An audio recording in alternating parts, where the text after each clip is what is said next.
It's week 3 of the 2024 season. And if it's in the game, it's in the game. This should be a good one to watch. And it comes your way next on EA Sports.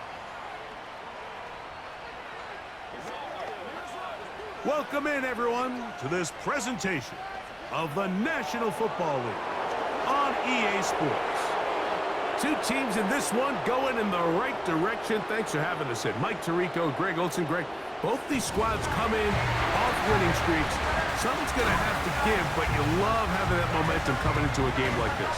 And absolutely right, Mike. And on top of it, if you're the home team today playing in front of your home crowd, not only are you coming off this win streak and bringing this momentum into another home game, but you get the energy, you get the excitement of your crowd who's also riding this wave of...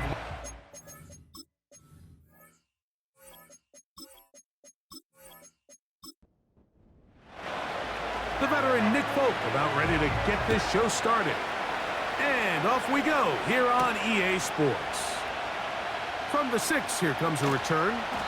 He'll work his way across the 25-yard line. This crowd ready in anticipation, their offense taking the field for the first time. And they're led by Bryce Young, the #1 overall pick, Greg, out of Alabama back in 2023. A lot of things jump off the tape when you watch last week, Mike, but it was really just the overall execution of the game plan that stuck out the most. I mean, not only did he get them in the end zone a handful of times, he protected the ball, and he routinely exploited the weaknesses that they found during the week on film. He's going to be looking to do the same thing over these next 4 quarters. If he's successful, they're going to have a shot to leave here with another win. After the loss of 3, it is 2nd and 13. That's taken in by Kareem Hunt. There's a lot of ways to get the ball in the hands of your running backs, and it's not always by just handing it to them. In this case, it's a simple check down, picks up a good gain, brings up 3rd down. From the gun here on 3rd down, it's Young. To get this complete, it's Williams over the middle. One of the easiest ways to negate these really good pass rushes in the NFL, Mike, is just to simply get the ball out of the quarterback's hand as fast as possible. And sometimes it's by design, sometimes it's based on need, but really nice job there by the quarterback, getting into the hands of his receiver and then see what he can do after the catch. Young to throw on 1st down. It'll be taken down rather swiftly after a gain of just 3. They face 2nd down and 7.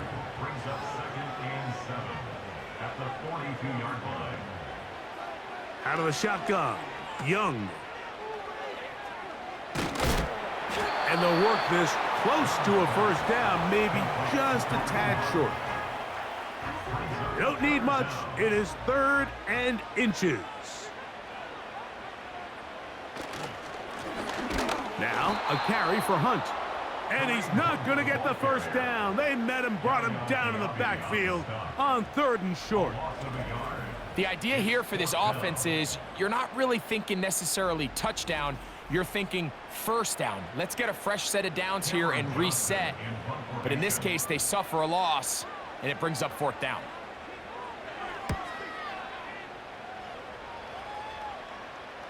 They will get away from that one, and they're going to have tremendous field position. This ball hits and goes out of bounds. So the visitors ready to go on offense here for the first time. They're led out by the man who won a national title at Alabama. Quarterback's the former 1st-round pick, Mac Jones. He's coming off a really nice 3-touchdown performance in last week's win, Mike, but outside of that one errant throw, he did a really nice job of protecting the ball and was seemingly in control the entire game. His defense all week, they talked about trying to bait him into making some mistakes, so he's got to be careful about falling into the trap. If he does that, I'll tell you what, I really like their chances.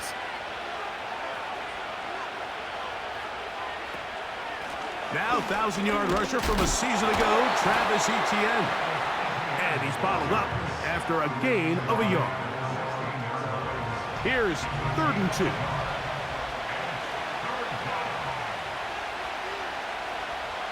Shotgun now for Jones. He'll be forced to just throw that one away. It's incomplete. You can't fault the quarterback on this one, Mike. He really didn't even have much of an opportunity. By the time he hit the top of his drop and got his eyes downfield, the defense was all over him, and he really had no choice but to just get that ball out of his hand and live to play another snap. Fair catch is called for and made just inside the 35-yard line. The Tigers offense ready now for their second drive. They'll search for the first points of this game as they begin the drive on 1st and 10. What more could you ask for on first down? Nice run of 8, setting up 2nd and short.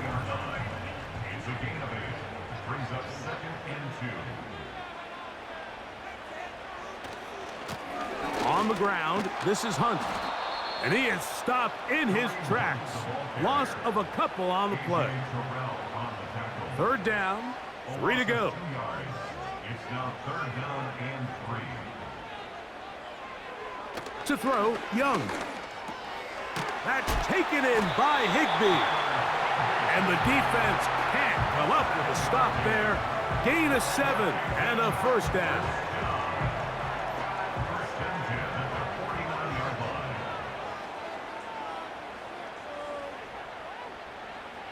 From the gun, it's Young. And he can't hang on through the contact. It's incomplete. What a good job defensively to meet him just as the ball was arriving. And it'll be 2nd down. Young. Working free downfield. It is Williams. And he will score. Jamison Williams. Touchdown Tigers. That his first touchdown of the new year. But you think back to their first possession of this game, like it resulted in a punt. Not exactly the fast start the coaches told us was so important as this game unfolds. They get the ball back for possession 2. Now they try to find some rhythm, find their identity of the game plan, and they come away with 6. So that's how you bounce back in this league. It's not always going to be perfect. Really nice job settling into this game here with their 2nd possession.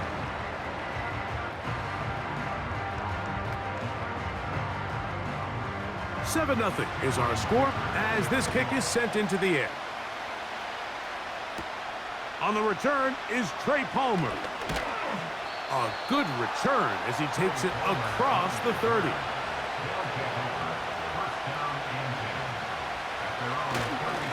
They'll give it to ETN to start this drive. And he's taken down on what should be the final play of this first quarter. So after 1, 7-0 is our score. And EA Sports NFL Sunday returns after this.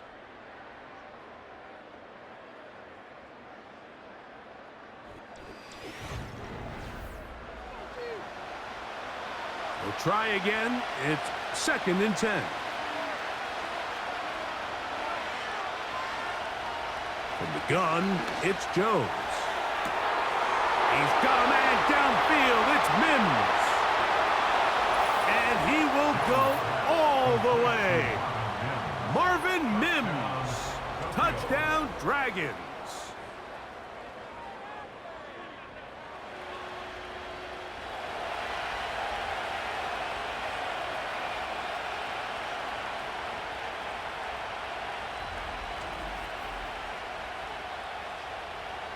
The veteran Nick Folk here for the extra point.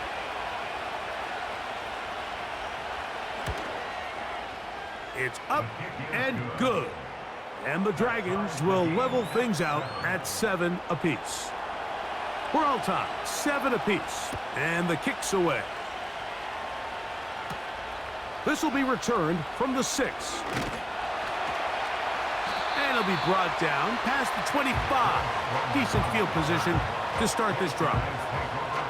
The Tigers offense and their big play wide out getting set for their next possession. We'll try to break out of this deadlock. We are all even at 7 as they start this drive. 1st and 10. Oh, he's going to be bottled up and taken down. They got him.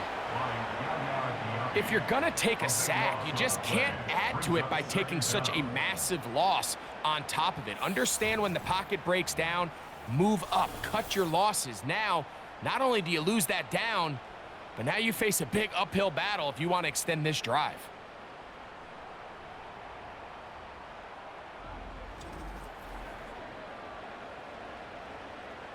Work to do now as they come up on 2nd and long. Here's Young to throw. He'll get that into the hands of Williams. He's inside the 30. And what an effort after the catch. He goes all the way. 86 yards. It is a touchdown. And that is number 2. Greg, he is off to some kind of start in this one. 2 quarters and 2 receiving touchdowns. Mike, this is one of those situations where as a defensive coordinator, you've got to give your group an answer. Because right now, they don't have one for this guy. After the touchdown, here's Dicker out to send this one away. Palmer now to return. And he is stopped at the 25. The drive will begin there. The Dragons offense ready for this next possession. They trail now 14-7 as they'll come up for 1st and 10. There's a short one caught by Andrews. Love to start any drive like that. 18 on the first play. And a 1st down. Every once in a while, it just comes down to you need somebody in the huddle to just make a play. And it wasn't a whole lot fancy here. The quarterback just dumps the ball down, a quick underneath completion, and then really it's the yards after catch that did the rest. And that's what it takes. You're not always going to have the perfect play. You're not always going to dial up the perfect play against the perfect look. Sometimes players need to make plays, and that was a good one there. On 1st down, Jones. Under pressure, and down he goes. They got him. The defensive coaches, they preached all week, Mike. They have to have relentless pursuit of this quarterback when he tries to extend the play. So often it results in a great play for the offense and a big pickup. This time, because of that pursuit, it leads to a big loss.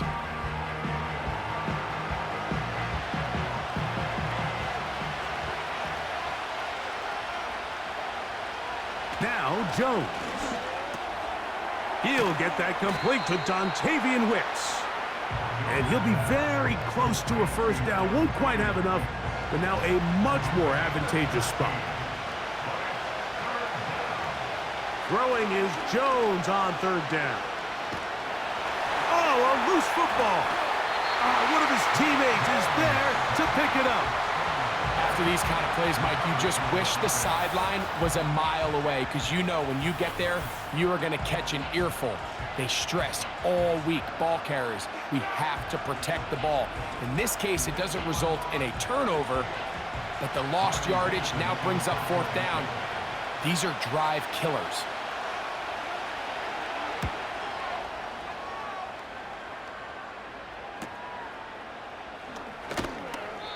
Good coverage by the punt team. They stop him before he can get any return cranked up. The Tigers offense and their wide receiver getting ready to get back to work. And it may be time for this defense to start throwing a 2nd defender at him, maybe.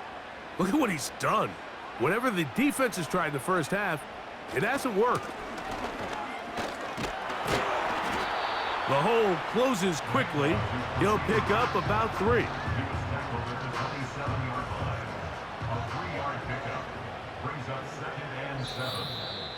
2 minutes remain here in this 1st half. Greg and I continue in just a moment. 2nd and 7.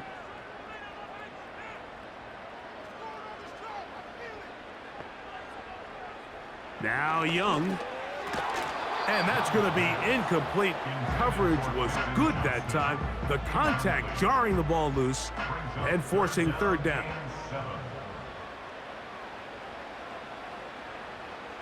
Here's Young. That's to the left side and pulled in by Higbee. When you're willing to throw the ball short of the sticks on third down, you know what that tells me, Mike? The decision to go for it on fourth down has already been made. If you're able to pick it up with yards after the catch, great. But if not, it's a 4th and short, and you give yourself a realistic shot of converting on this 4th down. And not much doing there. They made sure he would not get free. The Dragons offense getting set to get back to work. They trail here by a touchdown as this drive will start with a first down.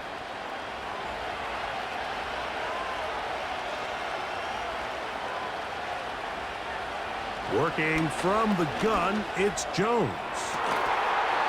And he can't hang on through the contact. It's incomplete. What a good job defensively to meet him just as the ball was arriving. And it'll be second down. Throwing now is Jones. And that's going to be incomplete. Coverage was good that time. The contact jarring the ball loose and forcing third down. Out of the gun, they'll give it to Etienne. Now this defense will use the first of their timeouts, as they'll discuss what's to come as fourth down is looming.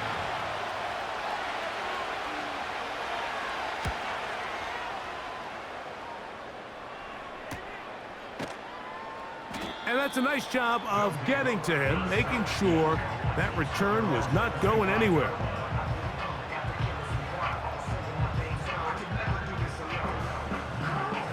From the 25, they'll go to work. 1st and 10.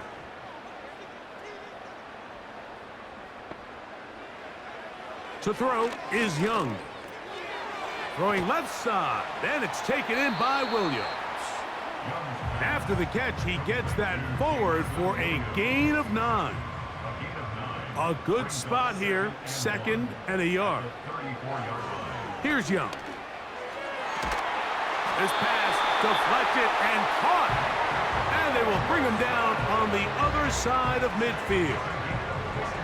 And now you can see they're really getting in rhythm in this 2-minute drive. Now, after that last completion, Mike, they cross midfield. Now the mindset goes to, all right, we got to come away with some points. They've got a quarterback who's in complete control, and they got to see if they can finish this thing off. He keeps it himself. And Young will have a first down, able to slide to avoid the contact at the end of the play.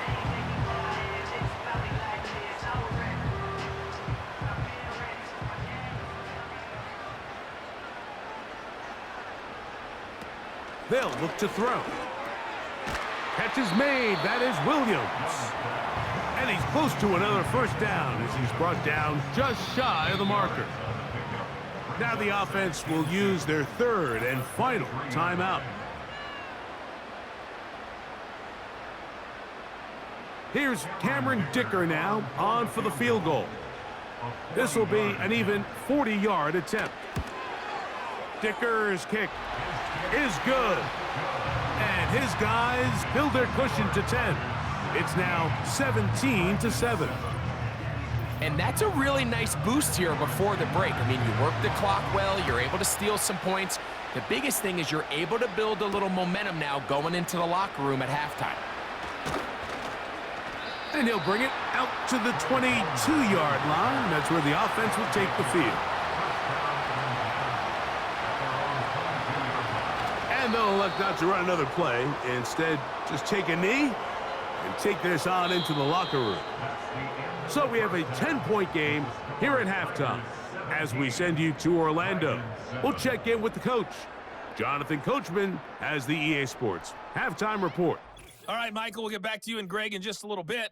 For now, plenty of early action in the 1 o'clock Eastern window to get you caught up on. So let's get to it. We'll begin across the Hudson from Manhattan in the borough of Brooklyn.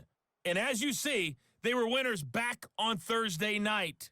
Baker Mayfield, 2 touchdown passes as his guys remain unbeaten.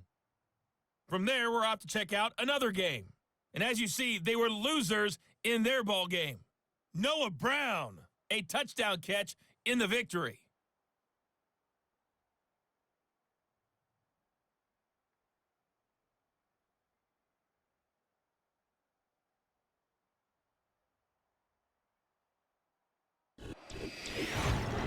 We saw a strong first half out of the Alabama man and former #1 selection, Bryce Young.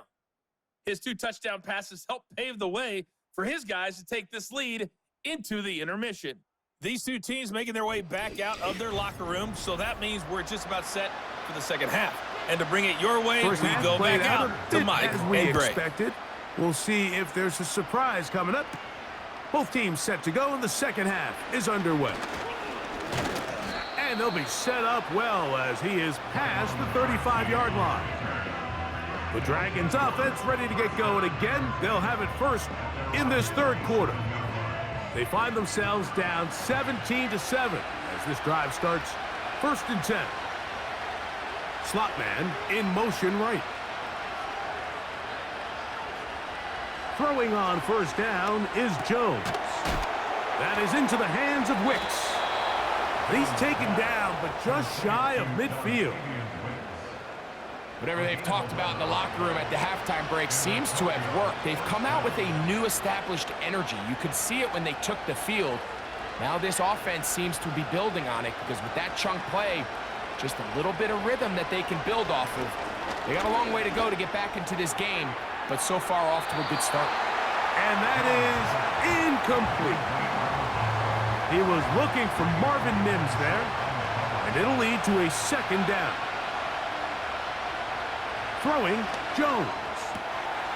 Quickly to the outside and complete. And it'll be taken down after a gain of 9 and third down coming up.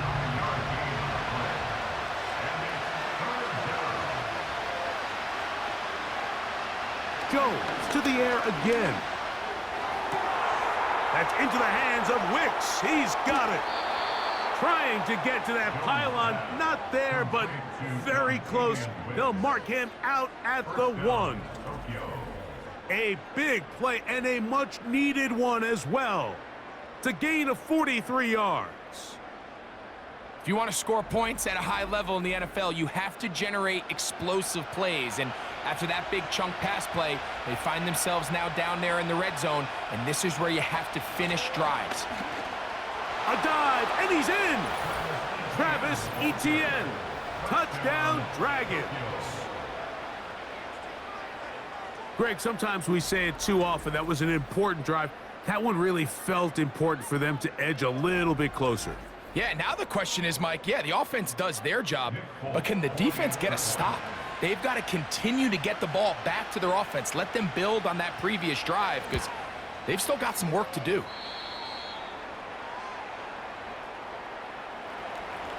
After the touchdown, out is Folk to kick this one away. Now return coming from the 7. And he'll be brought down right around the 25-yard line. The home team's offense and Bryce Young set for their next possession. Eddie has been in control of this offense. Want to run you through some of the action from earlier on. You've got the 2 touchdown passes, over 200 passing yards. He has been excellent all game long. So they come to the line for first down and 10.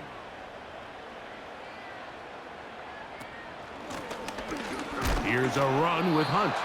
And the defense right on that. I don't know if keeping would have done any better. No gain on that one. They'll try again here. 2nd and 10. At the 24-yard line. Throwing is Young. This one is caught, and it's the tight end, Strange. And he's going to be dropped after a pickup of about 5. Here now, 3rd and 5. Out of the shotgun, Young. He'll be forced to just throw that one away. It's incomplete. A rare miss for a quarterback that we've seen really come out on fire throughout this entire contest. I mean, his completion percentage, Mike, is well above league average, and frankly, it's really the biggest reason why they find themselves out in front. And that is good coverage by the punt team as they meet him and bring him down. The Dragons offense about ready to take over once more. This one has been tight so far. A field goal separating the two sides as this drive kicks off with 1st and 10. That's downfield, and he's got Andrews, his tight end. And they are not going to catch up to him. He will score. 71 yards for the touchdown. Well, that is a quick drive and the best way to finish it. The touchdown pass downfield. Greg, you rarely see a deep shot like that to start a drive. You're right, Mike. We don't see it a lot, but I wish we did. It's actually the most efficient and safest down to pass the ball. And in this case, the defense is thinking run, got a lot of defenders up in the box, and they're able to strike deep with a pass play for 6. Dragons 21, Tigers 17.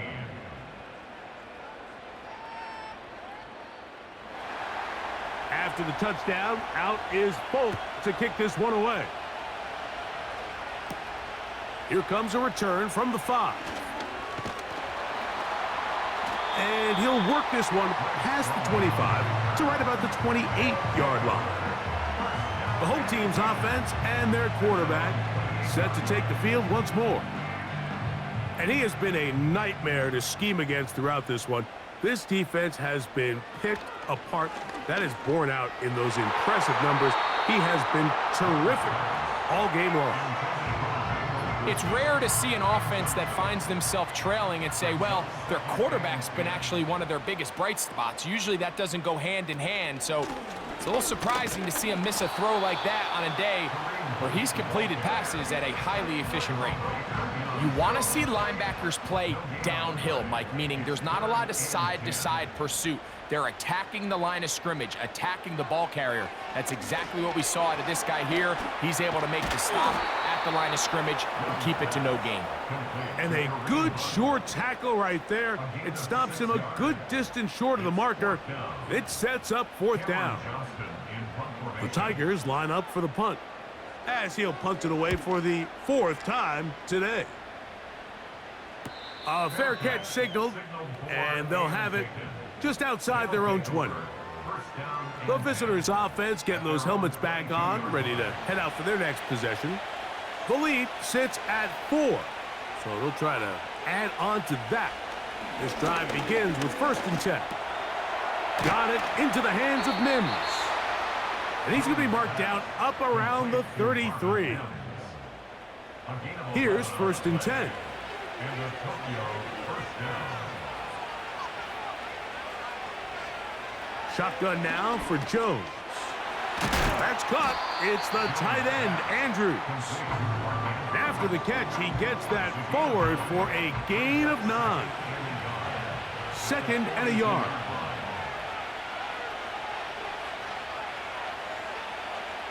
Here's Jones. That's complete to ETN. And that's going to be a 1st down. A pickup of 9. A gain of 9 yards. 1st down, Dragons. Now a handoff. ETN. And it'll be brought down as we tick towards the end of this 3rd quarter. So we are through 3. We'll return with more after this. This is the NFL on EA Sports.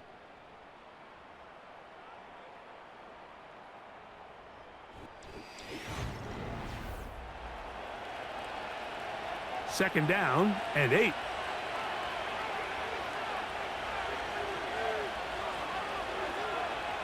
From the gun, it's Jones. That's over the middle to the tight end, Andrews. And they'll move this one down inside the 40-yard line. Ball rests at the 37. It's 1st and 10. To throw is Jones. Now a screen set up for ETN. Good-looking screen play there. A gain of 11 and a 1st down. A gain of 11 on the play. 1st down, Dragons. Up the middle, here's ETN. He'll be bogged down. Short pickup to the 25.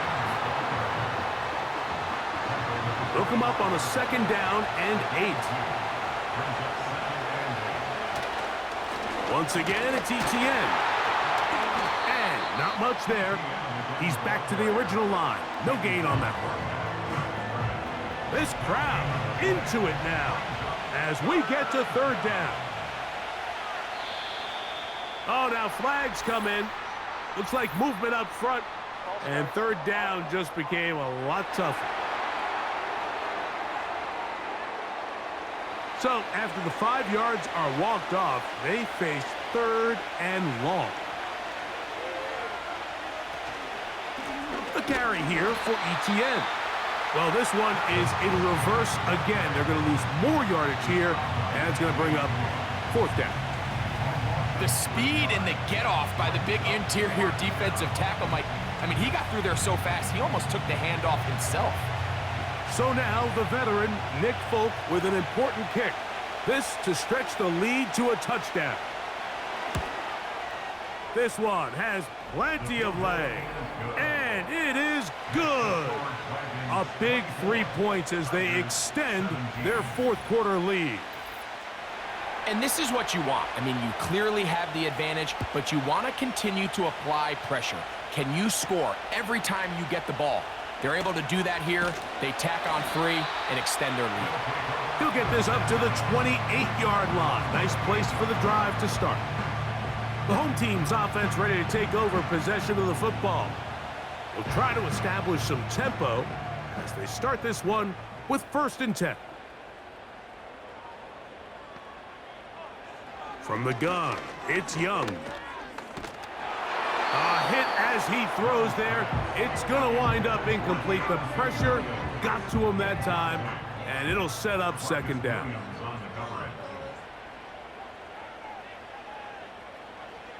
Now Young. Working free downfield. It is Williams.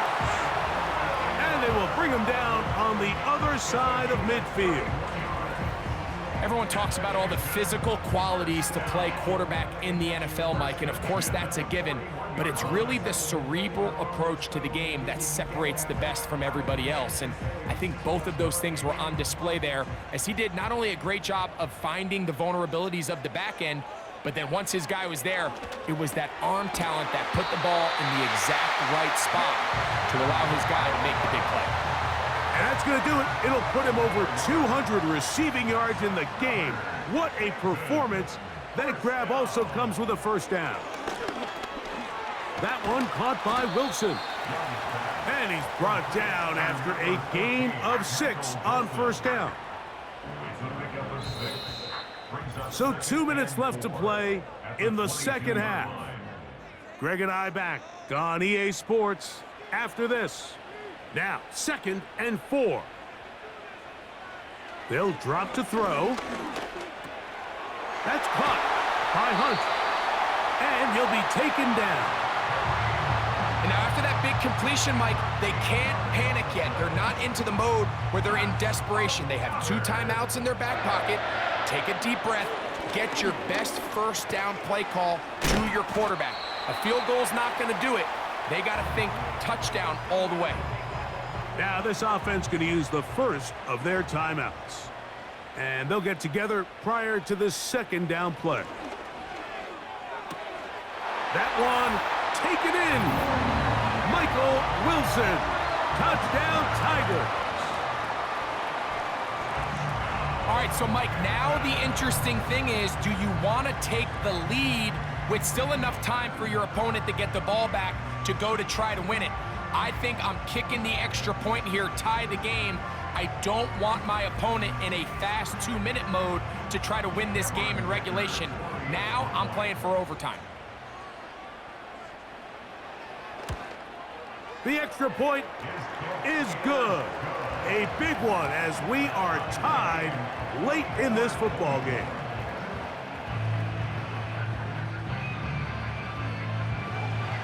Tie game. Still time to break that tie, though, as you see. Maybe run a 2-minute offense. And the kick's in the air.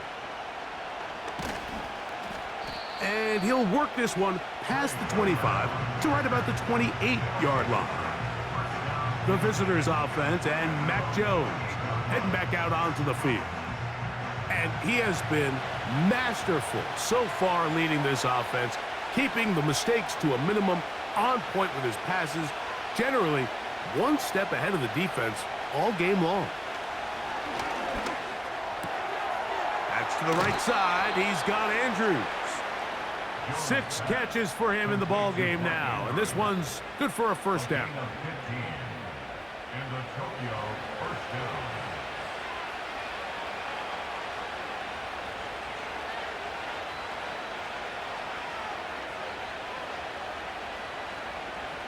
Here's Jones to throw. Right back to Andrews. He's got another one. And they'll move this one down inside the 40-yard line.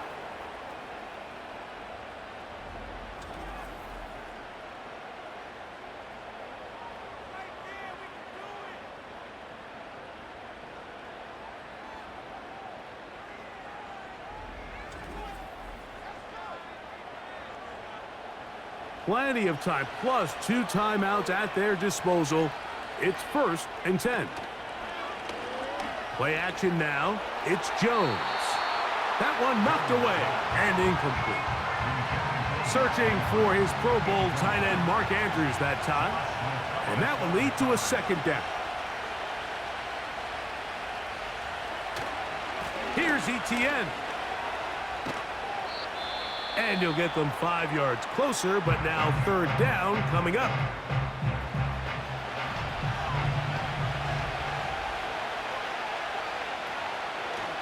Etienne. And he'll bring this inside the 30. A gain of about 4. So now the veteran, Nick Folk, with an important kick. This a potential game winner. This kick is good. And they take the lead in the final minute of this game. And this has been such a tight game, but that's a big one right there. I mean, you need a kicker with confidence. Well, this guy, he fits the bill. He steps up and knocks it through to give his guys a lead here in the 4th quarter. And he'll be brought down just beyond the 25-yard line. The home team's offense and the wideout getting set to go once more. And he's had some kind of game. They made it a point to get him involved early. Boy, did that pay great dividends to this point. They'll go play action with Young. That one pinballs around, but it is incomplete. Another try, 2nd and 10.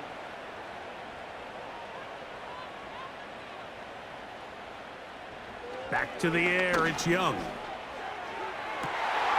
Downfield, that's Johnston. He's got it. And out of bounds he goes, just shy of midfield. Final minute, no timeouts at their disposal. It's 1st and 10. Now Young. No one open. He'll drop it to his running back. And they're going to work this down inside the 45.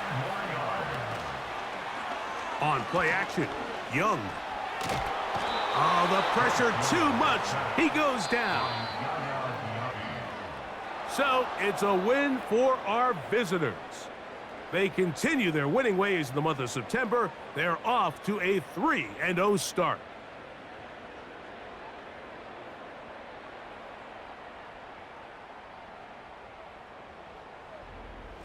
And that'll do it for my partner, Greg Olson. For our entire team, I'm Mike Tirico. This has been a presentation of the NFL on EA Sports. So long, everybody.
It's week 3 of the NFL, and it's presented by EA Sports. It's the Sentinels and the Riverhawks. All that and more coming up next.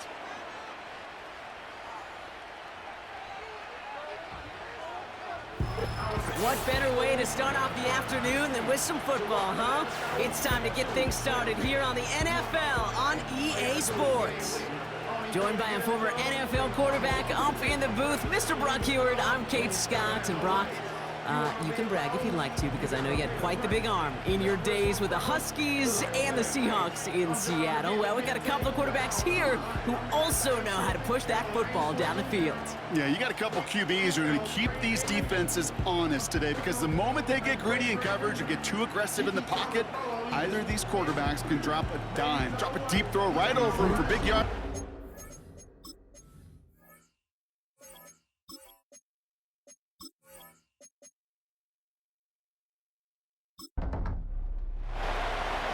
Prater ready to get this one going. And away we go, here in Rio. To return, here's Raheem Mostert. And he's going to make this to the 28 before going down. So out comes their offense for its first possession of the game. Leading them out, the 3rd overall pick in this year's draft. After a decorated career at UNC, it's Drake May. There were times, I'll be honest with you, Kate, that I wish I played baseball. Because you have a bad outing, like this QB did last week with no touchdowns, a couple interceptions. In baseball, you get to play the next day. You get to flush it right away. He's had to sit on it all week long, and you know he wants to rectify it here. And gives to Montgomery to start the drive. And they're able to grind him to a halt after a pickup of 4. He'll expect more from himself on those type of plays, but there is nobody that's going to complain about that one. If you can do math, 4 + 4 + 4 equals a first down. Catch is made down the right sideline. He finds 37 yards on the play to move those chains. Now, right there, that's what you want to see on your opening drive. Boom! Connect on a big shot, and instantly you set a tone that you're not going to be afraid to be aggressive in this game today. Boy, do I love that. First and 10 after that last highlights. They're at the 30. From the gun, it's May. Has him on the quick hitter. And they can't bring him down until he gets into that red zone at the 19. That's an 11-yard pickup, and it gives them the first down.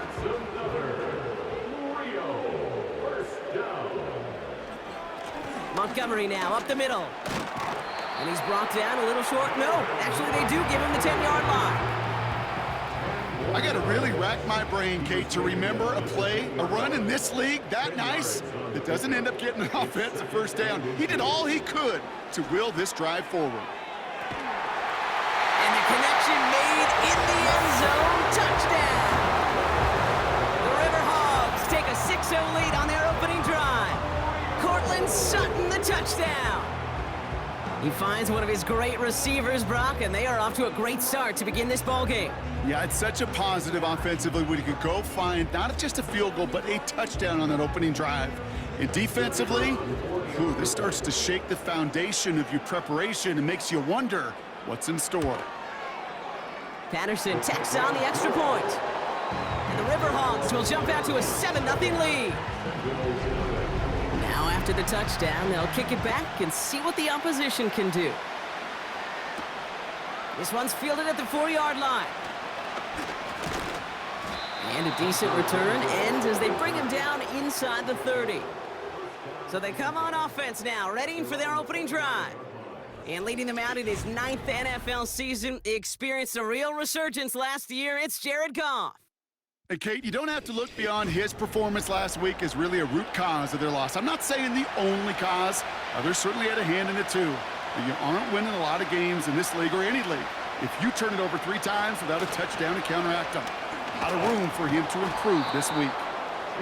And he found some running room for a nice gain. Good run, gets him 7. That brings up 2nd and 3.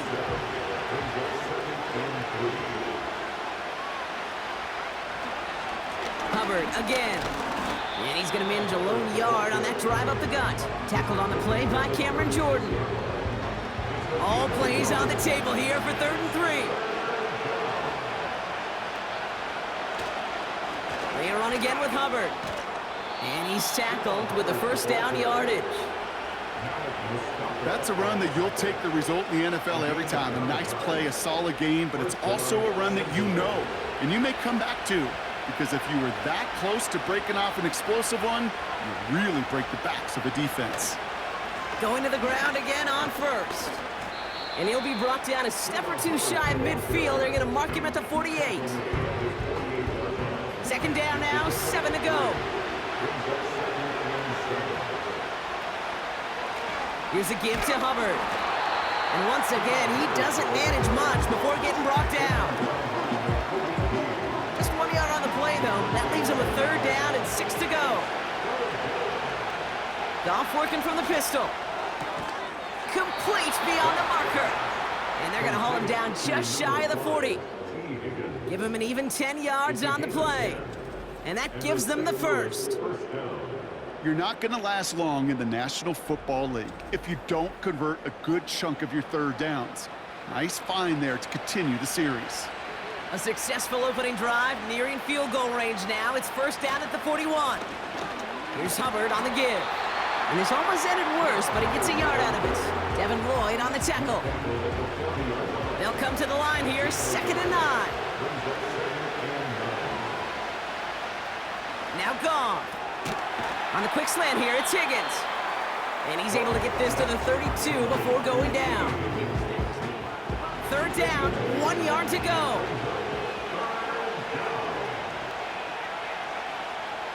They just get the play off. He's got Smith. And he winds up out of bounds, and that's going to be the end of the first quarter. So that connection for a first will bring us to the end of the first. Neither side separating much so far. We'll return with more NFL action right after this.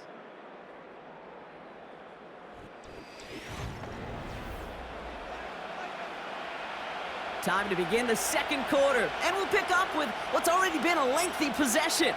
They're looking at yet another 1st and 10 on this drive. He gets this one to Nakua. And he's got a decent gain before being brought down. Every once in a while, it's fine to be conservative on first down, especially when you get enough to stay on schedule and get a little something coming out of it, too. His pass caught by Allen. And the defense gets there to force a small loss. Let's see what they draw up on this 3rd and 7.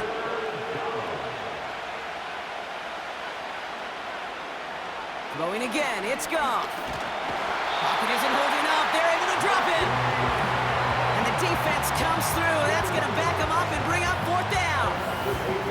All right, first sack on the board, and the first drive as a defense, and now, well, now we let the chess match begin, the adjustments begin, because we know pressure leads to sacks, and sacks in this league often leads to wins. Matt Prater on for the field goal try. From the left hash, a 40-yard look. McManus sends it through.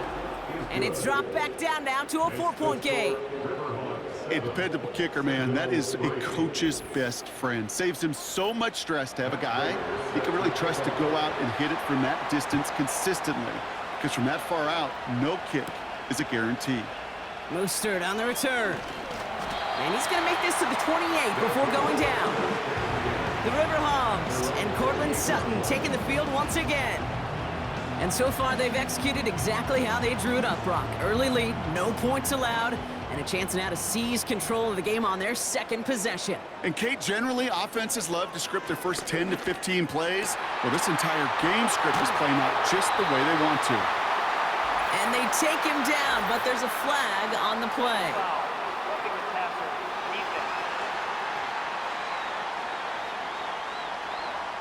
So a big self-inflicted error as that personal foul moves the ball forward quite a bit. On play action, here's May. Bails out of the pocket, trying to get away from the pressure, but he can't, and they drop him. And the big play drives them backwards. Second down coming up.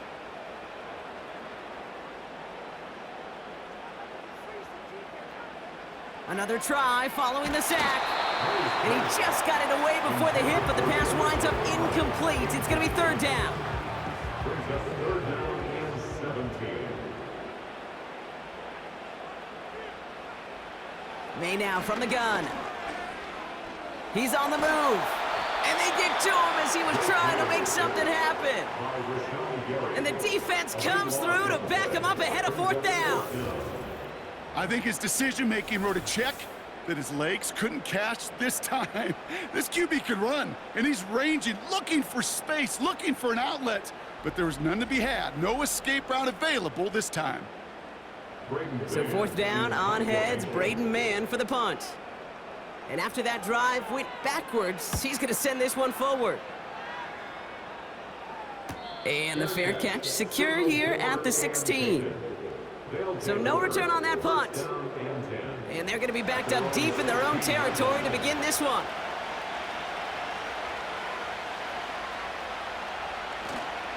This drive will begin with Hubbard. And he gets him around 6 there. Brought to a halt by Brian Cook. Give him around 6. That's going to make it 2nd and 4.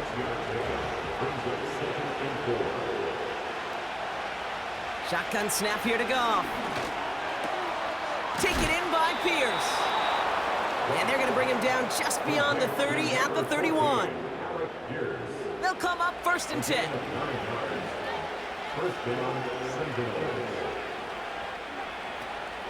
Out of the shotgun and give to Hubbard. He swarms in the middle. This gets maybe a yard. Jeffrey Simmons that time on the tackle. They only get a yard that time, and we have reached the 2-minute warning. They'll come to the line here, 2nd and 9.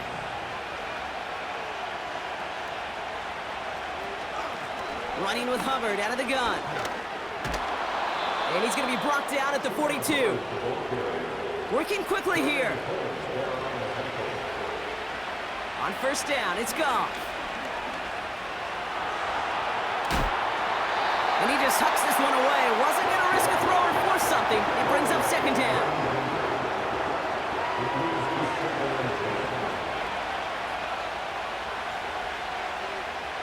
From the gun, Goff. Pocket isn't holding up. They're able to drop it. The defense calls a timeout, so that's their first. And they'll take a moment to ponder what the call is going to be on 3rd down.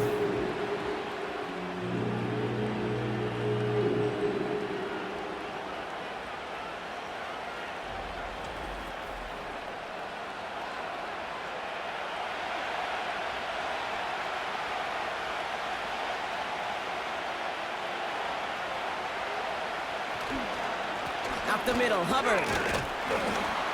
And he's able to maneuver this up past the 30. Timeout taken by the defense. Their 2nd. Here's Jake Camarda to send it skyward on 4th down.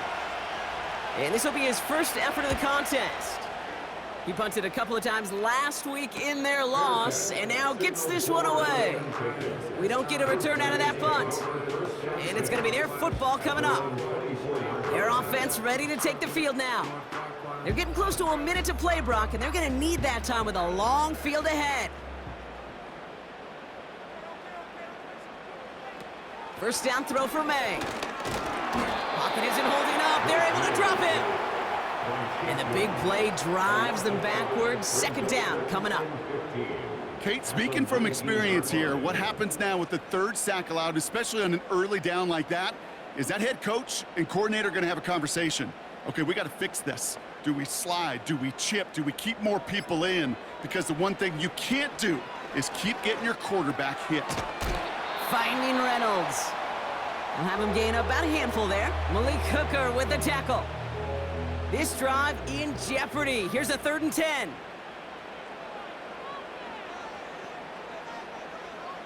Operating from the gun. Here's May. Completed to his running back.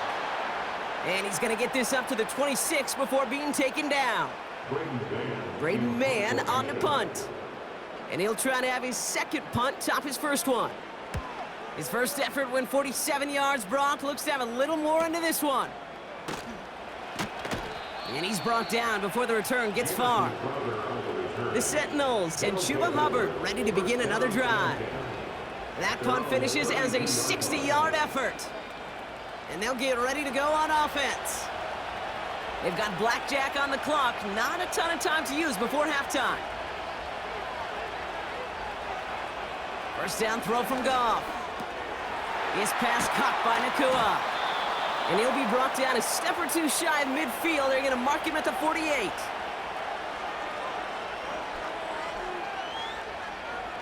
Goff on 1st and 10. And that one's going to fall incomplete. No luck there. Just 11 seconds remaining. Just couldn't hang on through the contact. And now it's 2nd down.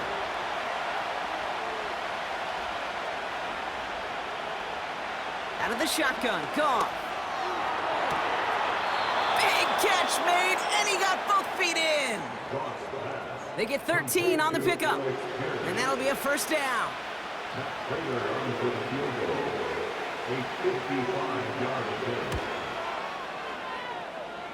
And this kick is good. He needed to get all of it there, and he did.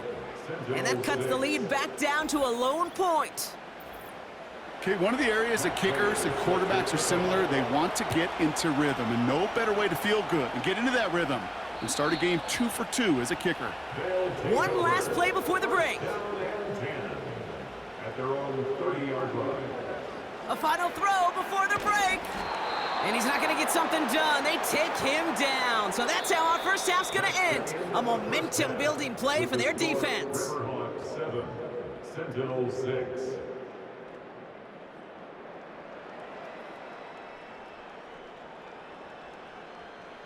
All right, Kate, we'll get back to you and Brock in a bit. For now, plenty of early action in the 1 o'clock Eastern window to get you caught up on. So let's get to it. We'll begin across the Hudson from Manhattan in the borough of Brooklyn. And as you see, they were winners back on Thursday night. Baker Mayfield, 2 touchdown passes as his guys remain unbeaten. From there, let's head off and check out a second game. And as you see, they were losers in their ball game. Noah Brown, a touchdown catch in the victory.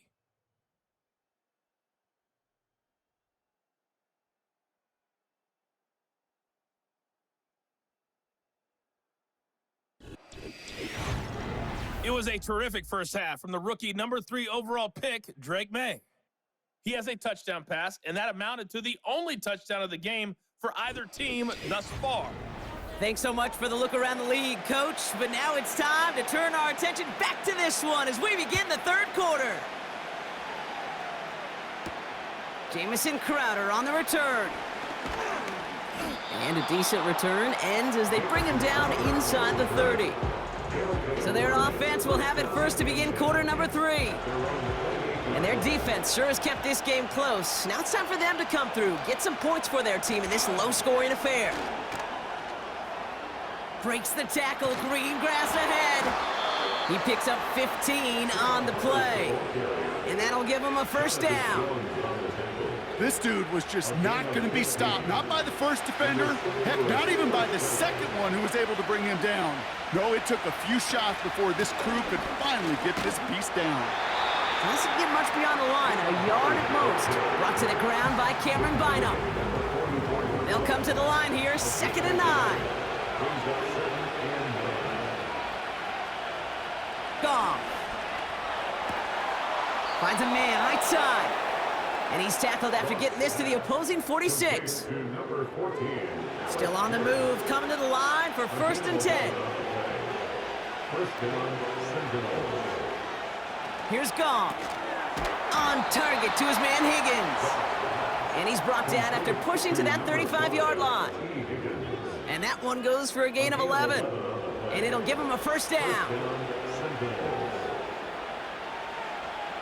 Some early movement on the left side there, but was he the first to go, or was he provoked?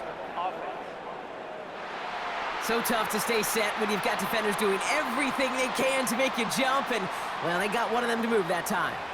They're set back 5 by that false start, now 15 yards to the marker. Goff setting to throw. Able to find Nakua here. And he's going to be brought down at the 23-yard line. The big play nets him 17 yards. and they'll have first down. I think my favorite part was the magic he worked after the catch. The way he took the completion and made so much more out of it by adding all the extra yardage. He brings the offense up now for a 1st and 10.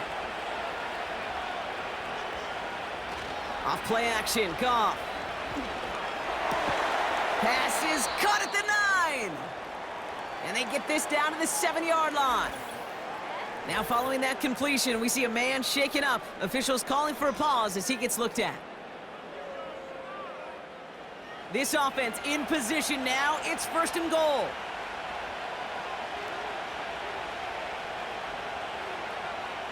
Working inside the red zone.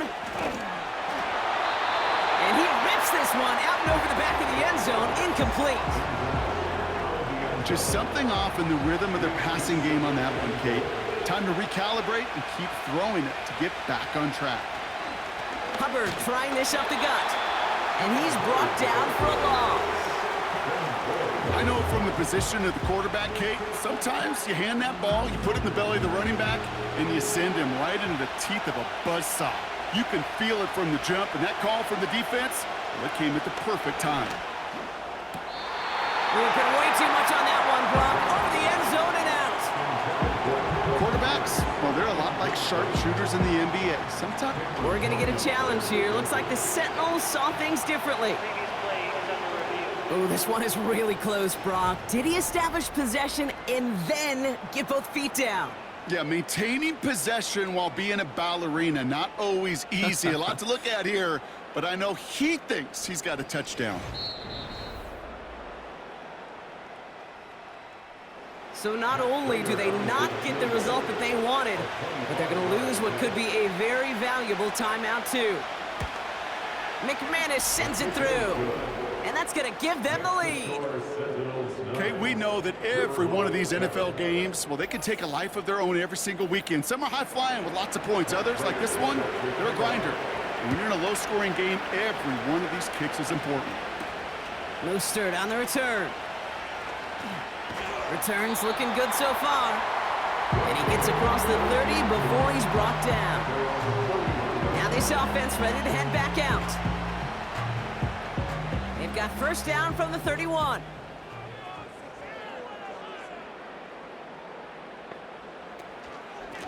A give up the gut to Montgomery.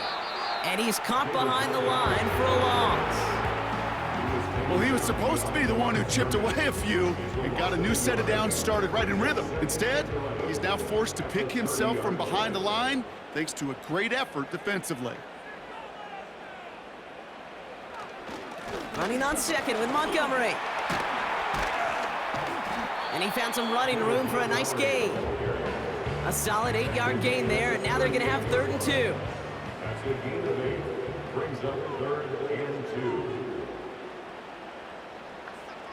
From the gun, it's May. Complete beyond the marker. And he made a bid for midfield there, but stopped on his own side at the 49. Give him 11 yards, Brock, and a fresh set of downs. That's what we call situational football. You spend all week working on your nickel passing game package to take advantage of 3rd downs just like that. 1st and 10 from a yard shy of midfield. Made a throw it. Has him on the quick hitter. And he's out of bounds after getting this one to the opposing 45-yard line. After a good pickup, they've got 2nd and 4. Brings up 2nd and 4. Going play action, May. Montgomery hauls this one in. And they finally bring him down, but that is a big gain and a new set of downs. That one goes for 31 yards and a first down when all is said and done. Just excellent effort on that catch and a lightning quick transition from bringing that football in to getting vertical. He was not content for a second to end that play where he caught it. Any catch he makes, his intent is to put some serious yards on top of it.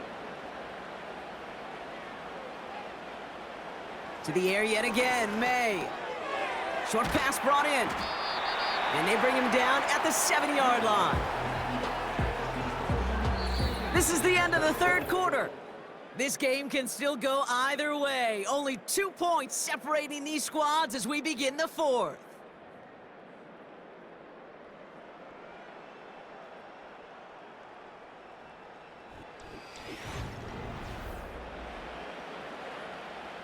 After a good pickup, they're set up with 2nd and short. Option play. Here's Montgomery. And the defense gets there to force a small loss. Kate, it's amazing how fast these guys are on the field and how fast your fortunes can turn. 2nd and short run, you're feeling good about yourself. But with a negative play, well, now comes a critical 3rd down. May not have throw on 3rd. And it's caught in the end zone. Touchdown! The Riverhawks take a 4th quarter lead. It's a Jerry Jeudy touchdown. All right, partner, what do you think? Was that a design read, or did he just see space and he was reacting more on the old quarterback instinct there? Yes. I think yes on both of them. Well, we knew this was coming. All touchdowns are reviewed, especially late in a close game like this. Well, this right here is where having all those camera angles comes into play. We're going to get a much clearer picture thanks to all the shots we've got. Yep, technology, everybody's friend right now. We get to watch it again and again, unlike these officials who got to see it once in real time. We just have to see, is there clear enough evidence to overturn the call that was made down there on the field? Those points safe on the scoreboard. The touchdown upheld upon review. Patterson able to connect on the point after. And the Riverhawks jump in front now by 5. And after they reach the end zone, they'll kick it off and turn things over to the defense. Crowder with a return here. And he's brought down just inside the 25 on the return. Their offense running back out now. They find themselves down here in the 4th after that touchdown. This game could end up depending on how they respond right here. Shotgun snap here to go. Higgins makes the catch. And that's good yardage there with a new set of downs to boot. They're set up at the 35 now.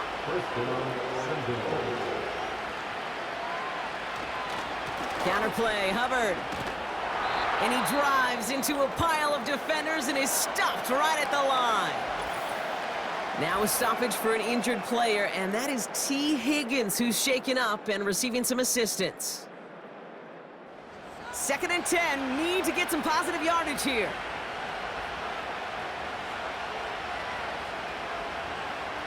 Goff working from the pistol.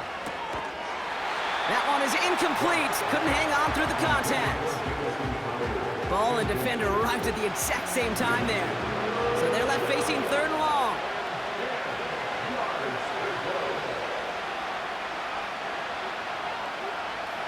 From the gun, Goff.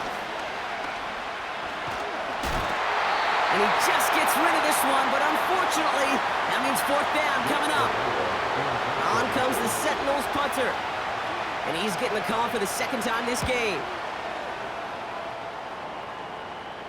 Fair catch called for and made just outside the 20. That punt goes unanswered. No return there. And it'll be their football. Now outruns their offense to take over. They come in on a little 2-game skid, Brock, but in control of this one so far. May on 1st and 10. He's throwing deep to the left side.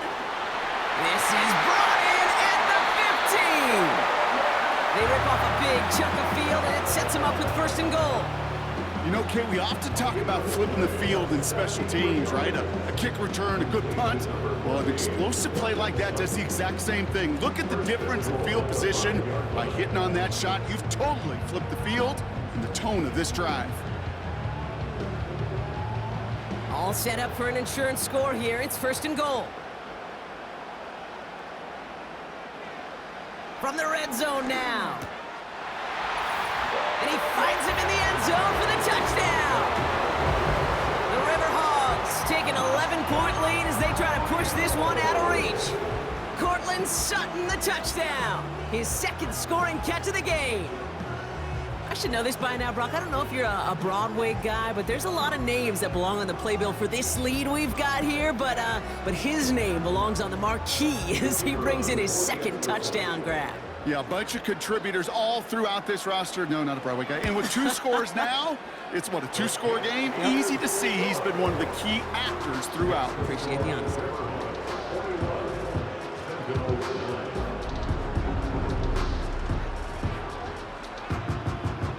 Following the touchdown, they'll kick it back and see what the opposition has in store. Has this at the 6. And he's going to make this to the 28 before going down. Another drive coming up for this offense. And they'll try for better results this time around, Brock, after they had to punt it away last time out. They'll get this drive started. 1st and 10.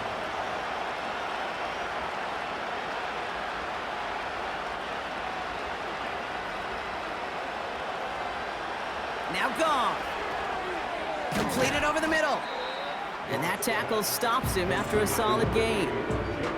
That is the epitome of staying on schedule. That kind of completion right there on 1st down. Well, it opens up the entirety of the playbook for 2nd down. And 3rd and short in your back pocket, you can get even more aggressive and take that shot. Ball finds his running back. It's A.J. Dillon. And they've got him behind the line for a big loss. Goff on 3rd. Toward the sideline, and it's intercepted. Clark Phillips with the pick. And the Riverhawks are going to have it. And he's going to hang on to that football. That's his 1st career interception. Well, it's a position you expect interceptions from, Brock, but not a lot of them come easier than that for a cornerback. His teammate makes the hit as the QB tries to throw it, and it really affected how that one came out. Yeah, that corner's going to get that pick under his stat column individually, but that was a collective effort. It was all about the pass rush. And those great corners, they know it. They know it takes everybody. The guys up front doing their job, and when the ball falls harmlessly in his hands like that, well, he does his job to finish with the INT.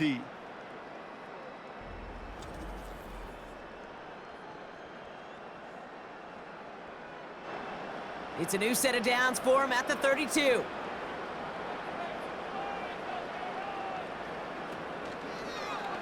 Drive starts with an option, right side. And he's tackled after gaining a handful. Give him 5 on that carry, bringing up 2nd and 5. It's a gain of 5. Brings up 2nd and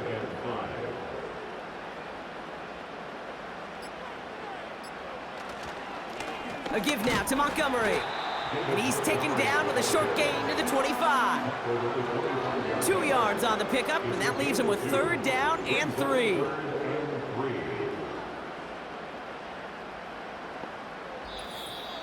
It's the 2-minute warning from Rio. Riverhawks nearing their 1st win of the season. All plays on the table here for 3rd and 3.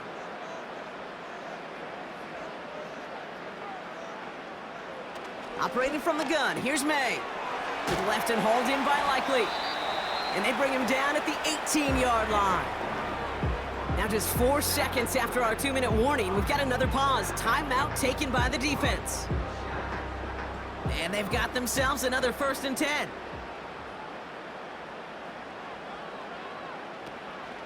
It's Montgomery on the counter. And he's brought down for a loss. No surprises here. Defense quick to stop that clock. We've got 1:53 left in this game.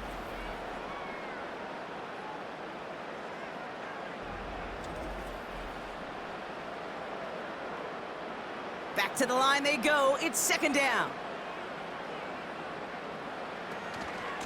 They'll run again with Montgomery. And he works this to the 15 before they make the stop. That's 5, it looks like, on the play. So now it's going to be 3rd and 8. That's the gain of 5. Brings up 3rd and 8. Staying on the ground with Montgomery. And he's short of the 1st after a mild gain. That play gains 6. It's going to be 4th and 2. A humble 5 to 6 yard gain on the ground. Not a huge gain, not a game-changing play by any means, but one that keeps you on schedule and takes some of the starch out of that front 7. May throwing for it. This one's caught. And he'll pick up enough to move the chains. Oh, I love 4th downs. It just brings out the very best, and you get to see how you handle the most pressure, and it turns out they handled it pretty darn well, and now they'll keep pushing. So hard work rewarded as they take a well-earned win in this one. So to the victor, go the spoils, Brock, as they celebrate the win. That's a positive feeling that you know is going to carry through the week ahead. And it makes everybody in the building feel better. It does, from the secretary to the coach to the owner. And it makes all the practices, the film rooms, the workouts a lot easier over the next couple days. Nobody wants to slog through those coming off a loss. But coming off a win, they'll have a boost and really attack the week as they get prepared for their next opponent. So for my partner, Brock Heward, and our entire crew, I'm Kate Scott, saying this has been the NFL on EA Sports. So long, everybody. The Riverhogs winners as we say goodbye from Rio de Janeiro.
It's the National Football League on EA Sports. And if it's in the game, it's in the game.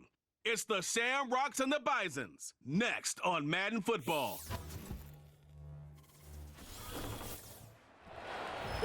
EA Sports coverage of the National Football League brings us to the Sooner State and the hard-working capital of Oklahoma City.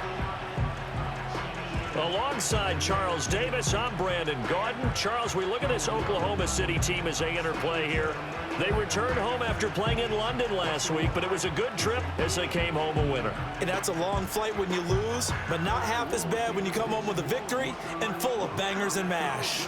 Meanwhile, for the visiting Dubliners, an early season tilt. And when it's an early season tilt, should be ready to roll. Well, let's face it, the aches and pains haven't really set in yet, and both teams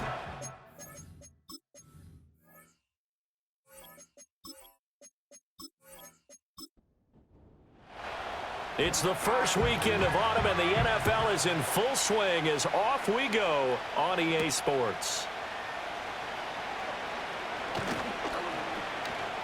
And a nice return sets him up pretty good here right at the 30-yard line. And now it looks like he's in some discomfort after being tackled at the end of that return. Well, the medical staff is going to come out here and take a look, and we will take a short break. So 1st and 10 now from the 30. Right to the air. Here's Stafford. Hit from behind, and he's going to be driven down. It's Kingsley Enagbari finding a way in to bring him down. So a tough early challenge here, 2nd and long after the sack.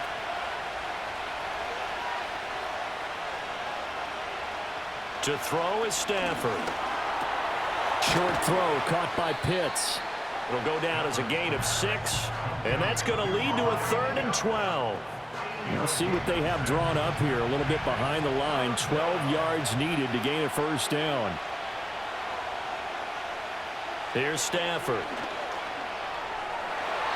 And that will be incomplete. As a defensive back, you have some weapons at your disposal that we don't often talk about. And you can read the receiver's eyes, you can read his hands, and you know that the arrival of the ball is imminent, and that allows you to make a play on it and oftentimes knock it away.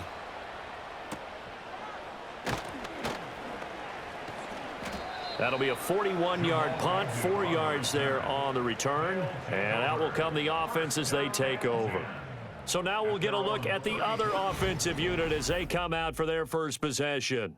Leading them out, their young quarterback, the rookie from LSU. And a good start out of the gate. 2 games played, teams at 1-1, and he's played about as well as you expect a rookie quarterback to play.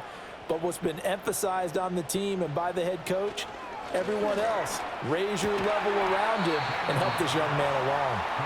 Now this will leave him a yard short. Nice pickup of 9 yards on first down. What an exciting time here in this great city. Of course, it's no stranger to big-time sports. They've had the NBA team here, but now a relocation franchise in the NFL. And these fans, they could not be more excited for what it's going to mean for this city.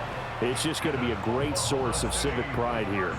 Back-to-back good plays have them on the move on first down. Here's Daniels. Little pitch and catch to the tight end, Knox. And he gets this inside the 35-yard line. They give him 14 yards that time and a fresh set of downs.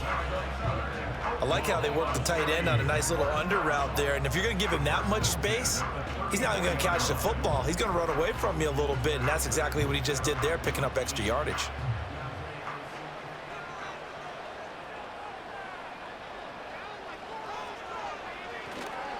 Now a first down carry for Harris. And brought down, but not before they're inside the 25. 11 more yards that go around, a first down as well. And that's the big fella's MO right there. Running through tackles, keeping the sticks moving forward. This defense, if you don't bring 11 guys to the ball to try and get him on the ground, he's going to keep making runs like that. I feel the press box shaking every time he touches the rock. Now Daniels. Over the middle and into the hands of his receiver Moore. And they've got it inside the 10 at the 8. 15 more there, and they're on a roll. It's another first down. First and goal at the 8-yard line. Throwing now is Daniels. And that is incomplete. Oh, the coverage a little too good there, and it's second down. Brings up second and goal. To the air goes Daniels. And he's got it. That will go as a pickup of 7 on the 7th play of the drive. They're knocking on the door as they come to the line here on 3rd and goal from the 1. Daniels looking to throw. Dancing to his left. And he's going to lose a yard or 2. Taken down behind the line. Credit the sack there to Arden Key. 3rd and goal, they decided to throw for it, but how about the play defensively? Couldn't find anyone open, left him nowhere to go with the football, had to absorb the sack. On 4th down, here's Daniels. And it's caught. Touchdown. Jaden Reed, His 2nd touchdown on the season. and the Bison's decision to go for it pays off with 6 points. An ideal start for them, really. You force the punt, and then you go down and score. And you've got to see a fist pump on the sideline from the head coach, don't you? Because he's turned into his bench, and he's telling his team, this is how we prepare. Force the punt, go downfield and score. I told you guys, it's just like a boxer in the gym preparing for the fight. Now we get to turn it all loose. Extra point by Blankenship is up and good. And that makes the score 7-0. Morstead out now following the touchdown to kick.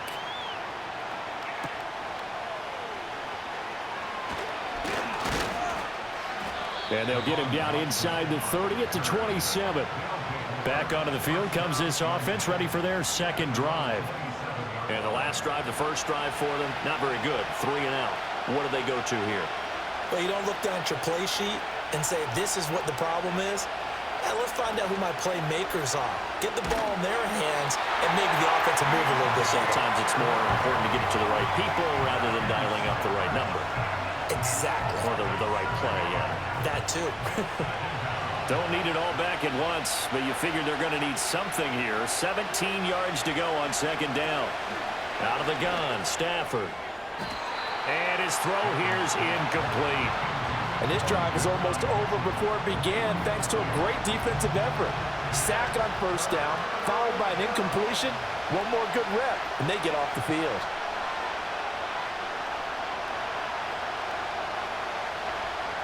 Now on 3rd and long, they'll look to throw. Oh, what a read on the outside as it's intercepted. Picked off by Stephon Gilmore. And they have the football and will take over at the 24-yard line. So problems with errant passing continuing. Remember, he threw 2 picks in the loss last week and now another here in this first quarter. And sometimes, partner, this is the result of a quarterback who's simply trying to do too much. Feels like he's trying to make up for what he did last week, and he can't do it all on one throw.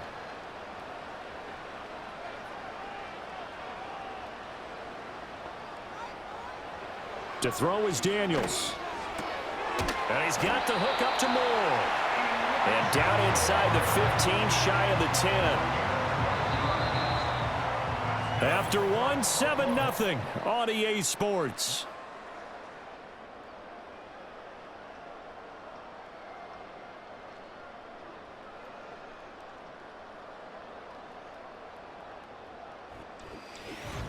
Oklahoma City has the football here to begin the second quarter.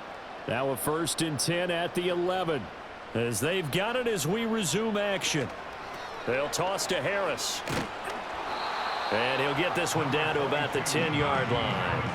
Credit him with a 1-yard gain there to make it 2nd and 9. 1-yard gain brings up 2nd and 9. At the 10-yard Back to throw. Daniels works right side into the hands of the tight end Knox. They'll give him 4 yards there, and it brings up 3rd and 5 now. They'll need 5 on this play to move the sticks. Working out of the gun, Daniels. And it's caught. And I don't think he got there, no. He's short by maybe a foot, maybe. Call it 4th and inches. I thought they might take a shot down the field, but instead they ran a little drag route there. I think they were hoping he could catch it and run away from the defender. But a really good job keeping the play in front of them, and they force a 4th down. He didn't get the touchdown, but he did get the first down as he's tackled at the 1. Harris diving for the end zone, and he'll get there. Touchdown. And how nice is it to have a guy like Najee Harris in the backfield when you get down near the goal line? He can use his 230-plus pound frame to just get you those tough yards, and he finishes things off here with a touchdown run. Blankenship out for the point after.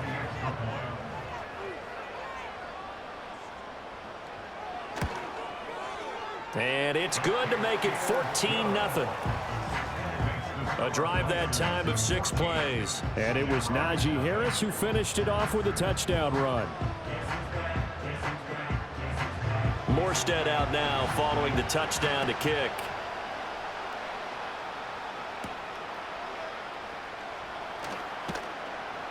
And he'll take it up past the 25 to the 26-yard line. Now this offense back out and set to go for their next drive. Still in the first half, but this offense has struggled. Haven't really been able to get anything going, not only in the points category, but in the yards category. Let's see if they can do better here on this drive. He's got the rookie. That's Marvin Harrison Jr.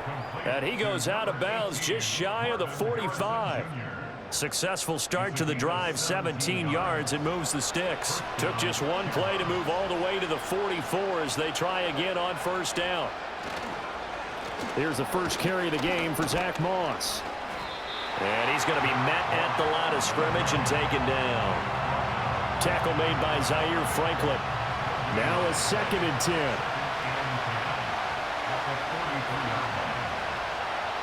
Stafford. That's going to be caught by Pitts. And they do finally get him at the 12. And a huge play that time. 44 yards. So often when we're watching a football game, we see one with a lot of ebbs and flows, and this one is no different. And sometimes you just need a big play to wake you up a bit. And they get one right there. That shot of caffeine this offense was looking for.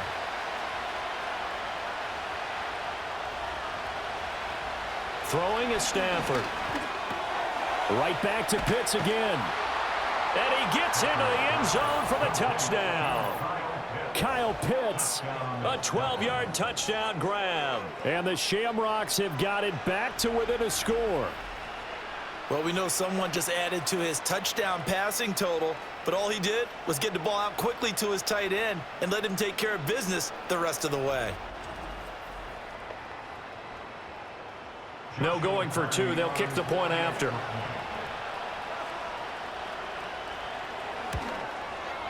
And that one makes it 14-7. A drive there of just 4 plays. And it was the tight end Kyle Pitts finishing it all off on the touchdown reception. Sanchez now, he'll kick it away following the touchdown.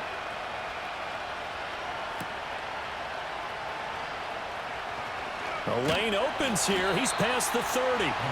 And a good return, able to get out across the 35 to the 36.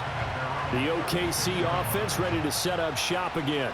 So for this offense, Charles, remember, drive 1 made it to the end zone. Drive 2 resulted in a touchdown as well. Now they'll try to make it 3 for 3.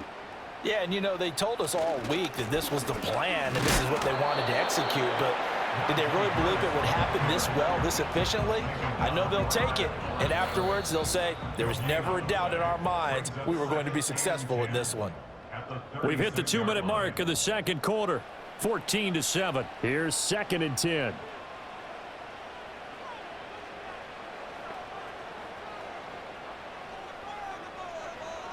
Now they'll throw here out of the gun.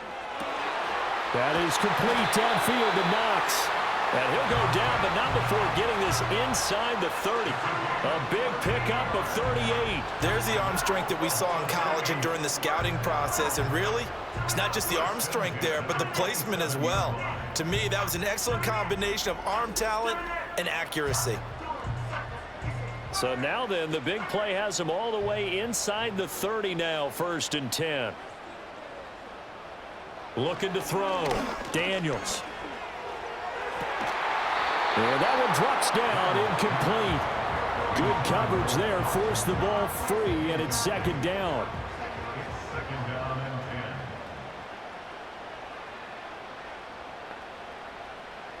From the shotgun, it's Daniels. And he's just going to get rid of this thing. To no one here, he throws it away, and now it's 3rd. Now they face a 3rd and 10 after back-to-back incompletions. And they'll send the slot in motion left. Daniels from the gun on 3rd down. To the right side, and he's got more complete. And he does not get to the 1st down marker as they stop him at the 19. And this offense has converted twice already here in this first half on 4th down conversions. And here we go again. Daniels going to throw for it. Able to find the open man. That's complete.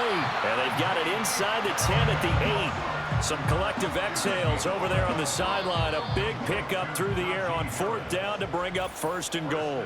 Now a timeout called for by the offense as they'll stop it with just over a minute to go before halftime.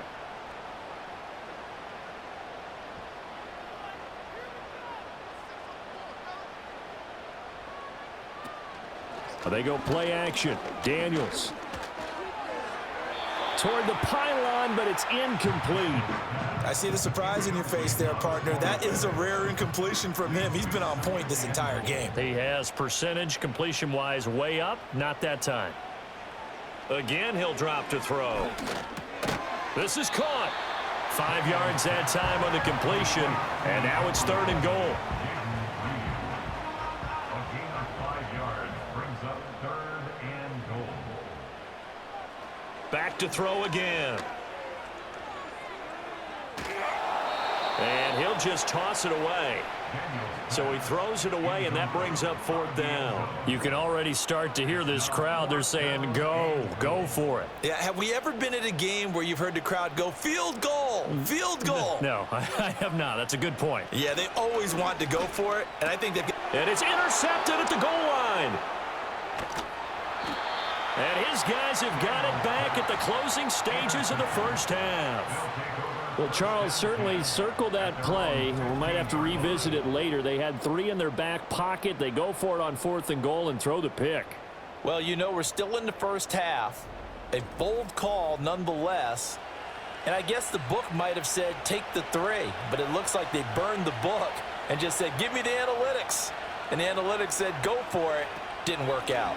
Well, they're just going to run it here up the middle. And he'll just push his way forward for a few as the clock will run.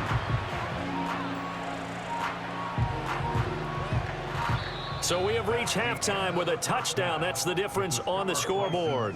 As we send you on over to Orlando for Jonathan Coachman in our EA Sports Halftime Report. Take it away, Coach. All right, Brandon, we'll get back to you two in a bit. For now, plenty of early game action around the NFL to get you caught up on, so let's get to it. We'll get started out in the capital city of Austin, Texas, where you see the final score there. Noah Brown, a touchdown catch in the victory. Next, we head off to check out another game.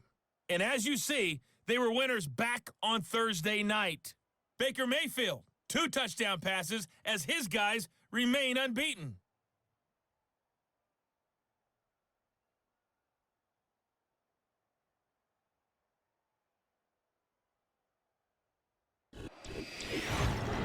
We got a fine first half out of the former Alabama man, Najee Harris.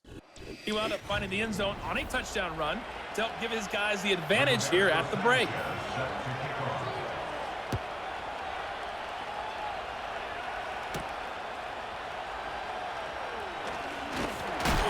And a decent return out to the 27-yard line. This offense ready to go to begin this 3rd quarter. Hey, Charles, they've got the lead. Put your coaching hat on here now. What's the game plan for the second half?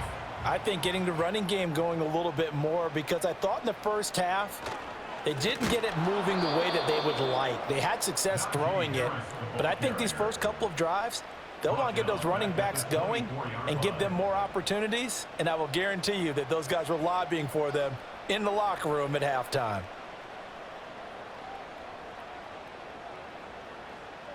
Operating from the gun, Daniels. Throwing the out route and complete. It's Reed. They get 11 back on that one. It leads to 3rd down. They need 2. Here's 3rd down. Now 3rd and 2. Back to throw. Daniels. Oh, he tried to fit it in on the slant, and it's intercepted.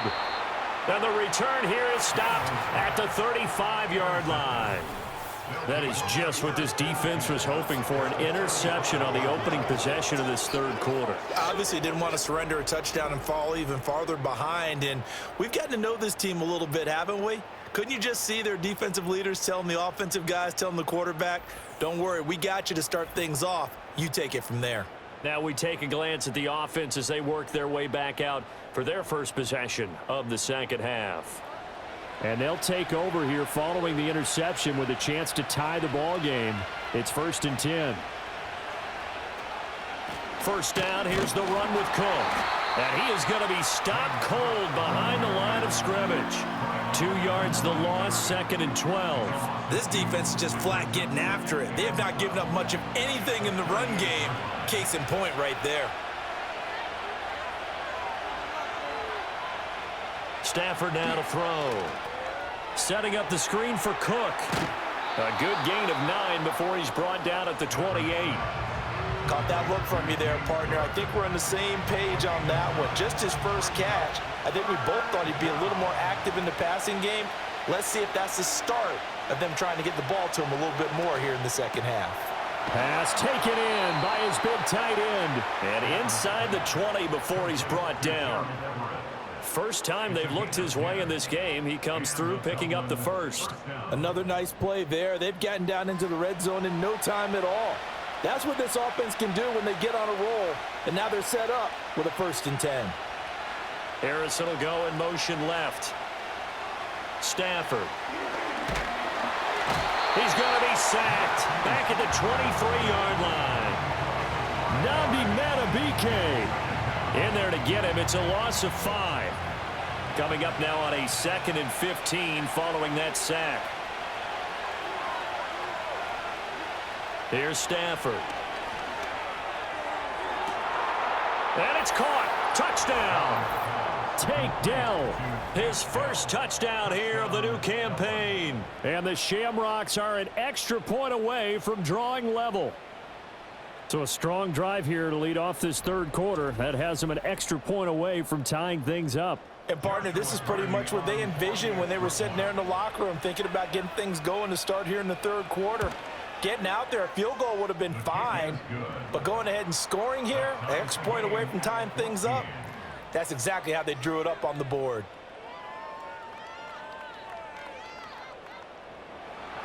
So all square here in this 3rd quarter as the kick's away.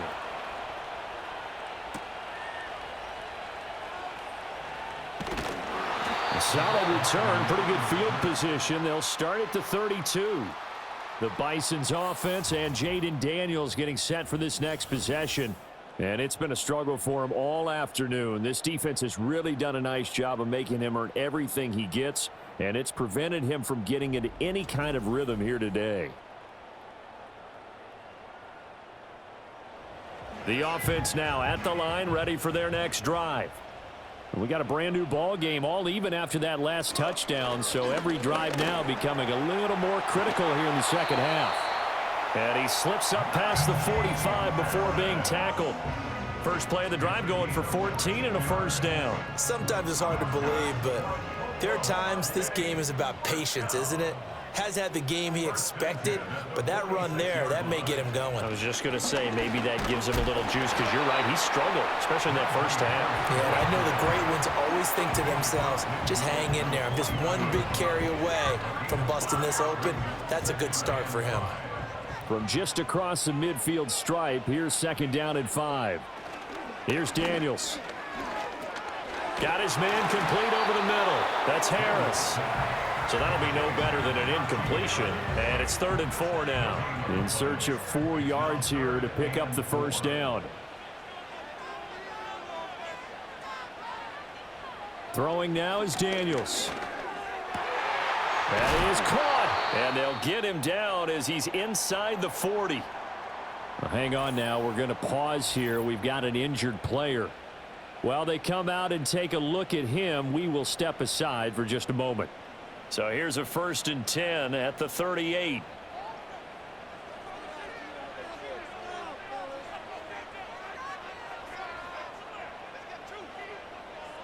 Daniels looking to throw. Over the middle and into the hands of his receiver Moore. This will be stopped about 2 yards shy of the marker. 8-yard gain, 2nd and 2.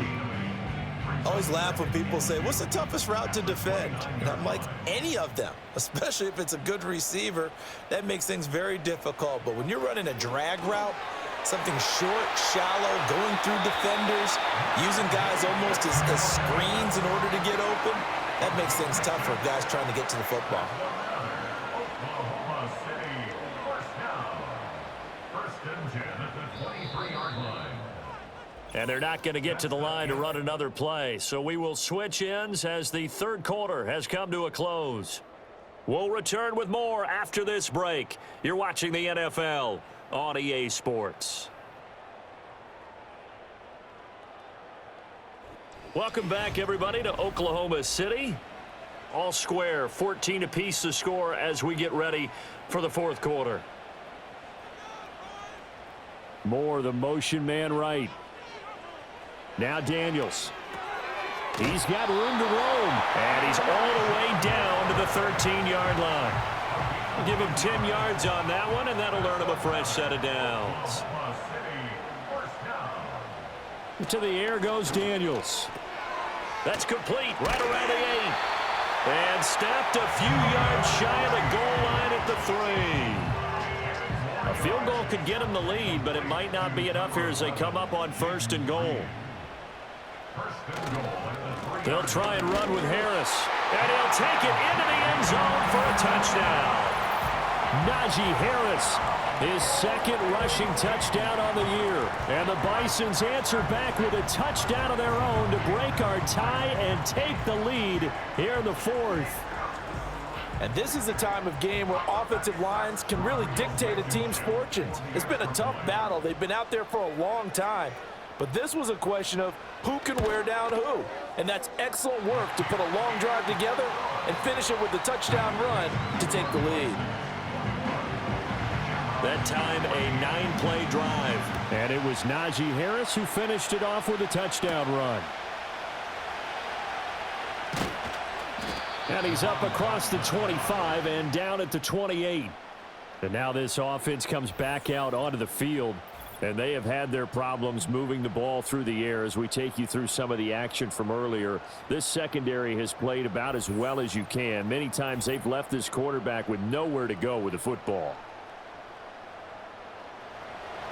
The offense back out there at the line, ready for their next drive. They now trail by 7 after that last touchdown here in the 4th quarter. What a big spot for this offense. See if they can cobble something together on this drive. They'll lose a yard there, and it's 2nd and 11. Up front, the struggles continue for this offense among the line. What can they do? Change the play calling? What? I think part of that, yes, changing some of the play calls, some screens, some draws, some misdirection. You want to run any type of a play that will influence these guys to continue to get upfield and find a way to use that against them and slip things in behind them. So some quick passes could work as well. One of the bigger plays in the game thus far, and the crowd getting into it as we come up on a big 3rd down. Now Stafford. And he's going to be brought down here in the backfield. Kingsley Enagbari picks up his 2nd sack of the afternoon. And this dominant defensive performance continued on that play. This poor quarterback has now received the protection he needs and has had to pick himself up off the turf far too often.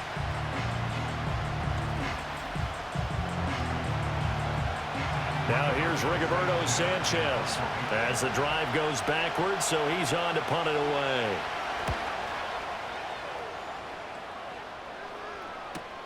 Agnew now to return.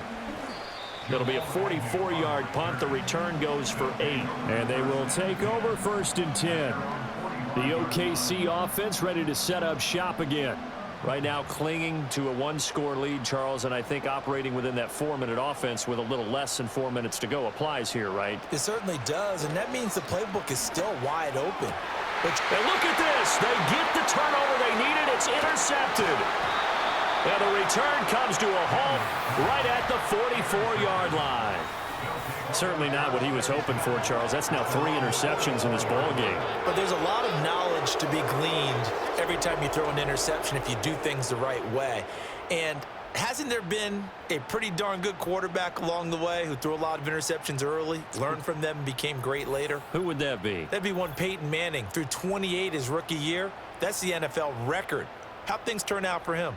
I think okay. He's a guy in all the commercials now, right? Yeah, I think he's doing okay. So good starting field position for him here as they come up 1st and 10 at their own 44. After the interception, here's Stafford. And that one too wide and incomplete. At this point in the second half, one mistake on a forced throw could doom your chances of a comeback. So that's the right call there to just throw that one away.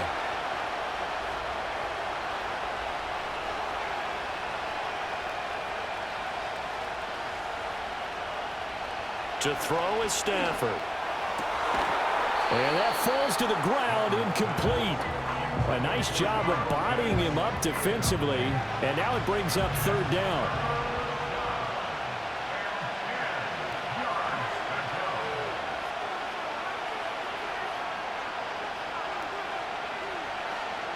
Here's Stafford. Throw over the middle, going to be caught here by Pitts. And he gets it just shy of midfield, but that's not enough. He's short of the marker. That's good. The completion there for 7 yards. And that's going to bring up a 4th down. Now here's Rigoberto Sanchez as he's on to kick it away. And it's out of bounds. Now we'll see what the side judge says. He says out at the 8-yard line.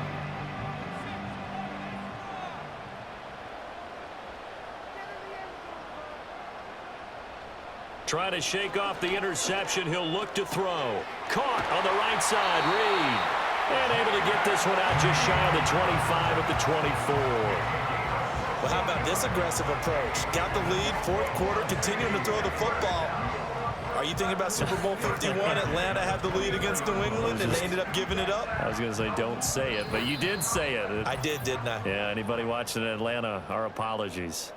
4th quarter, down to the final 2 minutes, and we've got a 1-score game. And not totally home free yet, but it's looking good as they come up 1st and 10. They'll try the right side with Harris. And he is going to lose yardage here.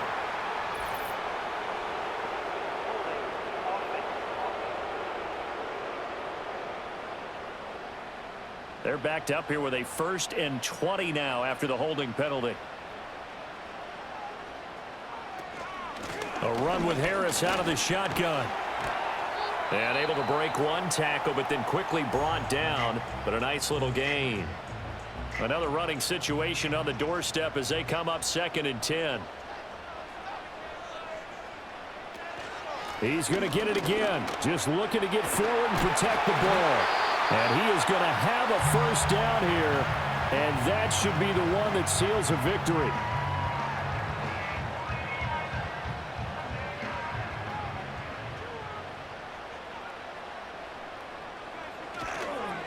They'll run again with Harris. And I think this defense knew what was coming as he is smothered behind the line. After the loss, they'll come up 2nd and 13.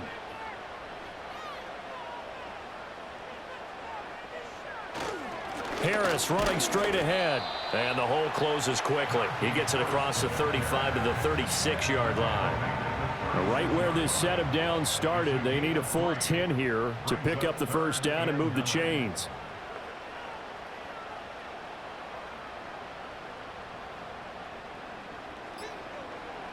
To throw is Daniels. He's got his target. That's complete. And he'll have it past midfield almost to the 40 before being taken down. A big gain there, and that should certainly be enough to put this one in the win column. And this defense, they needed that one more stop to have any chance, but that completion, that's likely going to seal their fate. And you could hear it in your voice, that one more stop. I feel their pain. Oh, it was so important. They just didn't get it done. Wow, what a way to finish this one off. Victory very much in sight now as they'll take a knee. So with that knee, 3 weeks in the books, and they creep above 500 now at 2-1. You know, I played with a guy once after taking a knee at the end of the game, and he came in and grabbed the equipment manager and said, make sure you wash that spot, you know, special, because I just took a knee for a win. That tells you how much guys enjoy that, because getting a win, no one takes it for granted. So plenty of smiles for the folks here as they head for the exits. It's a victory for their hometown guys, and a little bit of a surprise they lose the turnover battle but wind up winning the ball game. And this is very unusual because you know all teams stress winning the turnover battle as a key indicator to winning ball games. So when you get something that goes against the grain like the one we saw here, it's quite the oddity. Now let's face it, they'll be very happy that they pulled this off. But they do know that in the future, they've got to work on taking care of the football because this won't happen very often. So for Oklahoma City, it's back-to-back victories now after the Week 1 defeat as they move to 2-1. And they will hit the road next week. Meanwhile, for the Dubliners, the early struggles continue as they'll sink to 0-3. And they will try to get back in the swing of things next week on the road. I'm Brandon Gaudin. Certainly have to thank Charles Davis, my broadcast partner, and our entire crew. We'll catch you next time right here. It's the NFL on EA Sports.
It's the NFL on EA Sports. And the question is, are you ready for some football?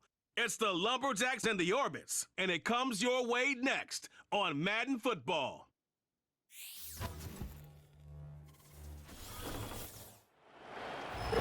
What better way to start off the afternoon than with some football, huh?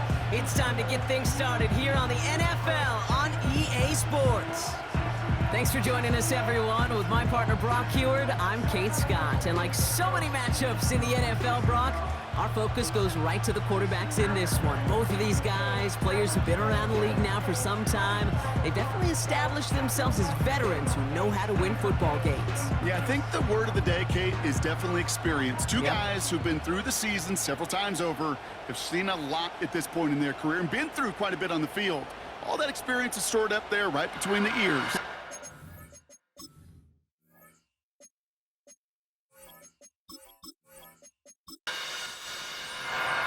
We've got ourselves a fight in this one to get back above 500.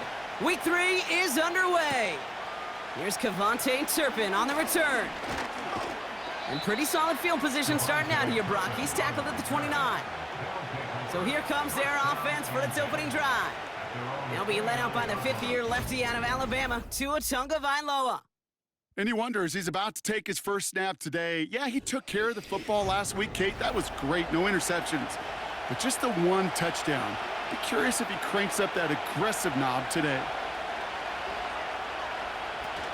Here's Swift to start the drive. And he's up to the 35-yard line as they reel him in. A nice 6-yard pickup. They're going to have 2nd and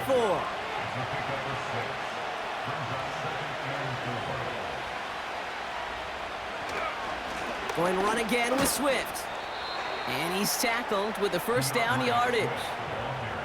Well, looky here. You don't even have to worry now about a third down call as that run moves the sticks. Now that call you had ready, though, you can recycle it. Save it for later for that next third down coming. And the defense is all over this one for a big loss. You know what that felt like to me, Kate? That felt like a little bit of overthinking, where he's just waiting for the perfect lane and the breakaway run. But against defenses in this league, you hesitate, you get tackled for a loss. This finds Bellinger. And they'll make the stop up at the 46-yard line. 3rd and 4 coming up now. Tua now from the gun. Looking for a target. Cover man is there, and he harmlessly knocks it away. Incomplete. That's just simply great positioning to swat the ball away. He stayed in a spot where he could disrupt the throw before the target and make a play on him. Punt team is on now, and they get this away. So here comes this offense as they get set for their opening drive. And leading them out is the 7th-year pro. Seems to be in the MVP conversation every year now. It's Josh Allen. Just an all-around great performance from him last week, Kate, in the win. Those 2 touchdowns he had played a big part in the victory, no question. But so did keeping it clean, not throwing a pick. You want to become friendly with your own defense? Make sure they don't have any extra possessions to defend. He did his job, and so did his teammates. This one snagged by Dallas Goedert. And they're going to bring him down just beyond the 30 at the 31. Up to the line, and they're set. 1st and 10. Here's Allen. Pass caught by Adunze. It looks like we can call it about 4 yards in the end. Sent to the ground by Pete Werner. 2nd and 6 coming up here. 2nd and 6 at the 35-yard. Receiver in motion going left. 2nd and 6 now. The screen pass falls incomplete. I think if you look up in phase in the defensive encyclopedia, that is a picture-perfect form of it. He was all over him in coverage, really forcing the incompletion. Complete beyond the marker. And they'll take him down at the 43-yard line. 8 yards on the gain, and the drive continues forward. You know, they call that the money down for a reason, because you're just simply not going to last long in the NFL if you don't convert a good portion of your third downs. It's the money down. And nice to see them roll the dice and continue the series. Jennings coming in motion right. Again, Allen to the air. Cup on the catch. And he'll be taken down, but not until he reaches that 45-yard line. 12 yards on that play, and a good call nets him the first. First down. First and 10 at the 45-yard line.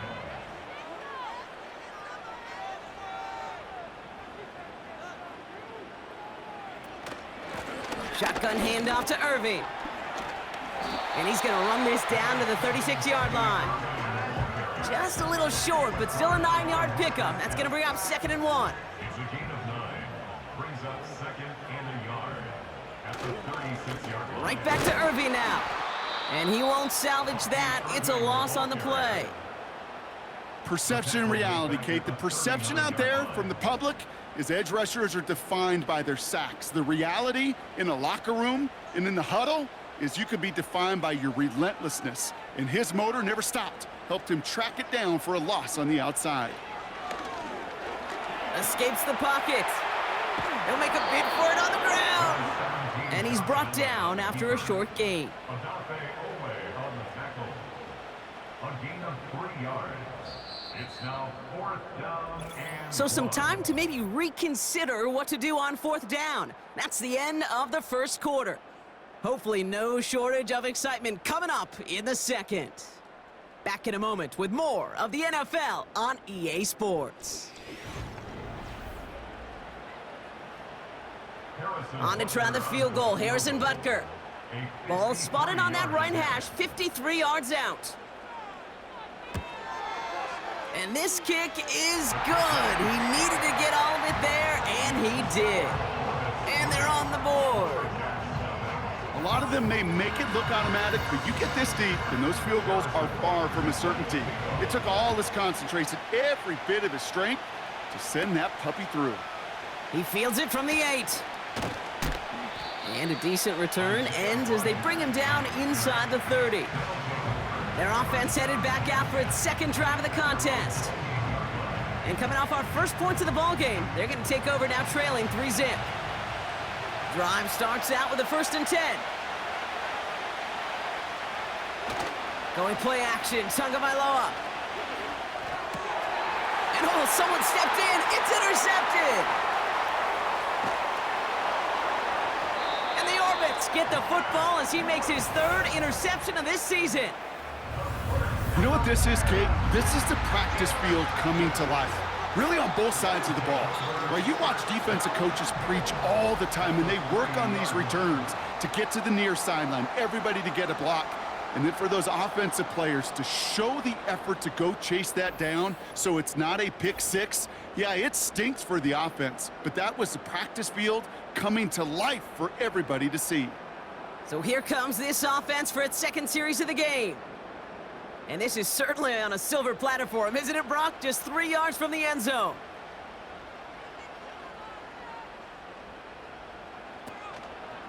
Irving goes the wrong way and is going to lose several here. Hang on now. Looks like we've got an injured player out there and in need of some aid. So we'll step away briefly as they work on him. Now from the 6 after that last play. Here's 2nd and goal. Operating from the gun, it's Allen. Has it in close. And he's able to get it to the 2 before the stop. So now, here's 3rd and goal. Irving here from the gun. And he's not going to reach the end zone. They bring him down at the 1. Just a 1-yard pickup there. Now a call to make on 4th and goal from the 1. Well, the defense, they couldn't stop him for a loss, but they denied him the goal line at least. Now we get to see, right? Decision time, one of these critical decisions of whether or not they're going to go for an all-or-nothing 4th down play. Up and good from Blankenship. And another field goal makes it 6-0 for them. Well, that's why they spend all the time on the practice field during the week. That kind of operation. Perfect rhythm, perfect timing, and a 2-for-2 for this kicker. Fielded at the 7. And this drive will start inside the 25. Their offense returning to the field for another possession. And this drive, Brock, hopefully longer than that last one. They were only out there one play before they were picked off. They're kind of a good chance right now to see how risk-averse these guys are offensively. A lot of game left. They could give the passing game a little breather and start this one on the ground. Has him on the quick hitter. And that's good yardage with a new set of downs. That is what elite offenses are all about. Why worry about 3 downs when you need only one? Move the chains in one play and keep driving that defense backwards. First down, here's Swift. And he's caught behind the line for a loss. These edge defenders in the league today, Kate, they've got so much on their list to do. A huge to-do list. They got to get to the passer, they got to set an edge, and they got to stop that run game, not just on the end of the line, but in that case, right in the middle of the field. And the cover just too good there. Didn't find a throw that he was confident in, so just throws it away. Third down coming up.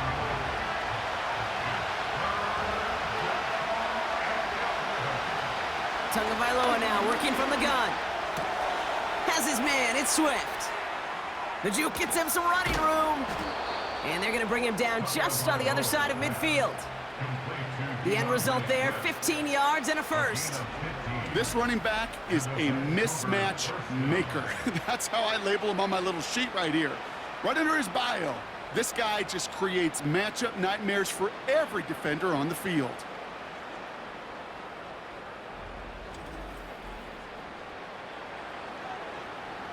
First and 10 from a yard shy of midfield.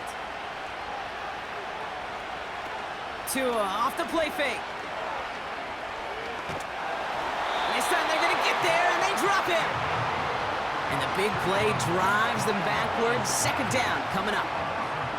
You just feel this defense starting to come alive, don't you, Kate? Got their first turnover last time out. Now they put their first sack on the board. And big plays on that side of the ball, but they can come in bunches. Defense sure hopes to keep this faucet going, and the offense wants to turn the spigot off immediately. And the struggle seeping into the ground game now as he's held up at the line. This defensive battle has reached the 2-minute warning.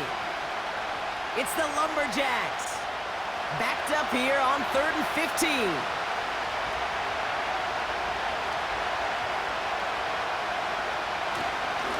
Staying grounded with Swift. And the defense gets there to force a small loss. The punt team headed out now for the Lumberjacks. And he wants to hit his second effort just as well as he hit his first. He broke 50 on his first punt and looks to have done the same here. The offense headed back to the field. They seem likely to carry the lead into the locker room, but some points here to end the half could make things even more comfortable. And the drive will start out with a 1st and 10.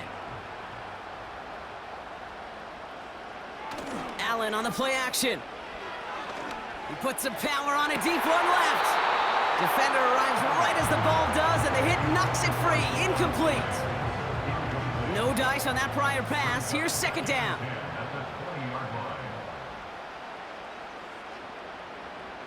Back to the air, Allen. That pass complete to Goddard. And it's a nice gain, but still not enough for the first. Sometimes you're looking to push the ball down the field. But as I've said before, the crumbs lead to a cookie. And you never go broke taking a profit, and those big tight ends will often find you those easy check down yards. Short pass brought in. And this one gets to the 33-yard line before it's stopped. Give him 3 on that game. And it'll give him a first down.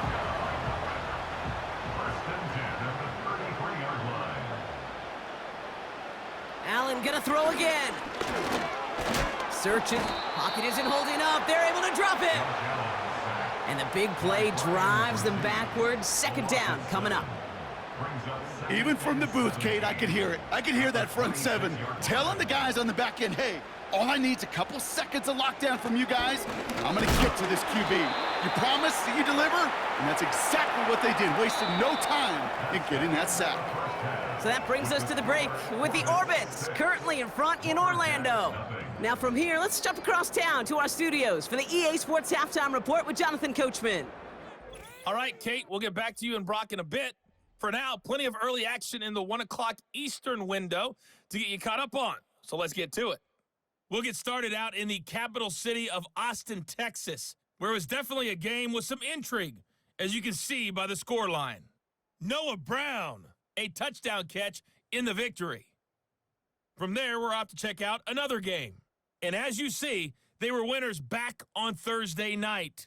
Baker Mayfield, 2 touchdown passes as his guys remain unbeaten.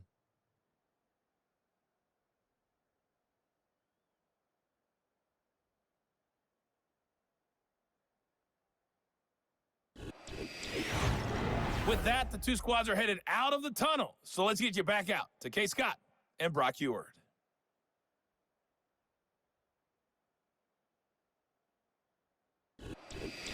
Thanks so much for the look around the league, Coach. But now it's time to turn our attention back to this one as we begin the third quarter. Return coming from the 6.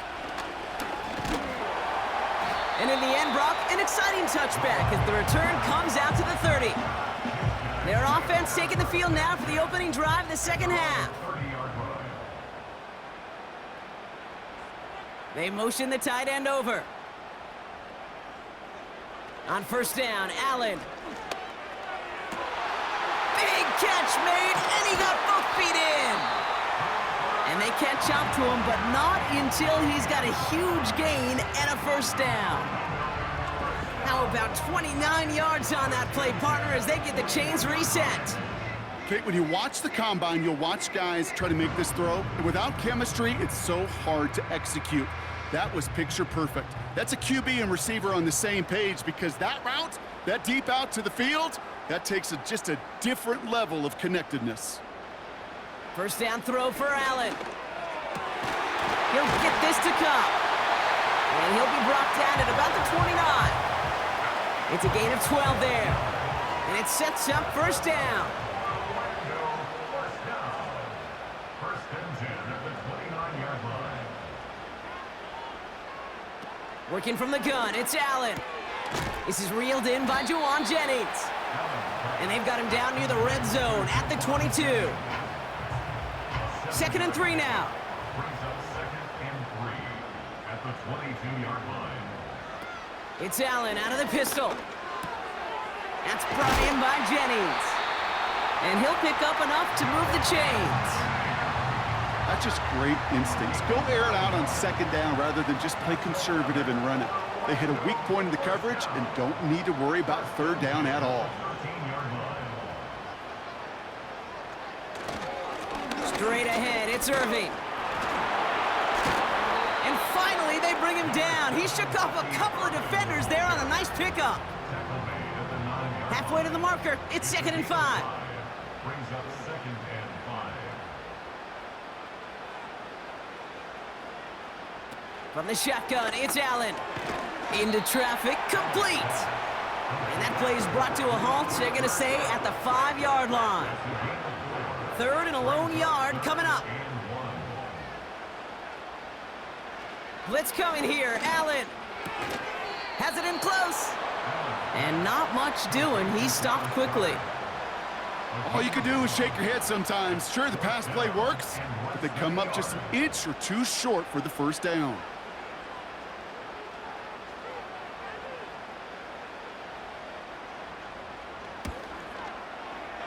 And this one had a brief chance, but not a good kick in the end. He misses it.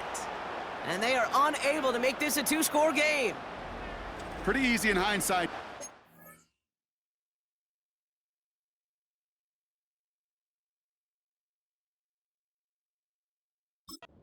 Gone for it right there. I'm probably echoing a lot of voices. Should have gone for it. But not many of us expected him to miss that field goal.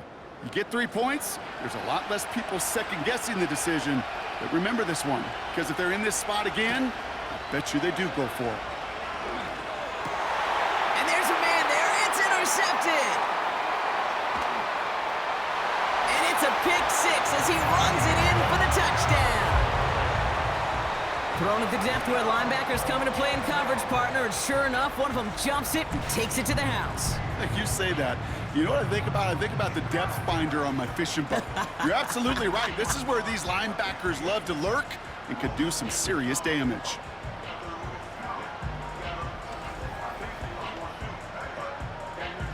Offense trying to add to the defensive effort and turn 6 points into 8. The offense will line up for a 2-point conversion. Allen looking to throw this. And he won't get away. They bring him down. The sack prevents them from adding another 2 more to that lead. Oh, I love seeing this, Brock. They got surprised with the pick 6, but they made absolutely sure there would not be another 2 added on. Yeah, kind of the epitome of sudden change, especially on such short notice. Not a lot of time to get prepped on that sideline to get out there to defend the 2-point play, but they did their job and limited the damage that came from that interception. The Lumberjacks are back on offense. Tua Tagovailoa out there once again. And as we can see here, it hasn't been the easiest game for him to operate out there, right? Number of rough moments for him. This defense able to pick him off twice to highlight their performance against him. Offense ready to begin this drive. 1st and 10. They'll put one of the tight ends in motion. Now an inside handoff to Swift. This is ahead for about 5. That was Kayvon Thibodeau there to wrap him up. All right, here we go. 2nd down. From the 32. Setting up the screen. Has some daylight through the 40. And he'll push this upfield and earn them a new set of downs. Ball on the 45. 1st and 10.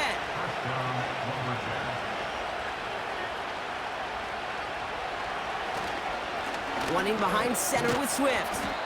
And he pushes forward, but they don't get much there. He gets a couple on 1st, and they'll come up 2nd and 8.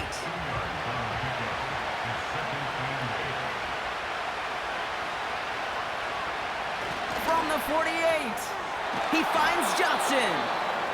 And he drives this across midfield and down into enemy territory.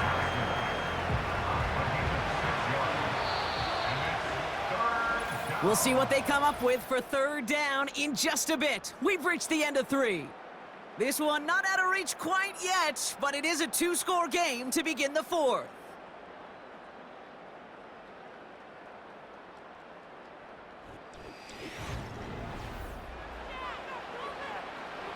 Third and just 2 to go.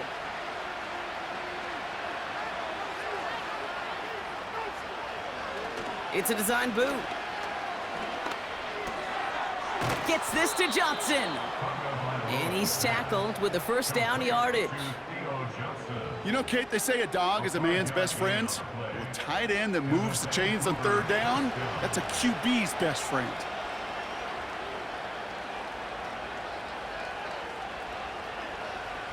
First down, here's Tua. He's on the move. Oh, look at this, here he goes. Gets out of harm's way after stringing together some nice yards on that run. Nice spot here for the offense. It's 2nd and 1. Shotgun snap now to Tagovailoa. Connects with Johnson. And he'll pick up enough to move the chains. Following that completion, remember the O-line looks to be in some pain. They're headed out to take a look at him now. A new set of downs forthcoming. It's 1st and 10. Out of the gun, Tagovailoa. Short throw is dropped. This one's incomplete. It was there, he just couldn't corral it. And it's going to be 2nd down.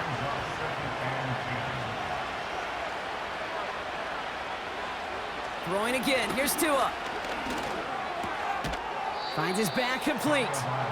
And they've got him down near the red zone at the 22. Here they come, this is 3rd and 5. They'll send him over right. All right, trying to pick this up with a jet sweep. And they make the stop as that play reaches the 14-yard line. Give him 8 yards on the play. And they're going to have a 1st down.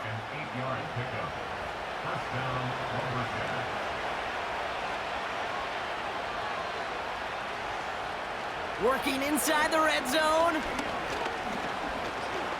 Escapes the pocket. Stepping up. And they take this in for the score. The Lumberjacks now within one score in the fourth. Tua Tagovailoa with the touchdown. Great play by the QB there, Brock. The play broke down. He didn't have much of a choice other than to escape and improvise. And in the end, turned out to be the best call he could have made. It is such a necessary tool in today's NFL for that QB to put right in his tool belt, Kate. You know, in my day, you could be a blacksmith, right? You just do the job and stay in the pocket. Not anymore. You got to be an artist. And you got to be an artist that can create when things break down. And that's big time to get a touchdown out of it as well. Here's a return from the 7. And he's going to make this to the 28 before going down. The Orbits and Bucky Irving ready for their next possession. And the running lanes, and they've been hazardous. Not quite the decorated collection of highlights from him that we're going to look at here. Those big plays, the explosive runs where he leads an offense, just haven't been there for him in this one.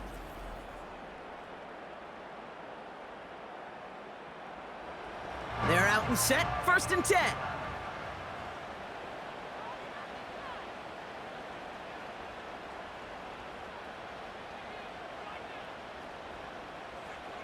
Operating from the gun, it's Allen. And the first down pass set away by a defender, incomplete. That one firmly denied by the man in coverage. And that'll bring up 2nd down. Play action now, Allen. Pocket isn't holding up, they're able to drop him. And that pushes them back, 3rd down coming up. This is a time where you get in that huddle and you just look at one another and say, hey, let's get back in rhythm. Get back in rhythm. Get something good to feel good about. Sure, you'd love to get the 1st down, but more than anything, just find a positive play after a huge sack.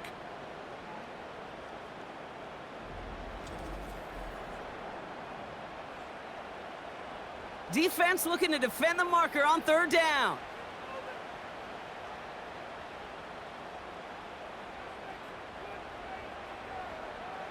Looking to throw. Flushed out of the pocket. He's running for it. And they finally bring him down, but that is a big gain and a new set of downs. 3rd and 18 kills most drives, right? But they find an opening and hit it to pick up the 1st.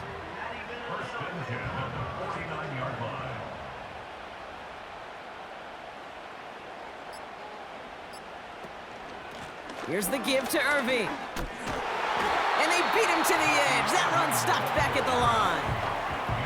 Call it no gain on that run, and they face 2nd and 10. We reach the 2-minute warning from Orlando. Orbits leading by 5. 2nd and 10, need to get some positive yardage here. Once again, Irving. And he'll cross the 50 and start pushing onto the opposing side of the field. Now just 4 seconds after our 2-minute warning, we've got another pause. Timeout taken by the defense. Jennings coming in motion right. He's back to throw. Dumps it off to his running back. And this one does not go far. Now whistles and a timeout taken quickly by the defense. 1:50 left to go. Harrison Butker out now. He knows how big this try is. It's a deep shot for him from that left hash. The kick is off the mark, no good. And their lead will remain unchanged in the 4th. Obviously, Kate, that miss would have made it a touchdown game. But think of it this way, it's still a touchdown game. But instead of it forcing overtime, now it's going to give them a loss. Back out runs their offense. And I think they'd be content doing everything the same as their prior drive and getting another touchdown here. 1st and 10 from a yard shy of midfield. Here he is to throw. And he's just going to get rid of this one. Smart move there. When you saw the field, it's going to be 2nd down.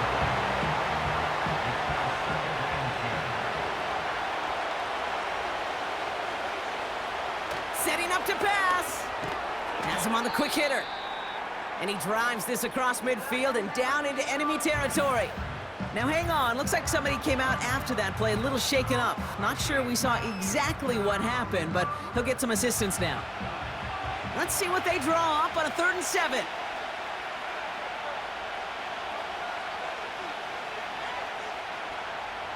Throwing now. It's complete to Hopkins. And he's got a decent gain before being brought down. Desperation time here on 4th. Finds him on the crossing route. And they catch up to him, but not until he's got a huge gain and a 1st down. They got 24 yards on the play. And the huge conversion gets them a new set of downs. You know, Kate, you'll find teams go to this crossing route concept sometimes a dozen times a game. A lot of times it's for shorter yardage, but sometimes things break in the right coverage for a much bigger impact play, just like that. An alert play defensively there. He got a hand on it to tip it away, and that makes it 2nd down.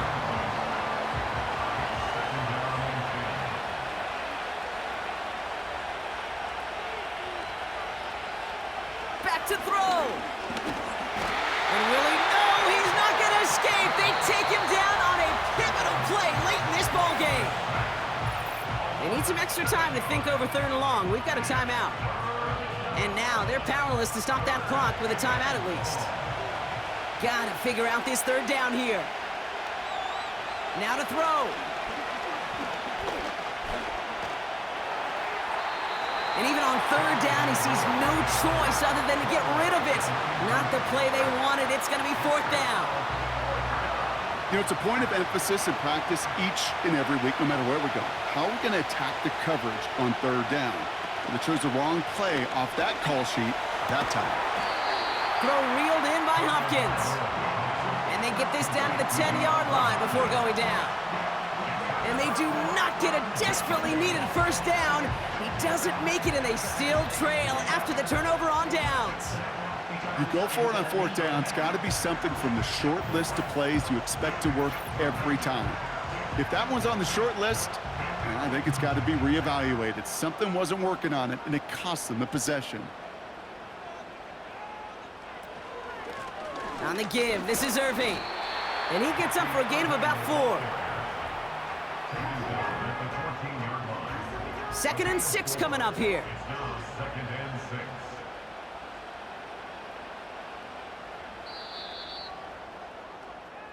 So something to be proud of, Brock, as they come away with the win. And finally, Brock, they can exhale and take a few breaths, because I don't imagine any of them were breathing easy during that one with how close this game was. Them or us? We're both. All of us. Yeah, D, all of the above. It is so hard, Kate, to match the adrenaline surge they feel right now, and that they felt at every major turn throughout the 2nd half. There's just something about a close game, the intensity that's there in every moment that you love to experience as a player, and that you hope in all these moments you can execute so you're the one celebrating and riding that wave of emotion. So that's it for us here. Brock Heward, our crew, I'm Kate Scott. This has been the NFL on EA Sports. It's a well-earned win for the Orbits as we say so long from Orlando.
It's week 3 of the 2024 season, and it's brought to you by EA Sports.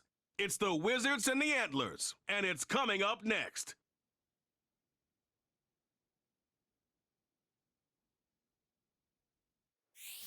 As the sun starts to set, we're going to see how much light is left by the end of this early evening game here on the NFL on EA Sports.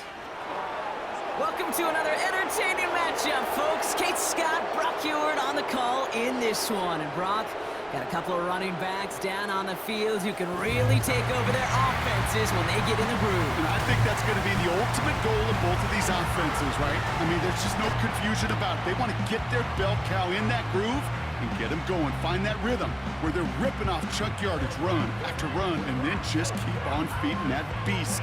In a game like this, whichever offense could get that rhythm and run game going first is likely going to be your winner.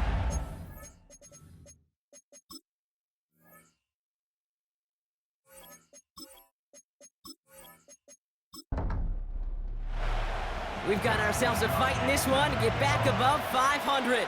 Week 3 is underway. Darius Davis to return it. Good looking return here, and he's got room. So here's their offense, taking over for the first time here. They'll be led out by the 12th-year pro from West Virginia, Geno Smith. When Geno Smith won Comeback Player of the Year, it was really hard to find another comp. You know, the NFL, we love to always compare and contrast guys from different eras or project them moving forward. But there just were not many stories like Geno Smith, who just waited and persevered a decade in the NFL before he flourished. But what came to life finally was just the arm strength, the accuracy, the playmaking ability that was there at West Virginia, and it just took some time and maybe a little love from Pete Carroll at that time to really elevate his confidence and elevate his game. Brought in by Jake Ferguson. And he'll be brought down a step or two shy of midfield. They're going to mark him at the 48. They'll keep this drive moving and come to the line for 1st and 10. Hand off to Walker from the gun. And he has enough room to gain about 4. You know, this is an offense that will emphasize the ground game at different points of each and every contest. And as long as they can reliably get gains like this, it's not going to change anytime soon. Short pass brought in. And that tackle stops him after a solid gain. 3rd down, 1 yard to go.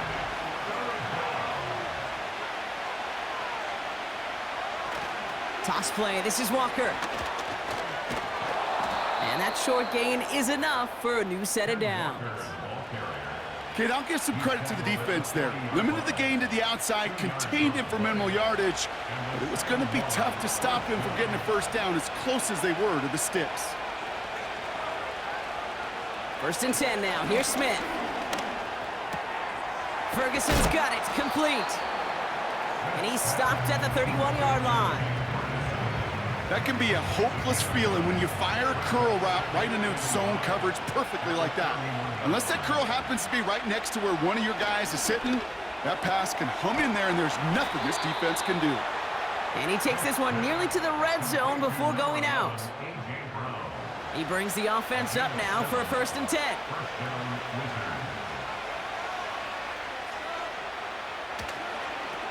To the ground with Walker. And they've got him behind the line for a big loss. Well, they were hoping to get outside and meet those guys at the 2nd level. Well, someone from the 2nd level came to beat him on his turf. And that meeting didn't go so well. A play fake, now Smith to throw. He gets it complete to Kenneth Walker. And they get this all the way down to the 16-yard line. All plays on the table here for 3rd and 3.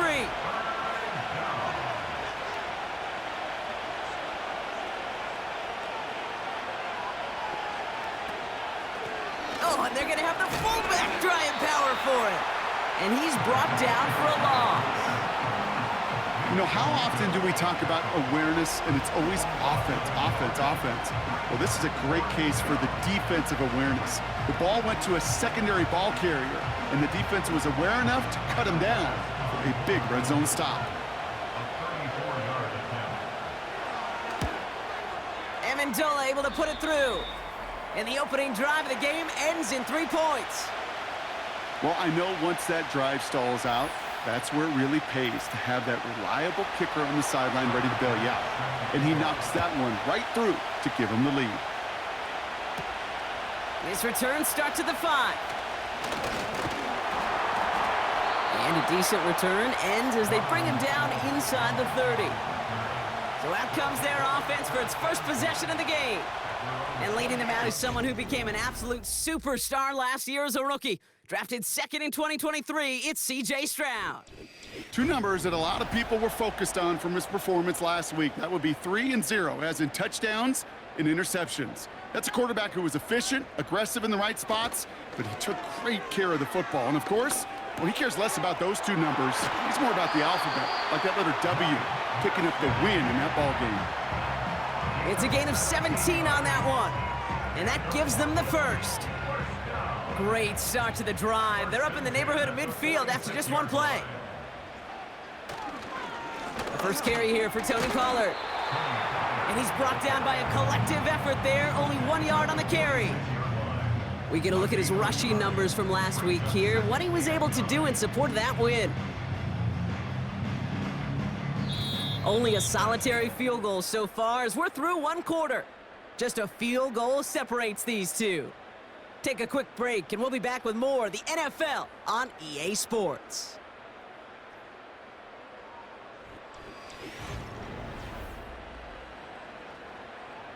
Welcome back. We're all set to start the second. Offense already out to resume its drive. They're looking down to 2nd and 9. And he'll cross the 50 and start pushing onto the opposing side of the field. I think the defense is still turned around looking for where the ball is, because that QB and tight end, they got that ball out in a hurry. Looking to throw on 3rd and 1. That's caught for the first. And they finally bring him down, but that is a big gain and a new set of downs. It's a gain of 21 yards to pick up that first down. You know what I like about that, Kate? I like that they're not coming out slow. They're willing to go with some looks here that will yield big yardage down the field instead of just settling for dinking and dunking the ball.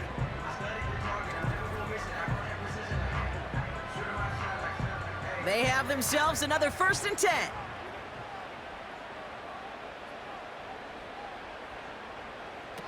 Stroud off the play fake. That's going to be caught. Tony Pollard. It's what these quarterbacks are having to do more often now than ever before in football. Show off a little mobility. Get outside the pocket and find that open man.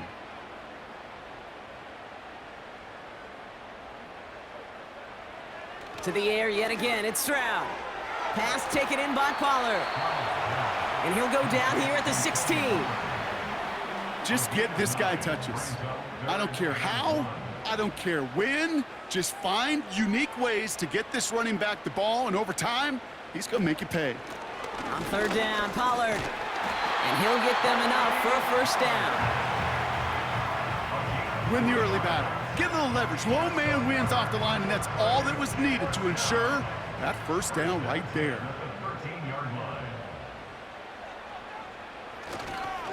Now a toss. It's Pollard. And as they bring him down, let's check the penalty flag.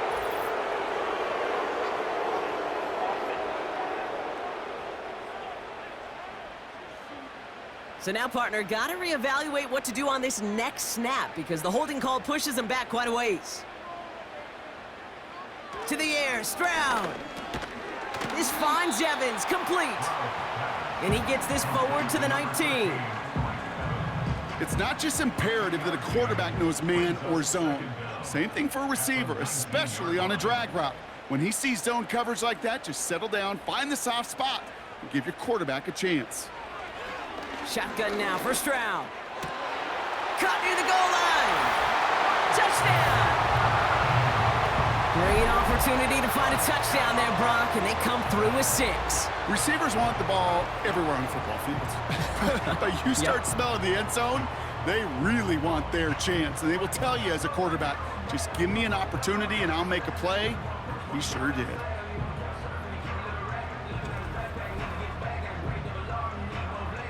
Blake Groupie to try the extra point.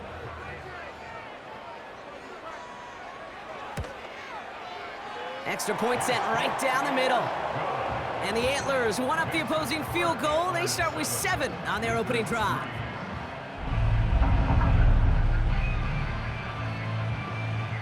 Here's Wishnowski now to handle the kickoff. Sent to return, Nyheim Hines. Tackle made as the return gets it out to the 32. Now this offense getting set to work here. And their last drive did end in points. Not as many as they wanted, though. They had to settle for that field goal despite advancing the football pretty well. It's a new set of downs for them at the 32. Smith on first down. Bails out of the pocket quick. Oh, he was on the move, but so was the defense, and they take him down. And the big play drives them backwards. Second down coming up.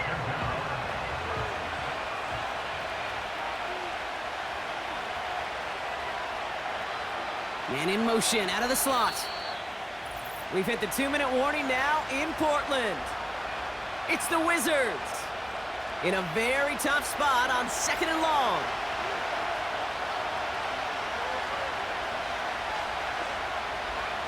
Trying again following the sack. He had it for a moment, but a great defensive play to jar it loose. Incomplete. No connection on the last play, and now it's 3rd down. Here's Walker running right. And he'll take this up to around the 30-yard line. The defense calls a timeout, so that's their first. Jordan Stout's headed out to punt it away on 4th. They needed 3 punts out of him in last week's loss as he sends this away. And a nice return out of him. They have it a little further up past their own 30. The Antlers and C.J. Stroud all set to go for their next drive. Here's 1st and 10 from the 34. And so far, they've executed exactly how they drew it up, Brock. Early lead, no points allowed, and a chance now to seize control of the game on their 2nd possession. And, Kate, generally, offenses love to script their first 10 to 15 plays. Well, this entire game script is playing out just the way they want to. Stroud to throw again on 2nd. That's complete to Juju. And he goes out close to that 45-yard line. 1 yard, all that's needed. This is 3rd and inches. Operating from the gun, it's Stroud. He'll make a bid for it on the ground. That one goes for 17 yards and moves the chains.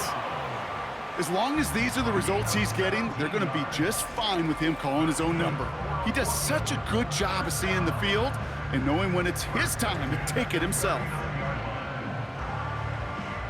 First down now, ball at the 39-yard line. From the gun, Stroud. Got a man, it's Drake London. And he gets down to the 24 before he stopped. Following that completion, remember the O-line looks to be in some pain. They're headed out to take a look at him now. The drive picks up here, 1st and 10.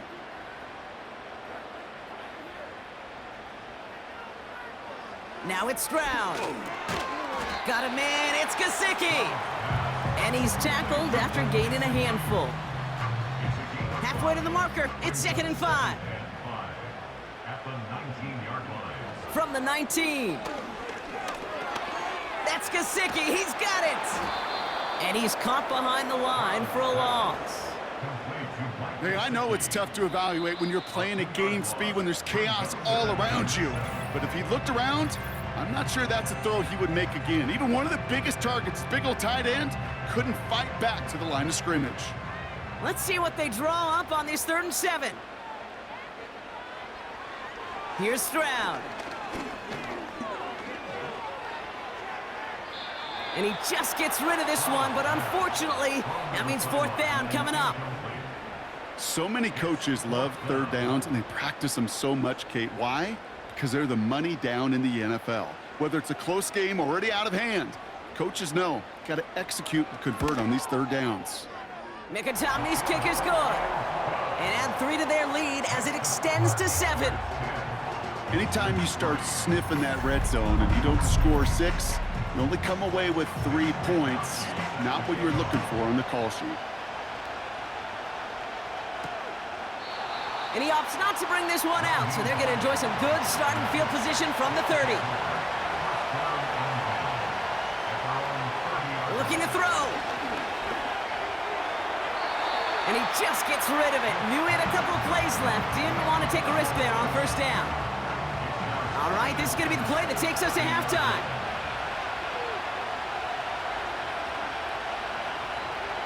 A final throw before the break. And he's not going to get something done. They take him down. So that's how our first half's going to end. A momentum-building play for their defense.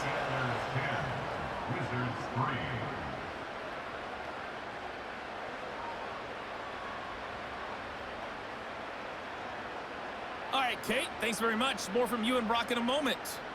But first, time for a look around the NFL to see what's going on here and what's already been an eventful afternoon of football. We'll begin across the Hudson from Manhattan in the borough of Brooklyn. And as you see, they were winners back on Thursday night. Baker Mayfield, 2 touchdown passes as his guys remain unbeaten. From there, let's head off and check out a second game. And as you see, they were losers in their ball game. Noah Brown, a touchdown catch in the victory.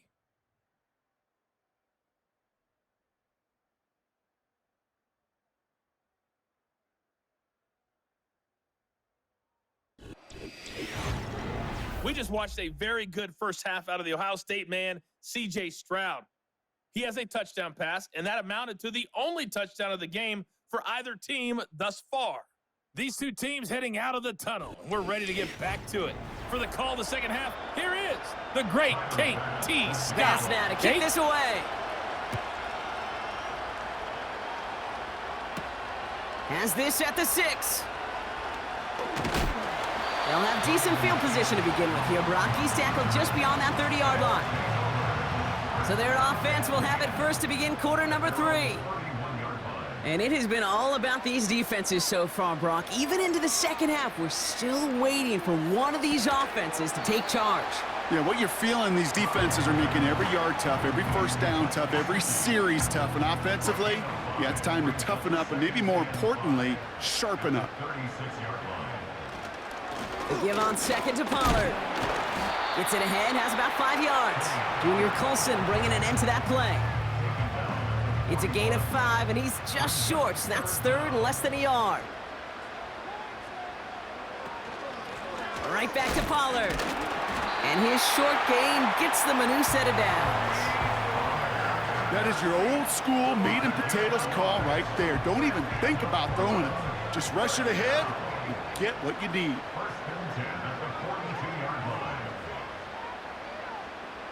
On play action, here's Stroud. Diving right side, got it! The big play nets him 17 yards. And that'll be a first down.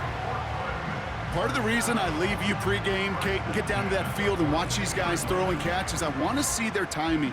I want to see their anticipation. That is picture perfect right there. A crossing route thrown that quickly tells me these two are on the same page. Nowhere to go with it, so he just throws it away. This is why we hear about closing speed so often when you evaluate players. You know, once he senses the pressure, he's getting rid of that ball. It takes a player who can close quickly to get to him before it's released and alter that throw. Only 2 yards on the play, and it brings up 3rd and 8. Okay, that's a run that's ho-hum on the stat sheet, but if you see a bigger play on the ground later on, it'll largely be because of a play just like that one, softening up the front and opening the door. Bigger gap in the future. And the defense gets there to force a small loss. Not terribly complicated on this one, just not the 3rd down screen you wanted to run. Little chance they were getting the first, and apparently, little chance they were going to even gain a positive yard at all. Punter takes the field on 4th down, and he sends this one flying. And no chance at a return. He wisely angled it for the sideline and got it down to the 12 before going out. They'll get this drive started. 1st and 10.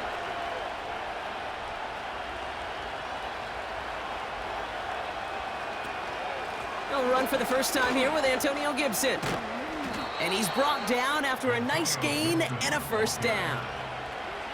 You call that first down running play. You don't always expect to get those kind of yards.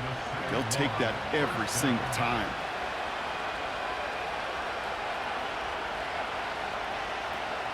First down, and they go right back to it. And he's brought down for a loss. Good defensive tackles in this league, Kate. They can take up a couple blockers. Great defensive tackles, well, they stuff the stat sheet just like that, knocking that run backwards before it could get started. They've got a man in motion. Here's Gibson on second down. And the hit stops him cold. Wow, he maybe got back to the line. He didn't get anything on that run, so struggles on the ground, leaving them with third and long. Now they send their back in motion right. Dumped off to his running back. And he's tackled for a short gain. It's plays like that, Kate, right, wrong. Where I sit and judge a defense. I judge the awareness. I judge how well that coordinator's got them equipped to see what's going on the field, and not just see it, but attack it. And they devoured that screen game on third down. And he's calling for a fair catch, which is made at the 33-yard line. No return on that punt. And it's going to be their football coming up. Now this offense ready to head back out. They didn't add to their lead last time out. They punted it away, but still ahead and able to add to it here. First down, Stroud. And he'll have a small 4-yard chunk there, brought down by Quay Walker. Well, that's a pretty similar result to a first down run play. Moves it forward, keeps you on schedule, and makes second and third down a whole lot easier to manage. Makes the connection to James Conner. Jukes one defender. Something out of nothing, Kate, that may as well be listed on his resume because he's so good at it. Caught that one near the line, and after that, it was all him. Turning a modest pass into far more than a modest gain.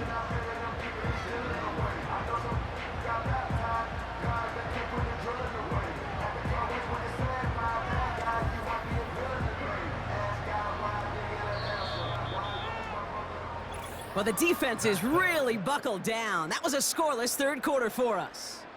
It's still just a one-score game as we resume play in the fourth.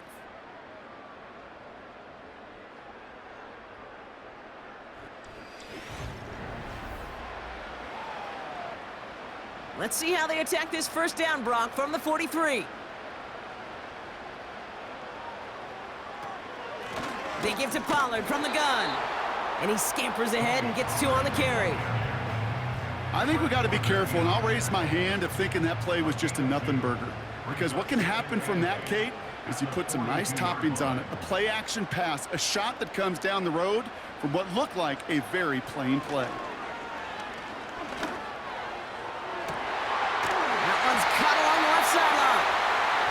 And they catch up to him, but not until he's got a huge gain and a first down. Give him 32 on the play. And that will set up first and goal. One thing we don't have in football is we don't have that radar gun. But if we did, Kate, this is the kind of throw when you throw it that deep outside the numbers that requires a serious fastball, serious arm strength, and he just showed it off. First down from the red zone. Has it down close. And he'll go down shy of the end zone. They mark him at the 4.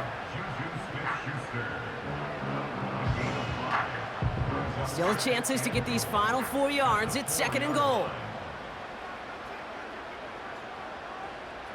Stroud from the pistol. Looking touchdown, but can't connect. A close game is going to stay close, Brock, so long as plays like that are being made in big situations. Yeah, in these tight games, you got to have your defense making plays just like that in the red zone. Here we got a defender in particular coming through with a big hit to keep points off the board. Well, you got to have a short memory in the NFL. Incompletions happen. Now you got to make the adjustment and go get the next one.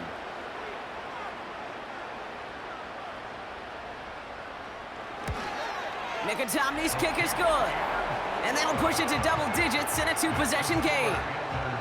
It doesn't take a math major, Kate, to realize how important that field goal was. It's now a 2-score game really late and puts them in the driver's seat to go and finish this thing with the win. On the return, here's Hines. He's got a lane up past the 30. Some good work on that return. Brock gets this up to the 33. Their offense ready to take the field now. Their last drive didn't make it very far before they had to punt it away, partner, so hopefully this one has some better legs to it. Ball at the 33 for first down.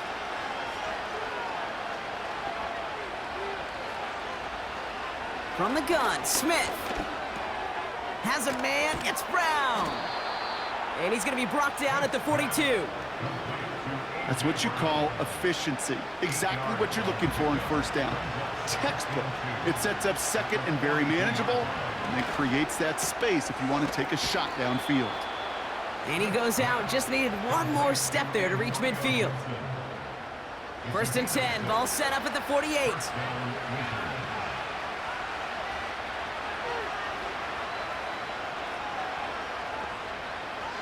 A play fake, now Smith to throw. That's complete, here's Brown. And he's caught behind the line for a loss. Offense in the hurry up here. He's got Watson. And he drives this across midfield and down into enemy territory. Throwing on third, Smith. Pocket isn't holding up, they're able to drop it. The dose of the hurry up offense here.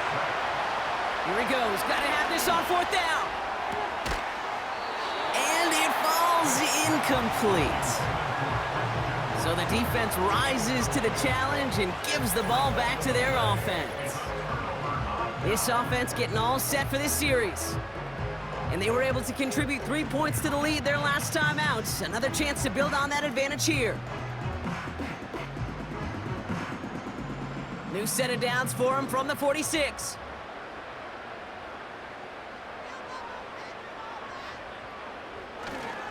First and 10, it's Pollard. Just a gain of 1, and that brings up second and 9. That's simply a foot race to the outside that he's used to winning. Seen him get beat there and forced to take it out of bounds near the line? Well, that's just a tremendous effort and tremendous speed by that defense. And he's going nowhere there. Add that to what's been a tough afternoon for him. So a tough spot now. This is 3rd and 9. We've hit the 2-minute warning here in Portland. Antlers nearing their second win in the campaign. Drive in dire straits. It's 3rd and 9.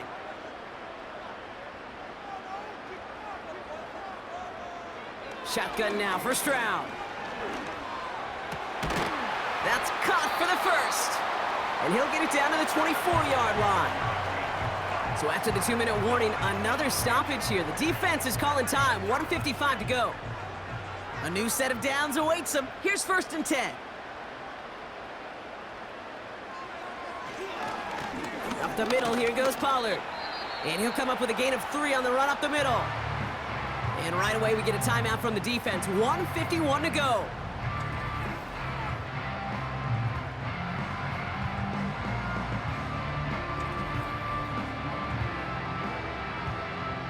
Second down now, 7 to go.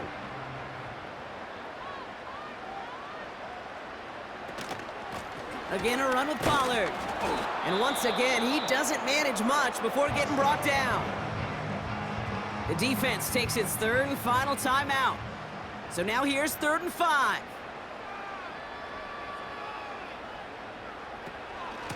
From the gun, they go with Pollard. And the defense gets there to force a small loss. If only this defense could look like that on every play, Kate. They were angry, motivated, focused. And they took that anger out on him and this offense, forcing a 4th down.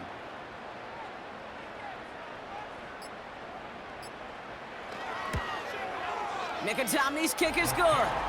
And that pushes the lead up to 13. That kick, well, it throws a roadblock up on some of the remaining avenues to get back in this game and really leaves only 1 remaining. It's going to take 2 touchdowns if they want a shot at it. And we know those odds, they're getting pretty long. On the return, here's Hines. And he's going to make this to the 28 before going down. Here comes their offense out again. And this game might be going better if he could have some more time just to work back there. This pass rush has been all over them. Really keeps taking this offense out of any grooves that they've managed to get into. Okay, I like to say in life there's energy givers and there's energy vampires. Yeah. And for this defense, these sacks right here, they're such energy givers. And, man, it's like a vampire sucking the juice out of an offense. Yeah, I love that. They get to him and bring him down. Trying to set this up quick.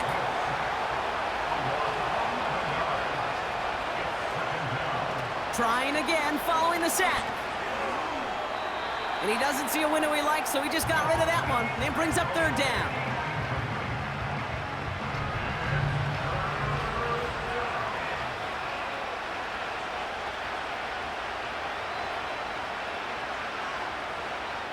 Here he is to throw. And that was probably their last gasp. It's intercepted. Kamari Lassiter with the pick. And forget the turnover, Brock. They take it back for a late touchdown. Defense getting in on the fun, Brock, with that fourth quarter lead as they provide a nice little boost there with the pick six. Yeah, you could feel some of the desperation of this offense, and when you get into that mode, it is danger time. Defenses love to take advantage of it.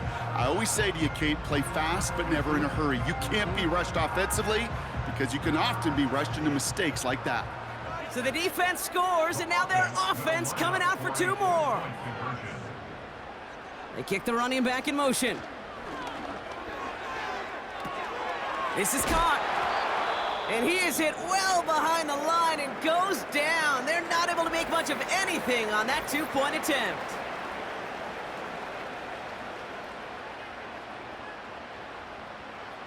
A quick chance at redemption after that pick six as it's sent away. On the return, here comes Davis. And it's a nice return here. They'll tackle him shy of the 35. This offense ready to get going again now. And they can really do what they want with these last couple of snaps afforded to them because the outcome already decided. Ball at the 33 for first down. Now Smith coming off that pick. And he just hucks this one away. Wasn't going to risk a throw or force something. It brings up second down.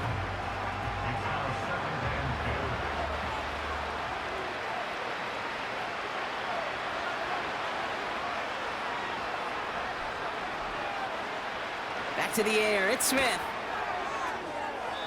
And the cover just too good there. Didn't find a throw that he was confident in, so just throws it away. Third down coming up.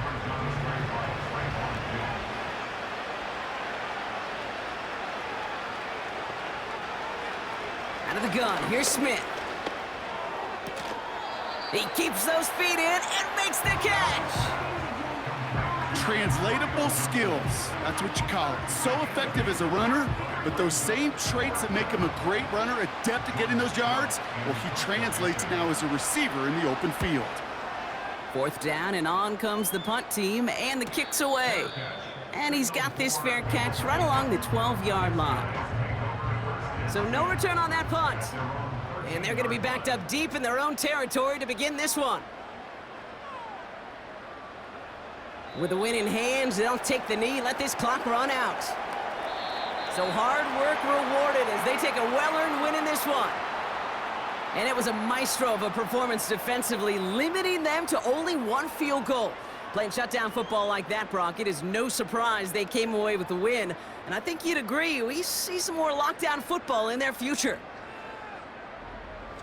This has been another edition of the NFL on EA Sports. With all our crew here and my broadcast partner, Brock Heward, I'm Kate Scott.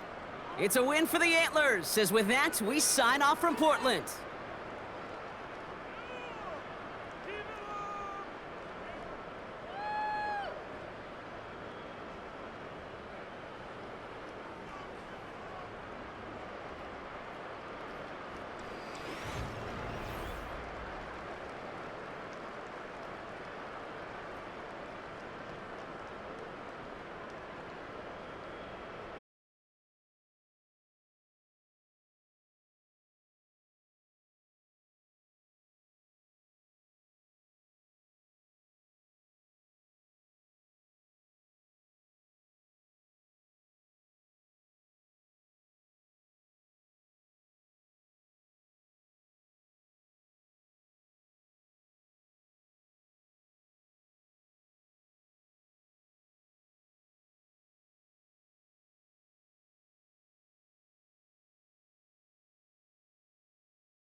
It's the National Football League on EA Sports, and we've got a showdown in the NFC West. It's the Monarchs and the Nighthawks, and it's coming up next on Madden Football.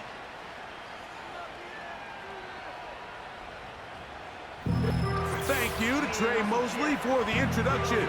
We are indeed excited to welcome you to another edition of the NFL on EA Sports. Good to be with you. Mike Tirico, Greg Olson here in the booth. Greg, we got a couple of teams who love to throw the football, and you know how guys say, hey, we're not going against the other offense, we're going against the other team's defense. Greg, these star wide receivers, you know they're watching what the other guy does on the field here today. Oh, in their minds, there's no question. They are competing against one another, and I think that's what makes this league so fun is when these guys, they know each other, they study each other.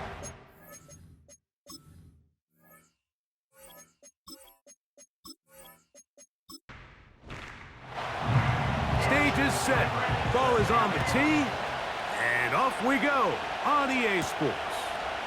Set to return is Xavier Gibson, and he's brought down right at the 25-yard line. This crowd ready in anticipation, their offense taking the field for the first time. Led by their quarterback, the 6th overall pick in the 2020 draft, it's Justin Herbert.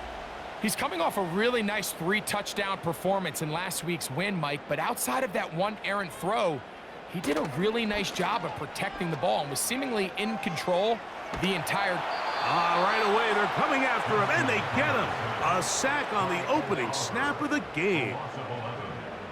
They just have to be better on first down. They've got to find a way to continue to operate ahead of the sticks, and I don't mind throwing it on first down. That is the best down in football to attempt to pass, but if they don't protect the passer, none of it's going to matter.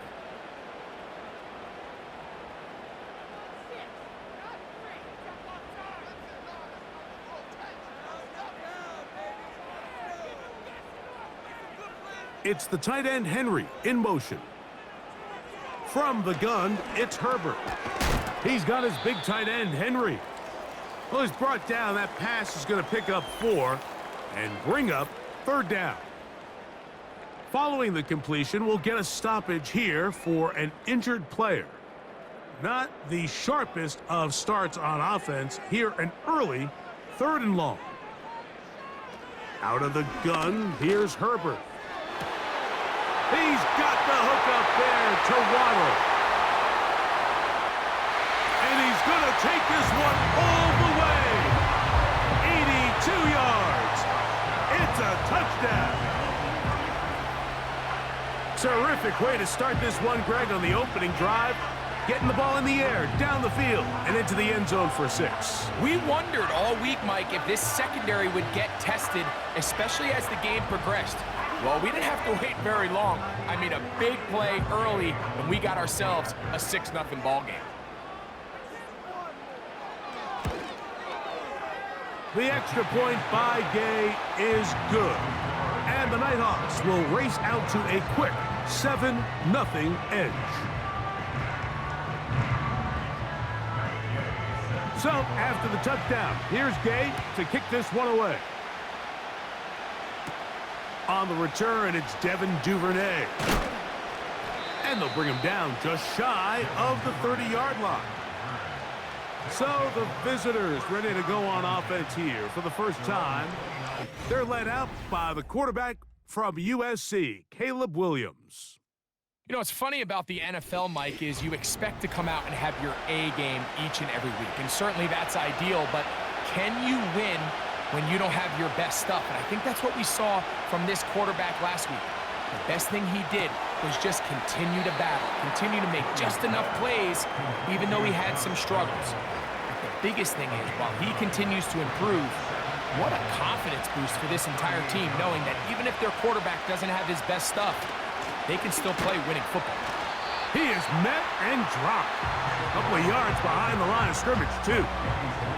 The offense thinks that they can just kind of plow this one up there in the middle and keep the chains moving, but not on this defense. Not only do they not pick up the first down, but after suffering that loss, now they've got some decisions to make on 3rd down. And that is incomplete. Remember what they told us, Mike, leading up to this game. They said it is so critical for us to find success, especially on third down. We want to maintain possession, extend these drives. Well, the first crack comes up and they fail through the air, and we're going to have to regroup and be able to have better success throughout the remainder of this game. Oh, how about the coverage there? Met and dropped before he can get a return going. The Nighthawks offense and receiver Jalen Waddle getting ready to go back to work. And he's had an early impact on this game. Sensational start, and you know they're going to be looking his way more as this game goes on. And he can't hang on through the contact. It's incomplete. What a good job defensively to meet him just as the ball was arriving. And it'll be second down. Shotgun now for Herbert. Hauled in by the tight end, Henry. And they'll work this close to a first down, maybe just a tad short. 3rd and a yard.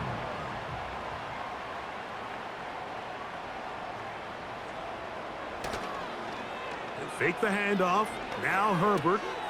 He's going to find his receiver. It's Robinson. Really just comes down to everybody understanding the situation. You realize how many yards do I need to get for the first down, and just make sure at least one of my receivers is past the sticks. That's where he went with the ball, and they're able to convert. He'll move the pile forward. Let's give him a couple. Myles Garrett able to bring him down. 2 yards on the pickup. It's 2nd and 8.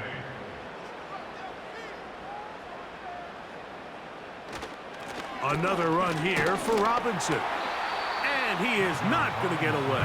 Might have gotten a yard, but it will set up 3rd down. A gain of a yard brings up 3rd and 7. In motion, it's Robinson. Throwing is Herbert on 3rd down. He'll try and get there on the ground. A gain there of 20. And that will be a first down. This is an element that defensively you always have to be ready to defend. You can't just accept that it's a pass and be so consumed with the receivers downfield. You have to account for the quarterback as a scrambler. You can see why, as he's able to get out of the pocket and pick up the first down. 1st and 10.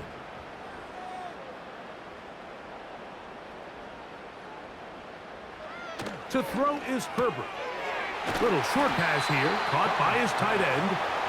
And they'll get about half of what they needed. It's a pickup of 5 and sets up 2nd and 5.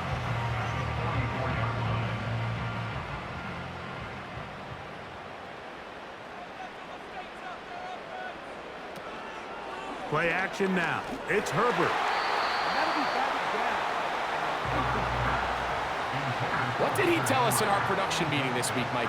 He takes such great pride in his coverage abilities, and after that play, it's pretty clear why. And that is incomplete. This pass rush is continuing to make their presence felt here in the early going, and for this quarterback, he's lucky to at least get rid of that ball because they were on the verge of recording their 2nd sack, and we're still here in the 1st quarter. And that one not placed as well as he had hoped. It's all the way into the end zone for a touchback. The Monarchs offense ready for their 2nd possession. They trail here by a touchdown as this drive will start with a first down. And he'll plow forward for a gain of 4 yards. Here's 2nd and 6.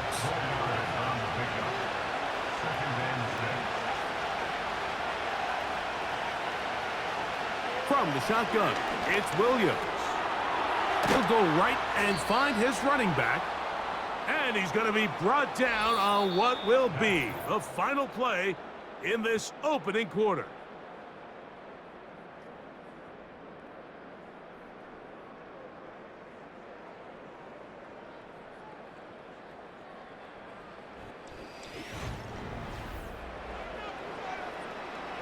So, from the 36, it is 1st and 10. Now Brown. And he'll get forward for a couple.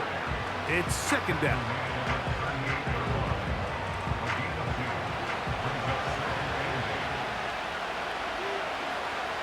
Working out of the gun. Here's Williams. Nowhere to go. He's going to be taken down. That's Jonathan Bernard busting in to record the sack.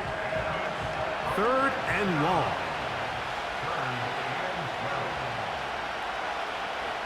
On 3rd down, it's Williams from the gun. He's got his man. That's Downs. And he's down inside the 40-yard line. Those are the explosive pass plays that this team is going to continue to mine all day. And you can see pre-snap, the quarterback loved his matchup.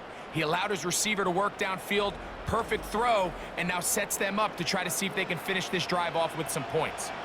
1st and 10 now from the 36. A carry here for Brown. He's got space inside the 25. And this takes him into the red zone. He's brought down inside the 20-yard line. And a nice pickup there by the back with an explosive run play. And it's important to point out, Mike, his offensive play caller, he's still working off that opening script. It doesn't necessarily have to just be the first possession. Using formations, using run game and pass. Unmask the defense and understand where to take the play calling as the game unfolds. They'll work now on 2nd and 4. Here's Brown. He's going nowhere. Gonna lose yardage on that play. With how fast they were all over that play, you almost wonder, Mike, was there a pre-snap tell? Did they know that play was coming? Because I'll tell you, that defense was on it from the start.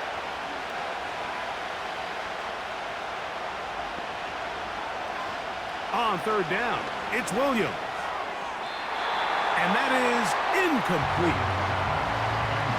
They couldn't quite connect there on that short pass, Mike, and I just think it's worth reminding everyone how different the concepts are down here in the red zone than what the rest of the game plan calls for in the normal part of the field. Seibert's kick is good.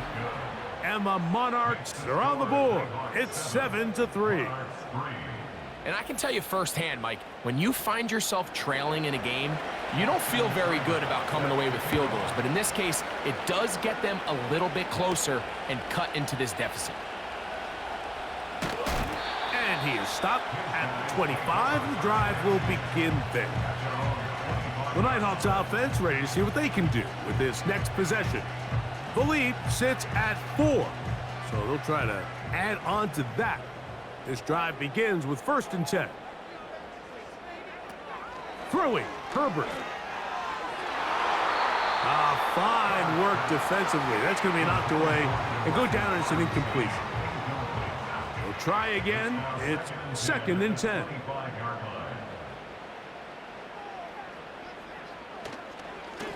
And here's Bijan. And he'll take this up to the 30. Pick up a 5. Here now, 3rd and 5. Brings up 3rd and 5. On play action, now Herbert. And he's going to run out of time. They get to him and bring him down. A 3-yard loss on the play. It's 4th down. Now this defense will use the first of their timeouts.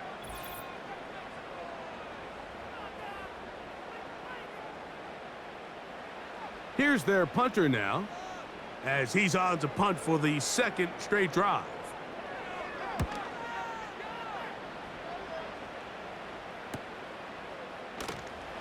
But he cannot get away. Great job down there to hold him to a short return. The Monarchs offense ready to come back out for this next possession. They trail by 4. A touchdown gives them the lead. Drive begins with 1st and 10. And he's going to be taken down as we hit the 2-minute warning here in this first half.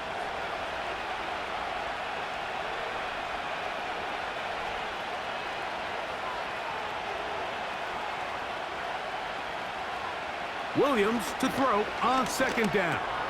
The throw on the run is complete. And that's going to be a 1st down. A pickup of 9. There's a throw right side. It's going to be incomplete. He was looking for Stephon Diggs there. And it'll bring up second down. Operating from the shotgun, it's Williams. He'll find Brown out of the backfield. And they'll hold him to a gain of just a couple and sets up third down. He'll try to run for it.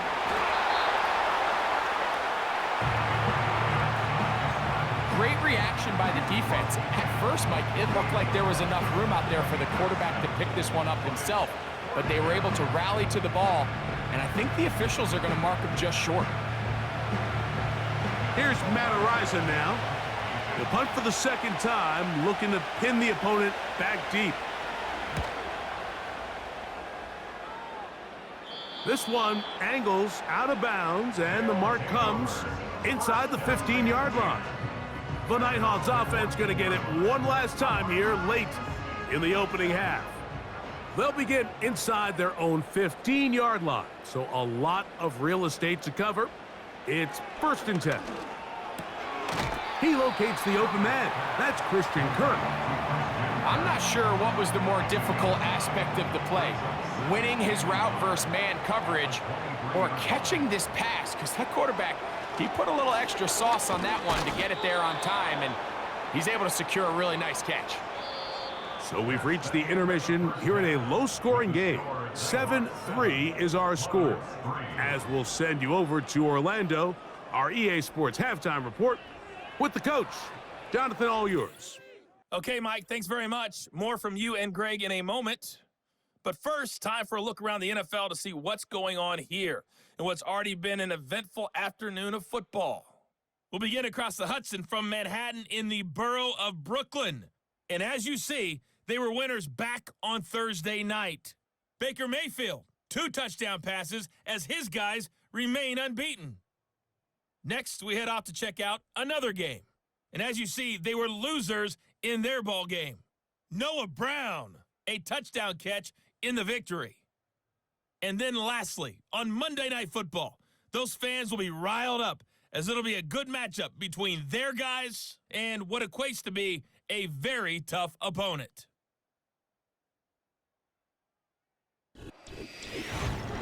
We're accustomed to seeing strong quarterback play. We got that in the first half from Justin Herbert. He has a touchdown pass, and that amounted to the only touchdown of the game for either team thus far. The second half, straight ahead. Time to get back to it. And for the call, let's rejoin Mike Tirico and Greg Olson. Coach, thanks. This one's still anyone's game. We'll see who can come out with the hot hand in this second half. About to get started. On the return, here comes Evans. Now an opening past the 30. Nice job by the return team as he takes it across the 30-yard line. The Monarchs offense ready to get going again. They'll have it first in this third quarter. They'll begin with 1st and 10. To throw, it's Williams. Pass right side to Downs. He's close to a first down to gain a 9. Nice pitch and catch on first down. A good spot here, 2nd and a yard. On the ground, it's Brown. No dice there. He is met and tackled behind the line of scrimmage. Anytime the running back is forced to chop his feet in the background and never get to top speed, you know that play's not going anywhere. And that's exactly what the defense was able to force here by getting penetration. Great job there, stopping this play before he had a chance to even get started. On third down, they'll set up to throw. Throwing it right into the hands of his running back. And he's going to be out of bounds with a gain of 7. And that'll be enough for a first down.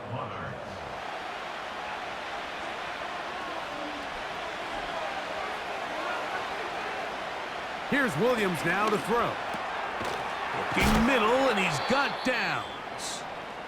And they'll get about 4 here as he is taken down. Following the completion, we'll get a stoppage here for an injured player. And as the medical staff looks him over, we'll step aside.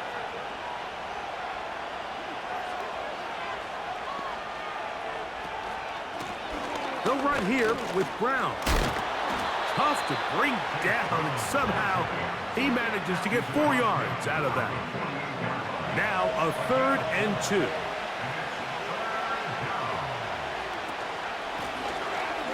Trying to pick this one up on the ground. They gain 18 yards on that one. That's enough for a first down. There's a big conversation going on right now around the NFL about what is the true value of having a run game. And I've always thought it comes down to being good at 3 situations. Can you run the ball in the 4th quarter with a lead? How well can you run the ball on the goal line? And then in this case, how well can you run the ball in short yardage situations? Here's Williams on 1st and 10. And he can't hang on through the contact. It's incomplete. What a good job defensively to meet him just as the ball was arriving. And it'll be 2nd down.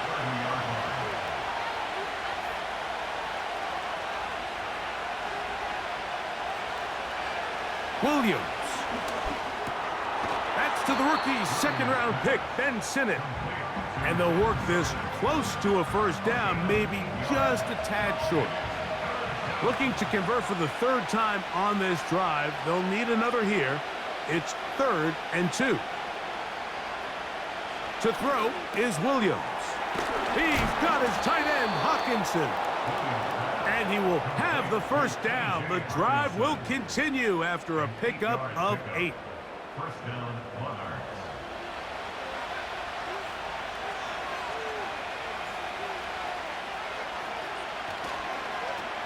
Here's a toss, right side.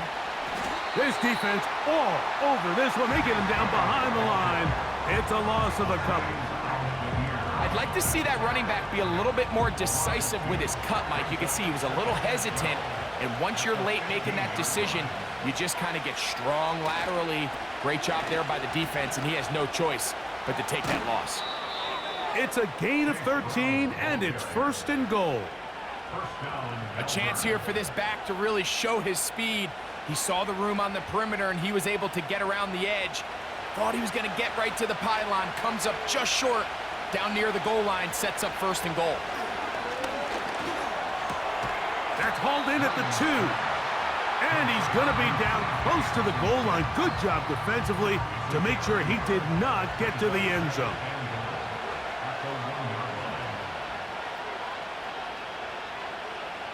On 2nd down, it's Williams. And that is caught in the end zone. He's in. Devin Duvernay. Touchdown, Monarchs. His 1st touchdown of the new campaign. Tight spaces down there. Things happen quick. Greg, a quick decision and great execution for the score. You're exactly right, Mike. Down here this close to the goal line, everybody's clock has to speed up. Not only the quarterback processing to get the ball out of his hand, but you have to win as a receiver quickly and give the quarterback somewhere to go with the ball. It was that quickness at the line of scrimmage that led to that touchdown. Seibert now following the touchdown. He's out to kick it away. Gibson now on the return. He'll work his way across the 25-yard line. The Nighthawks offense getting ready for their opening possession of this 2nd half. This one has been tight so far. A field goal separating the two sides as this drive kicks off with 1st and 10. The drive will begin here with a run by Robinson. And he's shedding tacklers left and right, winding his way for a gain of 8. He'll come to the line now on 2nd and 2. They'll go again with Robinson. And it doesn't appear that he got to that first down marker. They'll only give him a yard, so it'll set up 3rd down. So, points at a premium. Defensive battle so far as we are through 3. You're watching the NFL on EA Sports.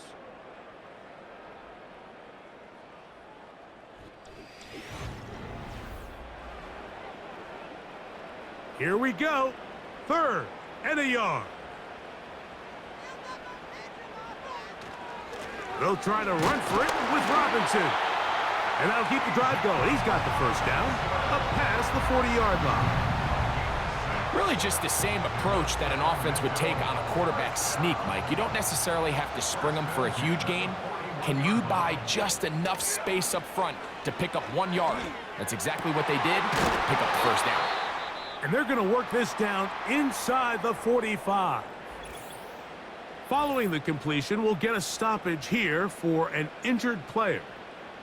So as they look at the injured player, we'll take a timeout. Herbert now on first down.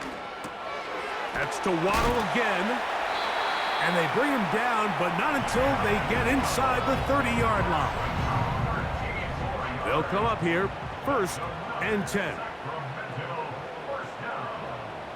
Shotgun now for Herbert. He's got his big tight end, Henry. Now they are in business inside the 15-yard line. And this is a tricky part of the game for any defense. You find yourself protecting a late lead, and the age-old question is, do you remain aggressive? Do you try to just keep the ball from being thrown over your head and make everything be tackled and played in front of you? That's what every defensive coordinator struggles with, so they can't get too soft here as they try to hold on to this lead here late. And he's brought down after a gain of 6 on first down. They'll come up now for 2nd down and 4.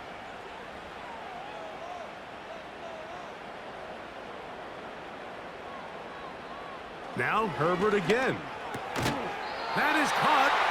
And they'll stop him just short of the goal line, but they are going to have enough to convert. It's going to be 1st and goal. They'll run with Robinson.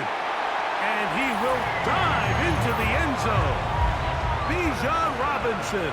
Touchdown, Nighthawks. What a game this has been. Back and forth we go, and that 4th quarter score changes the lead one more time. And we've seen the lead go back and forth, Mike, and now the question is, can they get a stop? Can they find a way defensively to hang on to this lead and get themselves this big win? The extra point by Gay is good. And the Nighthawks are on top. It's 14-10. So now playing with the lead after that 4th quarter touchdown, time to kick it back the other way. He'll get this up to the 28-yard line. Nice place for the drive to start. The Monarchs offense ready to see what they can do. They'll start it here with a 1st and 10.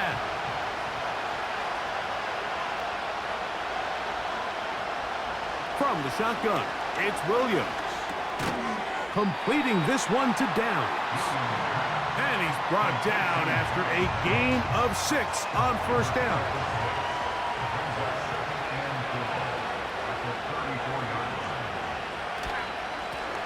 Now a handoff, running right.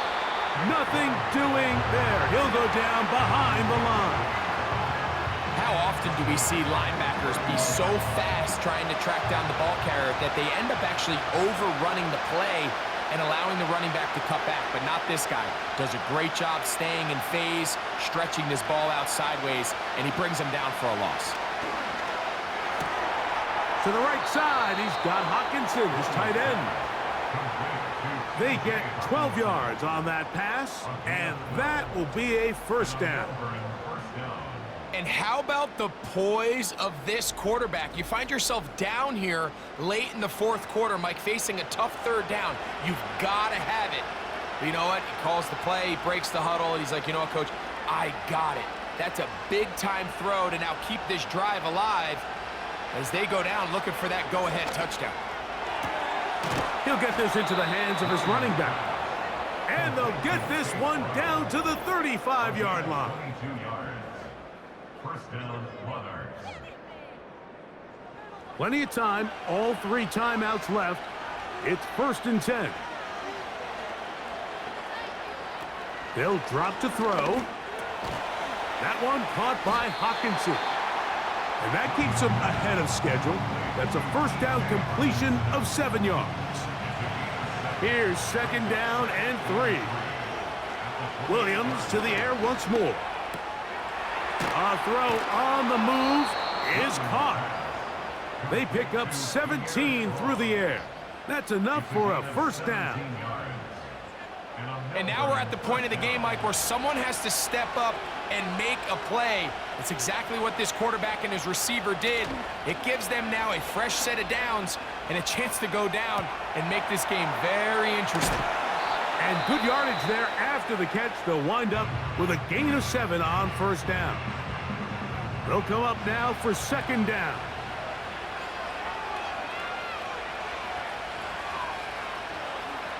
We'll try to throw again. Here's Williams. To the goal line and in. Devin Duvernay. Touchdown Monarchs. His second TD of the game, and this one gives his team the lead.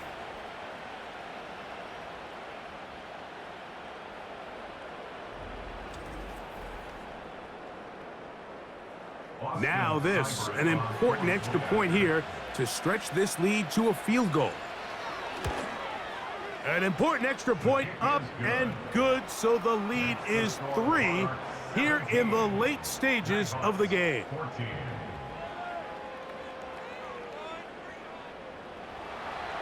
So now playing with the lead after that fourth quarter touchdown, time to kick it back the other way. Gibson now on the return. And a decent return there. He'll get this up just shy of the 30. The home team's offense and their big play wideout getting set for their next possession. And he's looking to finish strong. He has been unquestionably the star of the show, as they have just absolutely had no answer on the defensive side of the ball. On 1st and 10, here's Herbert. Catch made there by Waddle. And that keeps him ahead of schedule. That's a first down completion of 7 yards. From the gun, it's Herbert. To the right side, and Kurt's got it. Now another timeout called by this offense. They have 1 remaining. Throwing on first down is Herbert. He'll spot Henry open downfield. Final minute, 1 timeout remaining, and it's 1st and 10. And good work there defensively. It's knocked away and incomplete. Jalen Waddle, the intended target, and it'll be 2nd down. Herbert to the air again. Hauled in by the tight end, Henry. And they'll work this close to a first down, maybe just a tad short.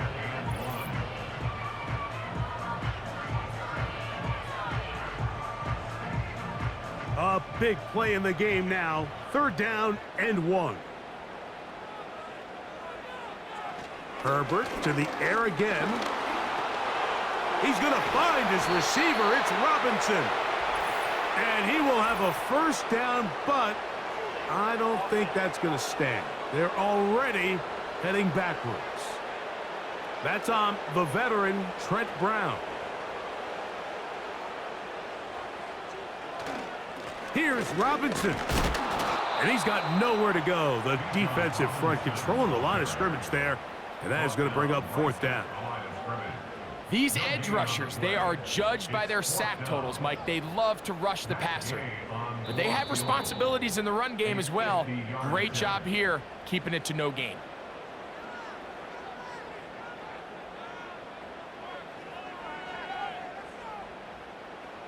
So out comes Matt Gay in a big spot. This to force overtime. He banged this one, and he's got it. Gets it from long distance. And we are almost certainly bound for overtime. Final seconds here, overtime looming on the horizon as they kick it off. And no chance to return this one. Through the end zone for a touchback. Here we go. One final play. He's going to look for the home run ball. And he's going to be taken down, and that will do it. 4 quarters, no winner. let's keep going. We're off to overtime.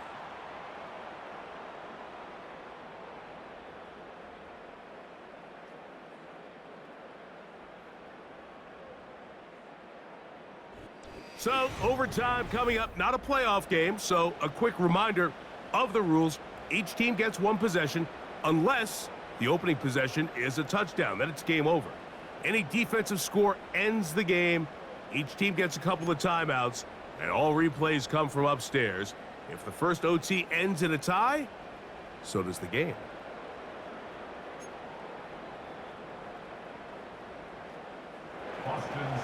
Four quarters could not determine a winner. We get back underway here in overtime. This one taken at the 7. And it'll be brought down past the 25. Decent field position to start this drive. The home team's offense getting their final instructions before heading back onto the field. They'll see if they can put something together here. Beginning with first, the pressure gets there, and down he goes back inside the 20-yard line. What really stood out to me, Mike, was the body language of the middle linebacker prior to the ball being snapped. So often we see the guy who's blitzing, they get a little antsy and they tip their hand. But that wasn't the case here. He times it perfectly, nobody accounts for him, and he comes away with the sack. Pass caught, it's John Mechie. So often sacks, especially on first down, can be drive killers. But their ability here to take this from 2nd and long to 3rd and short, they've got a really good opportunity here, Mike. If they don't get it on 3rd, don't be surprised if they go for it on 4th. I think he predetermined that 3rd down throw, and even though the coverage was tight, he still tried to fit the ball in there anyway, and it ended up falling incomplete. I think if he goes through his progressions and has a little bit more trust in his protection, I think there's an easier throw to make out there. And he's going to be hit and dropped right away. That's great coverage there. Winds up with nothing on the return. The visitors' offense and Caleb Williams set to take over once more. And he has been in control of this offense. Want to run you through some of the action from earlier on. You've got the 2 touchdown passes, over 200 passing yards. He has been excellent all game long.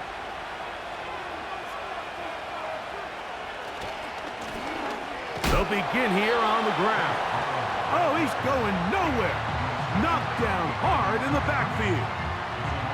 Well, they try to get the run game started here early on this drive, Mike, and they're just going to have to do a better job up front. There's really nowhere for this ball carrier to go. You never want to lose yards on first down, but that's exactly the case here. Last play went the wrong way. It sets up 2nd and long. It's 2nd down and 12. They'll stick with him again. And a nice run there as he surges forward. A gain of 8 and sets up 3rd down. 2 minutes to go here in overtime. Greg and I back to search for a winner after this. Here's a 3rd down and 4. The tight end Hawkinson starts the motion. 3rd and short yardage, and here's Williams. Trying to find some seam out there, but he will not. They get him behind the line, and 4th down is coming up. The Monarchs special teams unit onto the field. And he's on for a big one here in overtime. And good coverage by the punt team. They stop him before he can get any return cranked up. The home team's offense ready to take over possession of the football. We'll try to establish some tempo as they start this one with 1st and 10. Out of the gun, here's Herbert. Sending it deep for Waddle. He's going to go all the way to win it here in overtime. A beautiful combination in the air there. The pass downfield and bringing it the rest of the way into the end zone for the touchdown. And it's really just a great route, Mike, and then a beautiful throw. The accuracy of the throw is what allowed the receiver not only to secure the catch, but then be able to turn it up and finish the play and find himself in the end zone. So the fans gonna head home happy. It's a win for the hometown squad. They had to work for this one. All even through 4 quarters, able to get the breakthrough in overtime to come away with a victory. So that'll just about do it for Greg Olson and our entire team. I'm Mike Tirico. You've been watching the NFL on EA Sports. For more, log on to easports.com. With that, we say so long, everyone.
Testing, testing.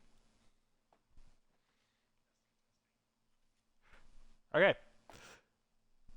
Uh, what a day. What a day of games. I feel like I say that all the time, but today was actually was actually really fun. Hold on, let me double fucking check everything.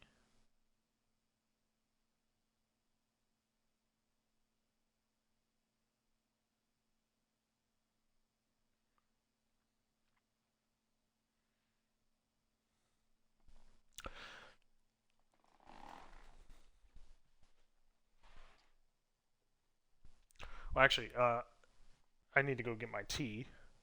But let me explain. Today's games.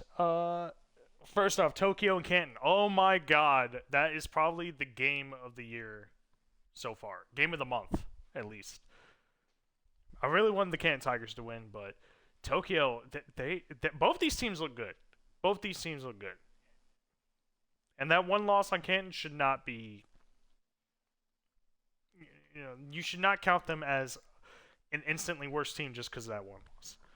I mean, maybe against Tokyo, but regardless, Canton are not a bad team. But Tokyo, they just look on another level. And with Mac Jones, of all people, he was on the Pioneers that were floundering at this time of year last year. So that's another thing.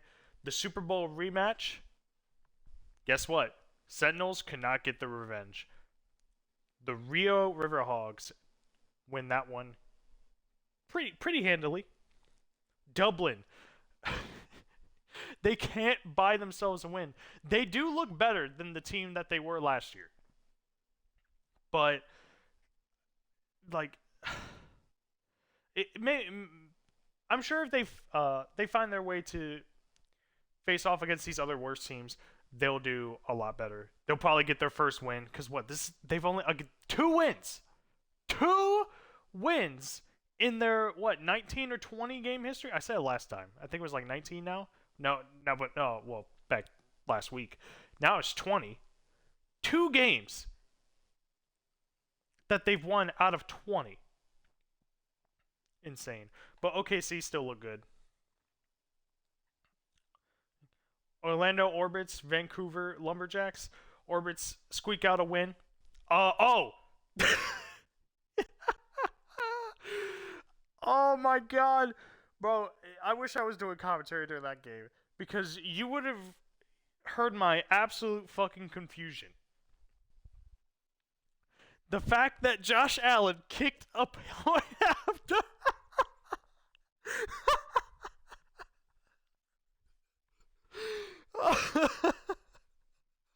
Bro, the fact that they were going for 2, I'm like, okay, they're going for 2. And then they audible to kick the point after. I'm like, okay. And then I thought about it. I was like, wait a minute. They don't have their kicker out of the field.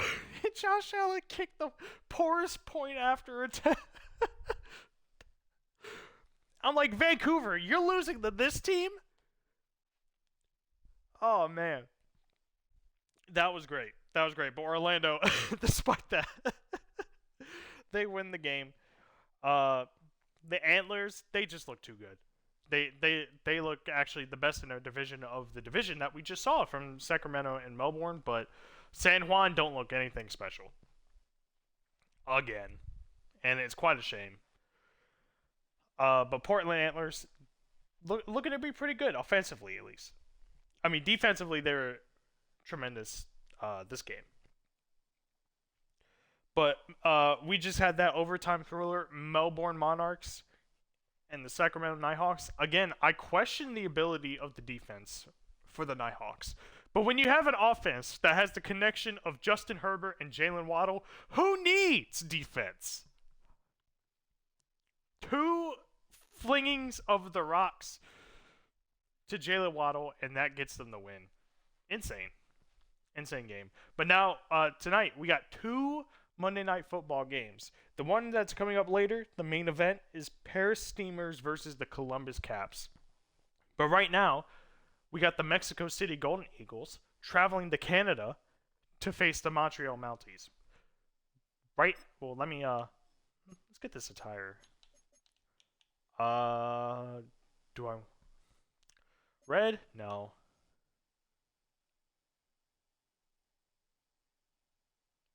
Yeah, let's go with the blue. Alright, once I get my sweet tea, and I do gotta pee, so I'll be right back.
All right, we're back, and we're ready to get the games going.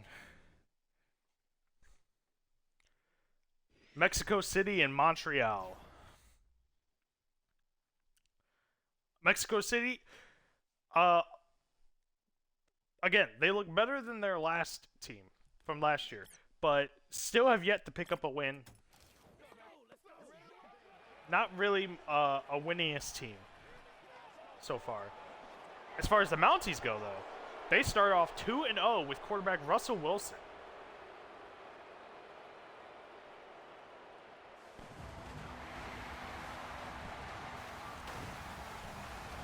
I believe Curtis Samuel, C.D. Lamb contributes a lot to this team. But the Mounties look hella good right now. They're, I would argue, there's an argument to be made about them being the best team, but it's only the third week. It's only the third week.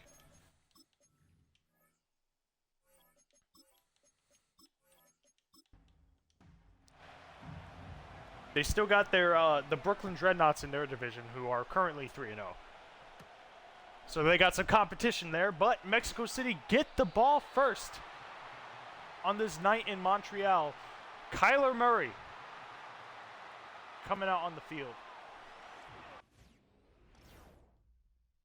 And his success varies. His success varies. As you can see, very teeter-totter. Only one touchdown and an interception on the year so far.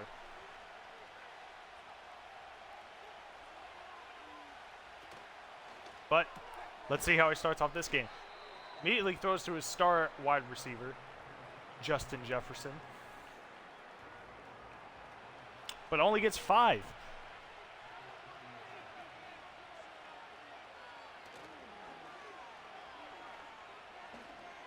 The Quebecers are loud and rowdy right now. Oh, but if there wasn't one guy out there, that would have been an amazing touchdown right there. He would have been free, and the grass definitely would have been green.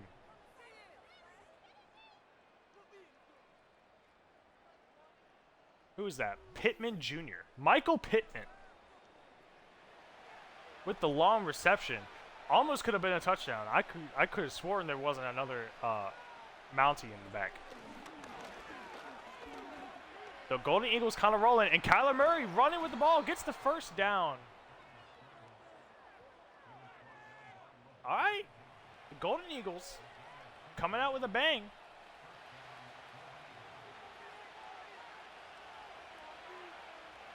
They've got nothing but first downs here. Murray step back to pass, throws it down the middle. Oh, he breaks the tackle. Oh, maybe that would have been a first down if he just got tackled right there, but he was able to get his footing and just steps behind the line. So now it's only 1 yard for a first down. With the way this drive's going, though, yep, doesn't look like it matters. They are driving down the field.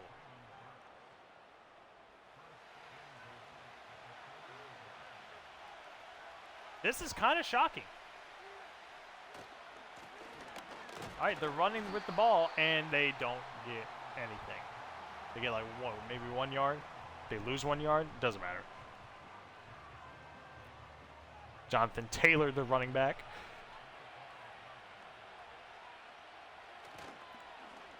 Mexico City, play action. But Kyler Murray, he had wide open field, but Derwin James able to catch up to him. Now it's 3rd and goal off that sack. Is it the sack, or is it just, he just lost yards off a rush? I don't know. 3rd down. Don't let this go to waste. Oh, no! The sack again.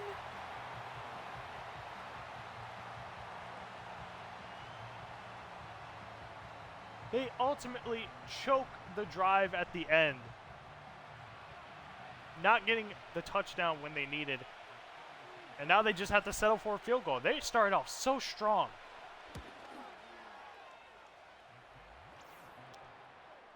But they do get points on the board. 3-0. Eddie Pinheiro with the field goal.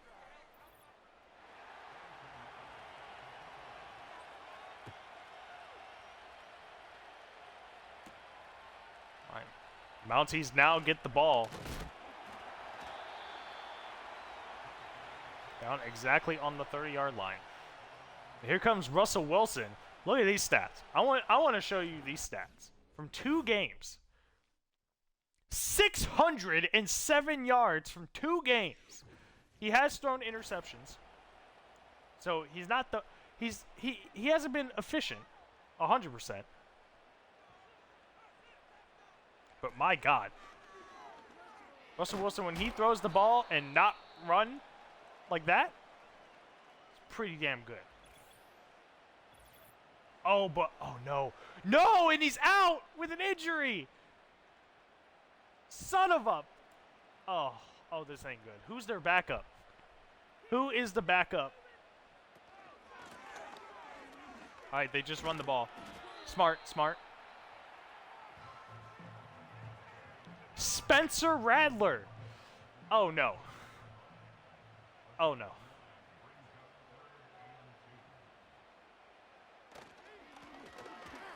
Not looking good for the Mounties, but they do get the first down just off of Justice Hill running the ball.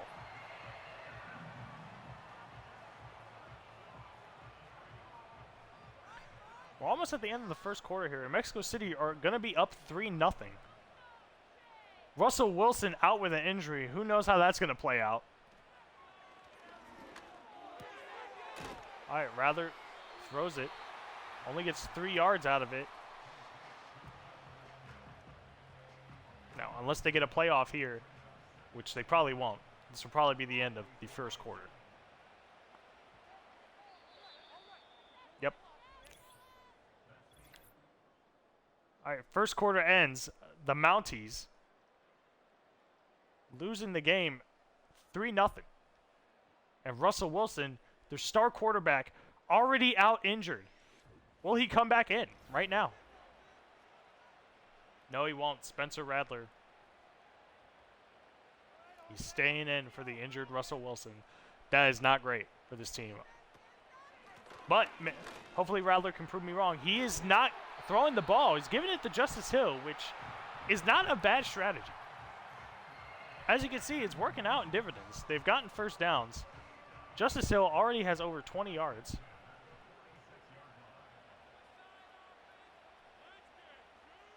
In this first drive, at least.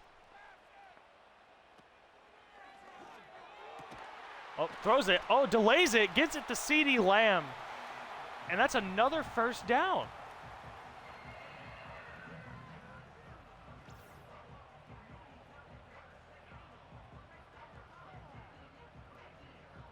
Pumped the ball at first. Delayed the pass, but then passed it to CeeDee Lamb. Gets it complete. All right. Mounties moving the ball too. They're on the 32. They're in field goal range. Justice Hill finds the hole again, but only gets 4 yards. Whatever.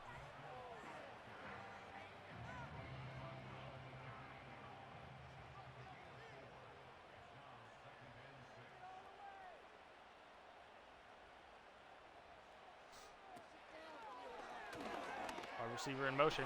Throws the ball. Oh! Whew. They are lucky that there wasn't a golden eagle just right there ready to catch that. All right, off that incomplete pass, almost a catch, 3rd and 6.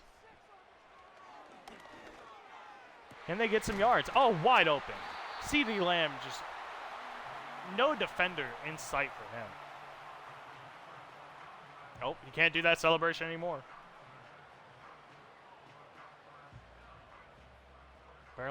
Apparently that's banned. I guess it's like a gang thing or something. I don't know. All right, Justice Hill running with the ball. Wide open field. 9 yards. You know, they're kind of playing it smart. They're limiting Spencer Rattler's throws. Not that he's thrown terribly so far, but limiting. Oh, jet sweep. Gets nothing.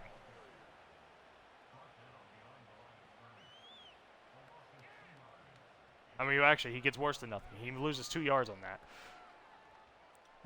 Who was that? Moore?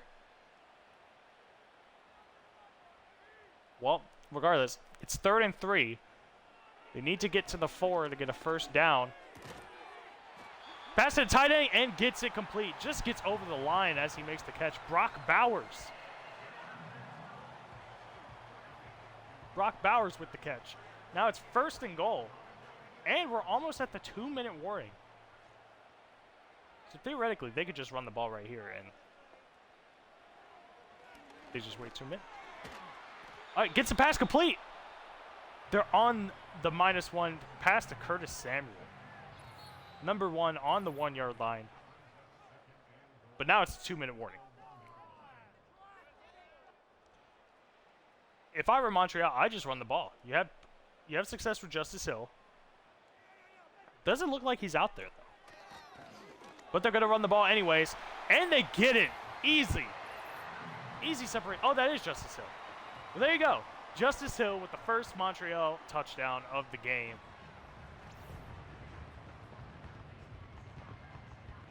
No need to dive. I don't know what he was trying to dive for. His foot was literally in the end zone as he dived. Well, despite the fact that their star quarterback is injured, they go down the field. They get a touchdown. Almost 6 minutes, almost a whole quarter's worth of a drive.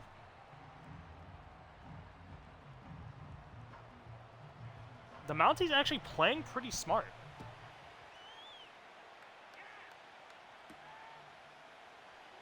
Let's see if Mexico City can recreate that fast drive that they kind of fumbled in the end. Not literally, but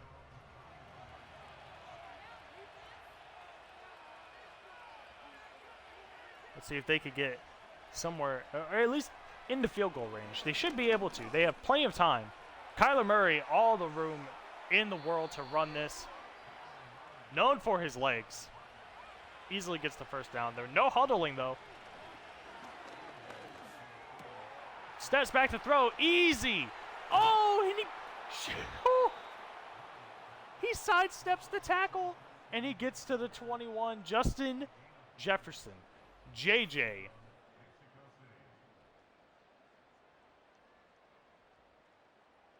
Look at this. Woo! The Mounties defender just had his momentum carried with him. And Justin Jefferson just says, nope. Just backs up. Doesn't get the tackle. Now Mexico City are in the red zone. They don't get the first down there, though. Travis Kelce with the reception.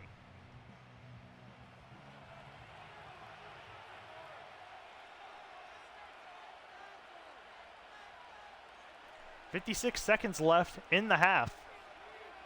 Mexico City look like they're about to score.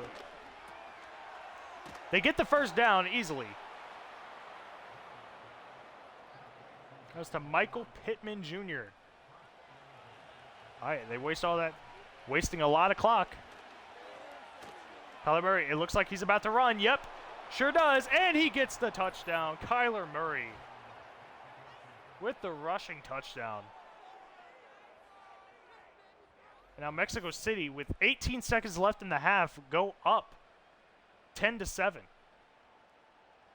After this point after, of course. Now, Kyler, don't kick it like Josh Allen did earlier. Please. Give it to the actual kicker. I still can't believe that happened. It's like, you know, I always question, like, why don't they, like, ever just audible to a field goal or a point after? And I see why now. I see why now.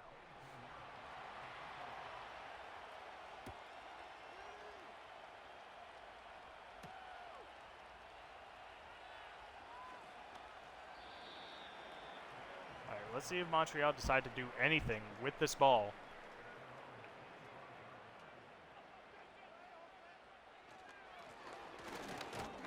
Nope, they're just going to give it to Justice Hill. And that will be the end of the half. The Mounties will get the ball back at the half.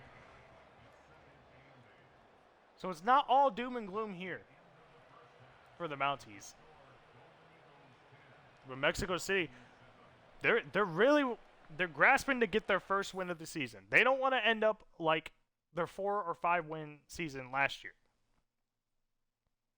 You definitely don't want to do that. As you can see, all the scores there. I'm not going to do all that until the last game. I'm not going to take my screenshot.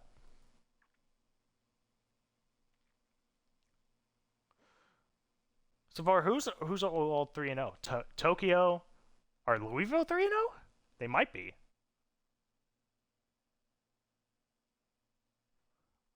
The Redwoods aren't. Toronto's not.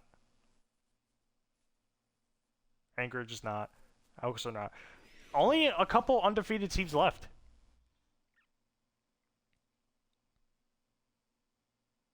So Mounties still looking to be part of that very few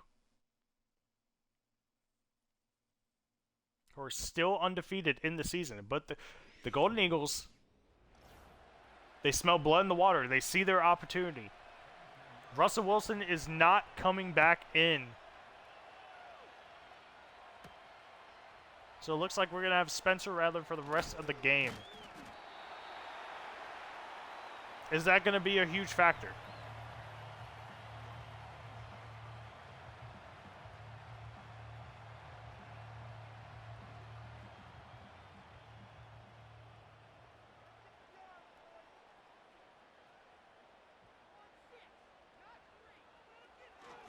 In motion. Throws it to one. Curtis Samuel only gets 4 yards.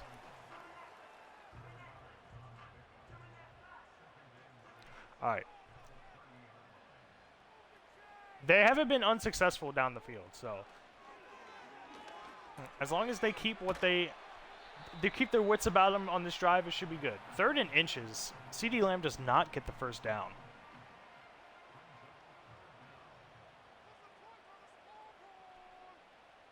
You would like to think that they're going to run the ball with Justice Hill. And they do. Get the first down. Almost get stuffed, but able to get it off. You know, good on Justice Hill. Back up for the Sentinels last year. Ends up putting on a show in the last game. Oh, Spencer Rattler running. Doesn't get far. Only gets 5 yards. I mean, do you want to risk an injury? Have to bring in your 3rd string? God only knows who that is. Oh, did they? Oh, false start. So that run didn't even matter.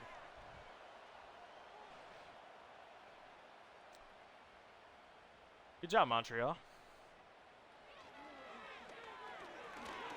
Another step back to pass after the penalty. Does not get it complete. Tried to get it to Curtis Samuel on the sideline to no avail.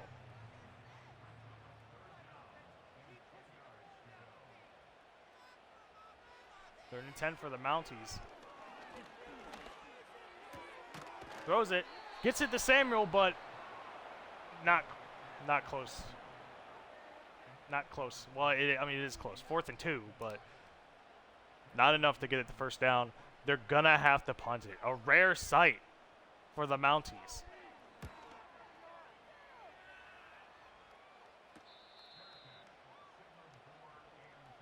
Good punt, though, on the 14-yard line.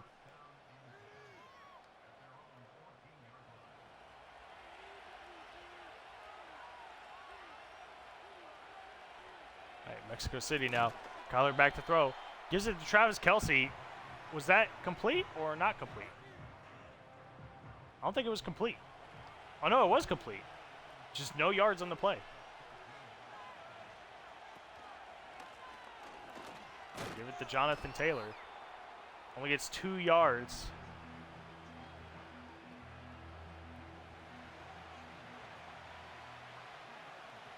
Now Kyler Murray is the single one out.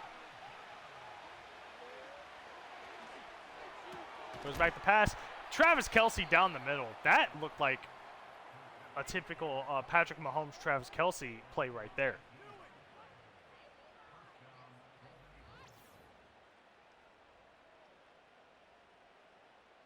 But Kyler Murray able to replicate that just as easily.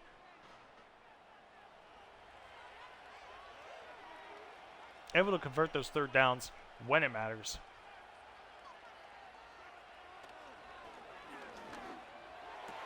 Well, Eagles now. Oh, no! But the third down conversion doesn't matter. An interception by Michael Carter. You know, we keep talking about the offense for both of these teams. Or at least for the Montreal Mounties. Of how Russell Wilson being out will impact them. But this defense is still around. And that's what's been able to carry them to this undefeated season. 2-0, trying to make it 3-0. Oh, and I just realized, not a lot of pick sixes today. I mean, you got a couple, but not many at all today. Another jet sweep. This time, it's successful, though. Who's that with the ball? Tyler Boyd. Tyler Boyd with the jet sweep gets the first down.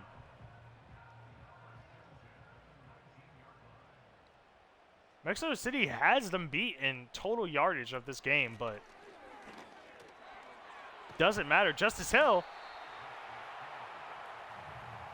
running his shoes off again. Gets 7 yards on that.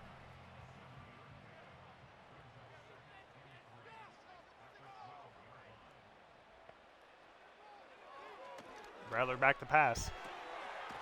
Gets it complete to CD, and it's a touchdown! Spencer Rattler throws his first touchdown of the season to the big CD Lamb.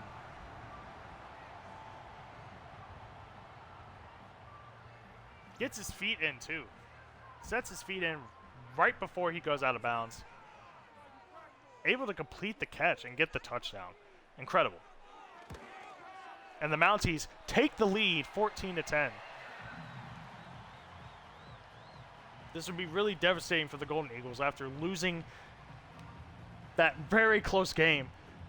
Lost off of one big pass by the Canton Tigers.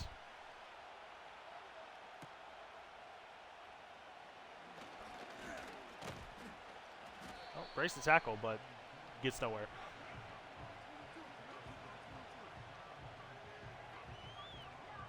They sure as hell don't want another devastating loss like that to happen to them.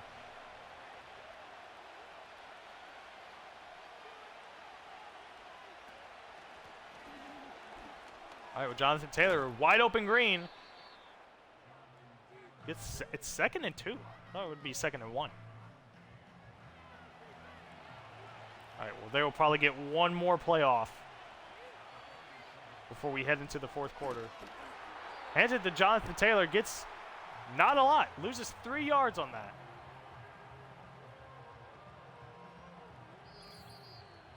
And with that, with the lead change going into the final quarter, the tides have turned for the Mounties in this game.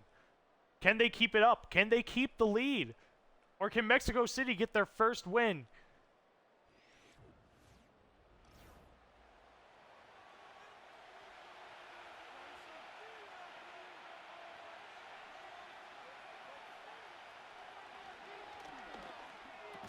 Kyler back to pass on 3rd and 5, and it's incomplete. Travis Kelce drops it.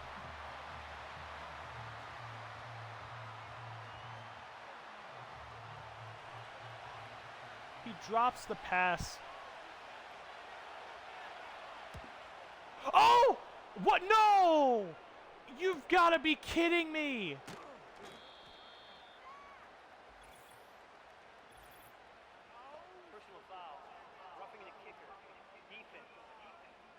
Also, how is that roughing the kicker? He literally tackled him above. Automatic first down. That's a little bullshit. That is a little bullshit. That's a questionable call. The refs rigging the game in this game as well. And look at that. Look at that. As soon as that happens, first down, Justin Jefferson. The refs rigging the game any way they can.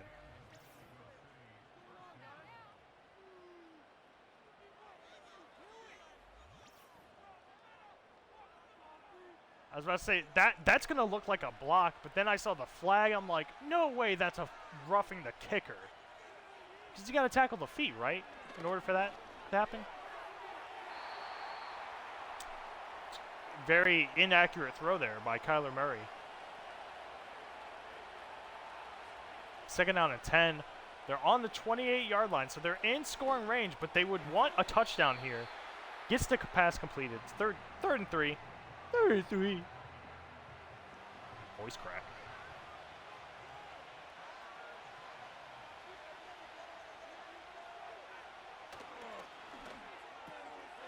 All right, well, Travis Kelce gets the first down and more. They're inside the 5.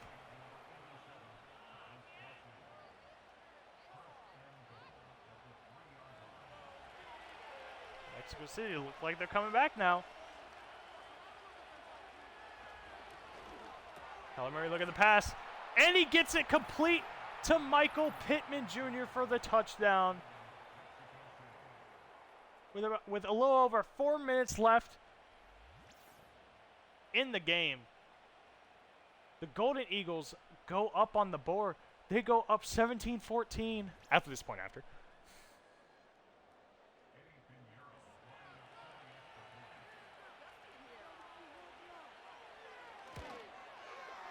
Golden Eagles kind of making it close with the Mounties.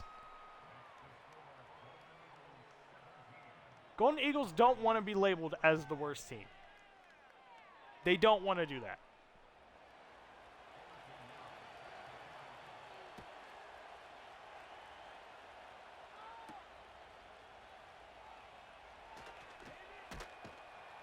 Oh, spins. All right. Well, they have 4 minutes left. Spencer Rattler, the backup, has not been playing terribly at all this entire game.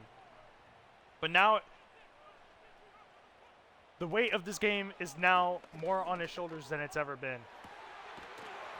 Throws it to CeeDee Lamb for, what was that, 30 yards? 30, 40 yards?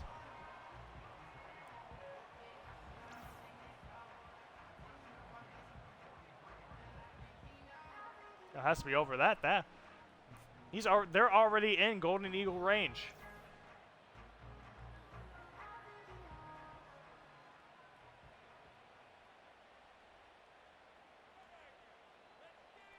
Mounties now on the 43-yard line. They have 3.5 minutes to take the lead from the Golden Eagles, and they're constantly getting first downs.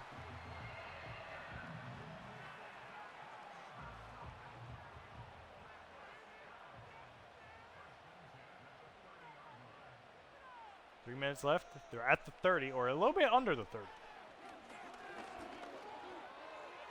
Rather, throws it, gets it complete, and he goes out of bounds.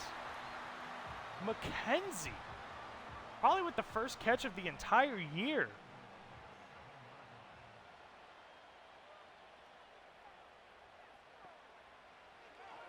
Gets it complete. Now they're on the 7. Most likely looking for that touchdown. Does he? Oh, okay. Phasing in between the posts, but that pass was intended for CeeDee Lamb in between two people. Almost got it. Thought he did, but turns out he didn't. Rattler, look at the pass again, but gets sacked. The first sack of the game by the Golden Eagles. Now, it's not the end of the world if they can't get this touchdown here. They can still kick a field goal, and it will be tied. 14 seconds to make a play, and they go out of bounds.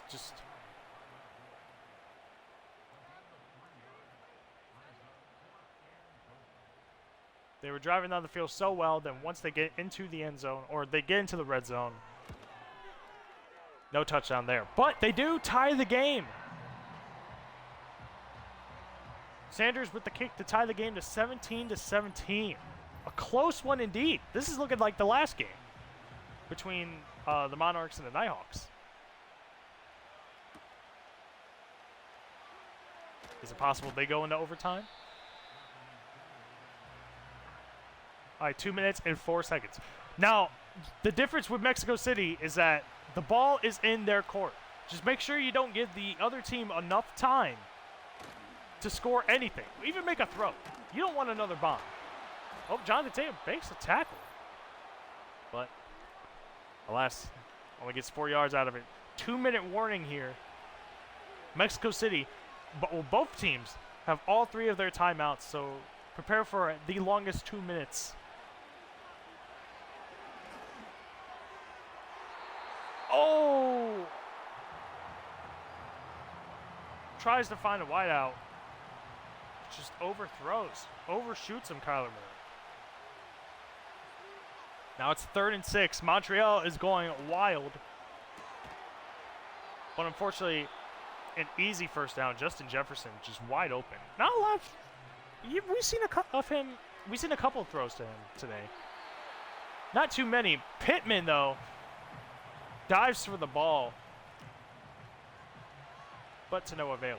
1.5 minutes left. Really, the Golden Eagles just need to make it in the field goal range. And they have this game won. Oh! Is that another one? Another diving catch that Pittman can't catch? It is 3rd and 10.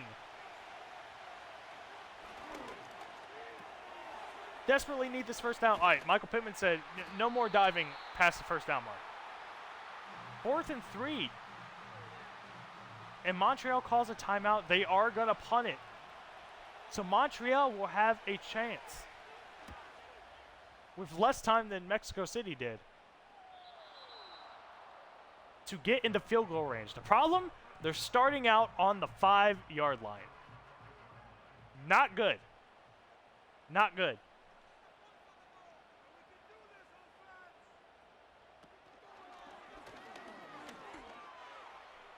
Spinarelli, look at the pass. Oh, and gets deflected. St. Just. St. Just kind of been the crux of Rattler at the end of last drive, and now this. Goes to pass. Curtis Samuel, he gets it complete. Oh, and he gets the first down. He gets enough progress to get the first down. They only have a minute left, though. I'd probably be hurrying up. 40 seconds now. They wasted a lot of clock. I don't know if that was the smart decision. All right, CD Lamb gets it. They have Jason Sanders. His target line is the 38. I don't know. All right, well, it doesn't seem like they're going to be going for a field goal. It's going to be another overtime game.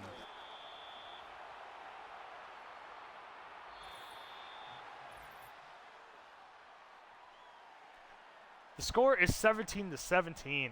Just like the last game, going into overtime.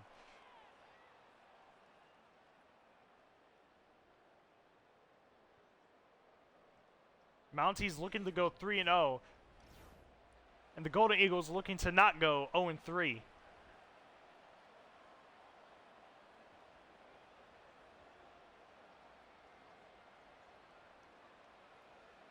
Let's see who wins the toss.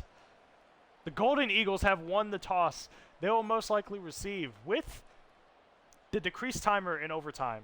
Due to the actual quarters being 6 minutes long, they reduced it to like a fraction of that.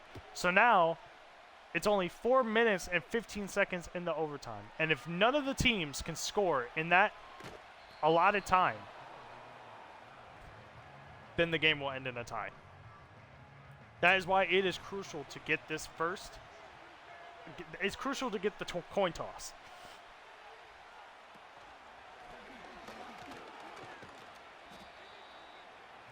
Second and 4 out. Like, what the fuck was that other line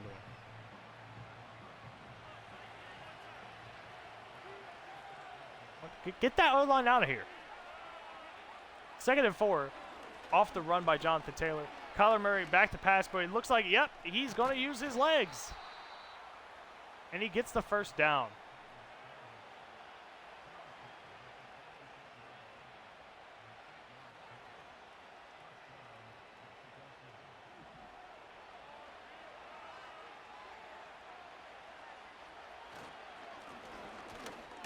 Jonathan Taylor looking to run the ball again.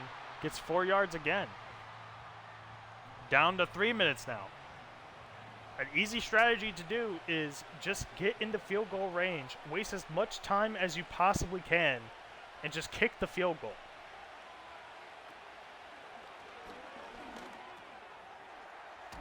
Easy reception for Justin Jefferson.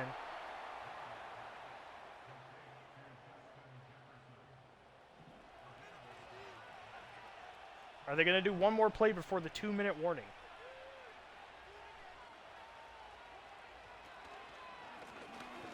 They are. Jonathan Taylor with the ball again. Only 3 yards this time.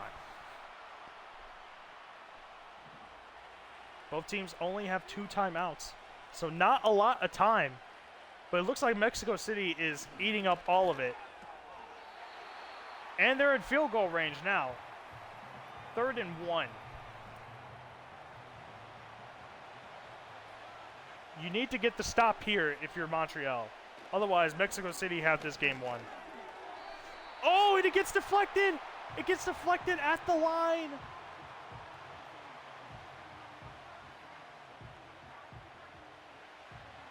Fourth and 1. What is this? Mexico City going for it? And they get it. They get it complete.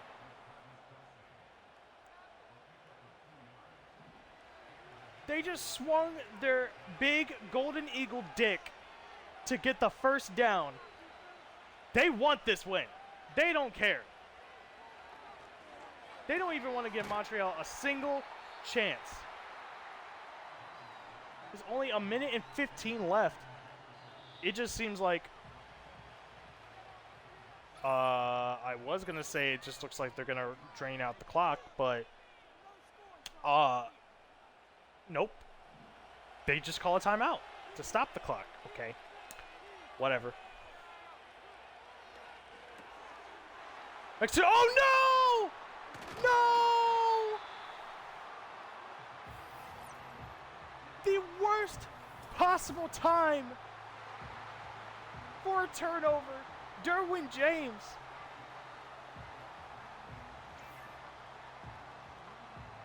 The absolute worst possible time for a turnover. Now all Montreal needs to do is to get in the field goal range themselves. They have all their 2 timeouts. They have 1 minute and 6 left, so not a lot of time regardless. Rather, throwing it away, probably a smart idea. Probably a smart idea. If there's no one open, just throw it to the sideline. Don't risk the sack at this point in the game. Mexico City has beaten them in total yardage today. But that might not even matter. Oh, pass incomplete. Could we see the first tie of the game? Or the first tie of the season?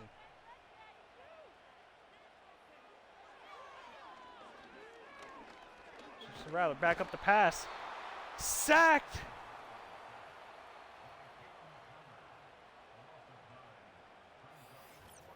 I'd be calling a timeout if I was Mexico City. Peyton Turner with the sack gets past Justice Hill.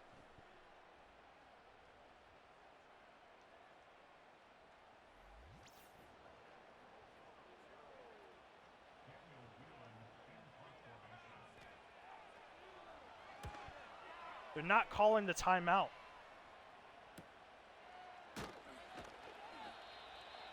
Do they not realize how much time they have left? This could be the first tie of the season.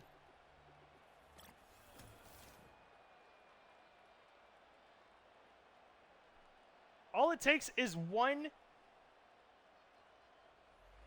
throw to get into field goal range.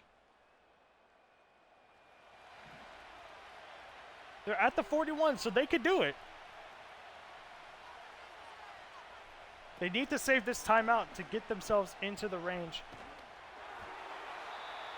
Oh, almost another interception.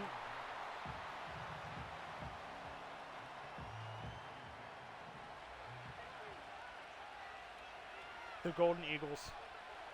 They need to come up with something. Kyler Murray, look at the run. Look at the run. He's at the 38. That's not the range of Eddie Pinheiro, but he gets it into field goal range. This is to win the game. And the Monarchs call a timeout. Or the Mounties call a timeout. All right, final field goal. This is, how far is this going to be? This is going to be a 55-yarder. 55 yards for the win for Mexico City. And they couldn't do it. They could not do it. Eddie Pinheiro, wide left. And there's 2 seconds left in the game. And all the Mounties can do is just heave one towards the end zone. That's not the end zone. And look at that.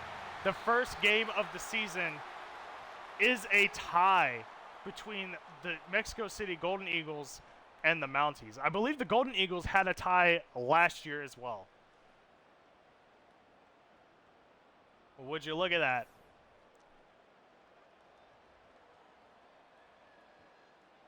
So the Mounties don't win. They're not undefeated, but they don't lose either. In Mexico City, they don't lose either, but they still don't have a win. So this question still goes unsolved into the 4th week.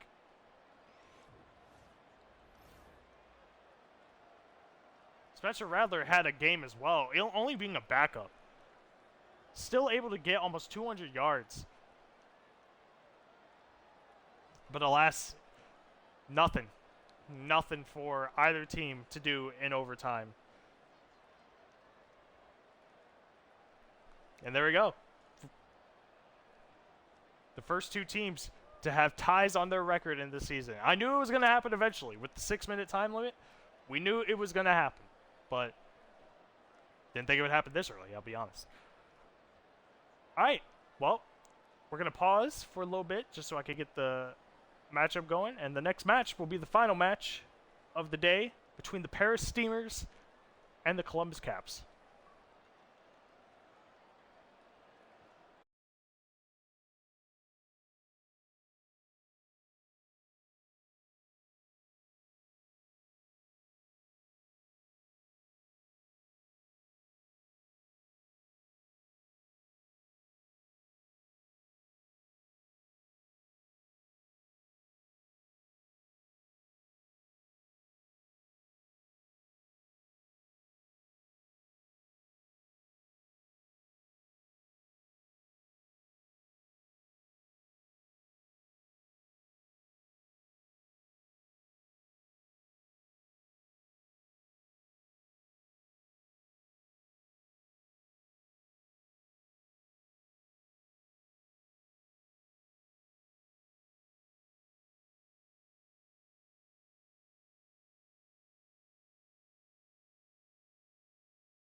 All right, we are back.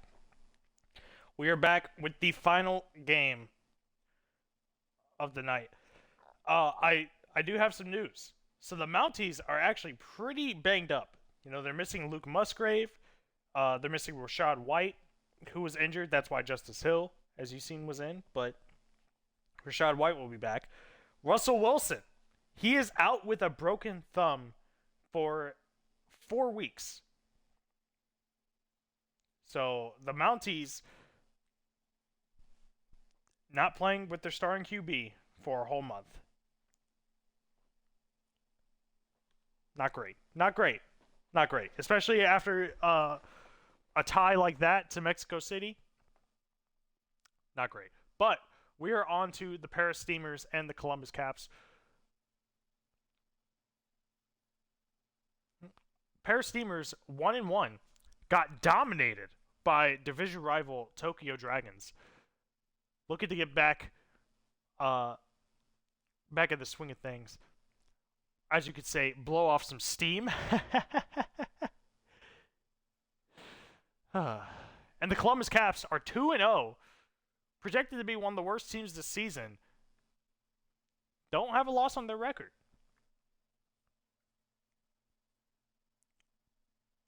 So without further ado, let's just get this final game going. Let's see. All right, play with the white. Should we go with the red? Nah, they're... Let's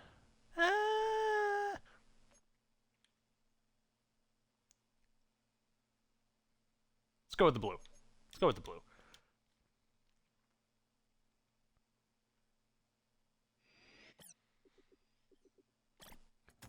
Clash of Conferences.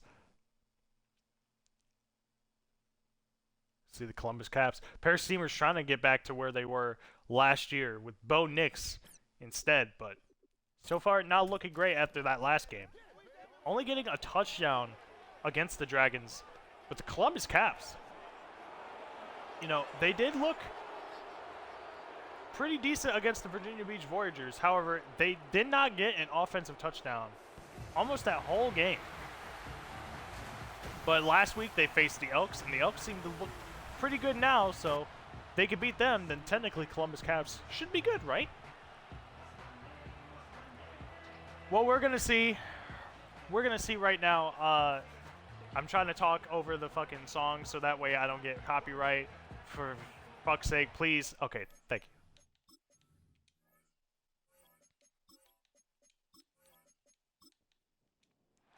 Without further ado, let's get the show on the road. Kickoff, Paris Steamers, Columbus Caps. The final game of Week 3. Columbus Caps, sidesteps him and gets 36. That was pretty decent. Pretty decent. All right, Derek Carr coming off the win against his former team, the Elks. Looks to bring this team, not like the Mounties where they can't get a win, or they couldn't win against Mexico City. And they're not looking for ties either. They're looking for the straight win against the Steamers. Quick pass. That's to Jackson Smith and Jigba. He had a hell of a game last week. Getting 2 touchdowns. That's more offensive touchdowns than they got the first week, which were almost, what was it, none? Offense did not really look too great in that first week. But then again, it was the Voyagers, and we don't like to talk about that team because what the fuck are they doing? Anyways. Sorry, I need to focus on this game. Nice completed pass. Easy first down. Derek Carr.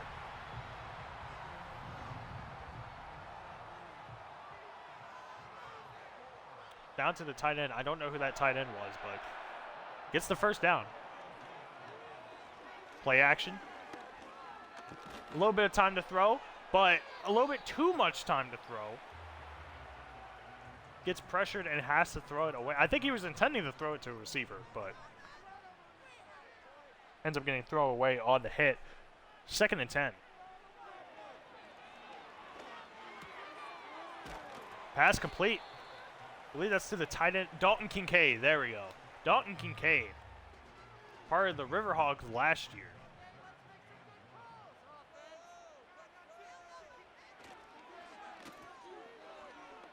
Another play action again. Easy pass down to the right. 2-2 Atwell, who was also on the Elks with, what was he on the Elks? I could have sworn he was on the Elks. I could be wrong though. Am I thinking of Tyler Boyd? I'm thinking of Tyler Boyd, maybe, possibly. I thought Atwell was on that team though. Anyways, Tyjae Spears with his first run. Oh no, his second run, but only 3 yards. 3 yards total.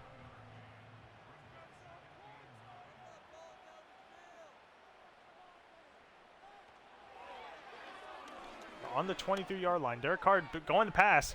Looks like he's throwing it away. I mean, I don't know why you would throw it that far, but just throw it to the closer sideline. What do I know? I'm just a fucking streamer.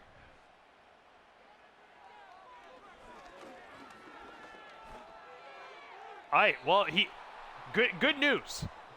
Good and bad news. Good news, he threw it to the shorter sideline. The bad news, he did it on 3rd down. So now it's 4th down. All right, field goal. No touchdown there. But they get the 3 points. Reichard. What team was he on?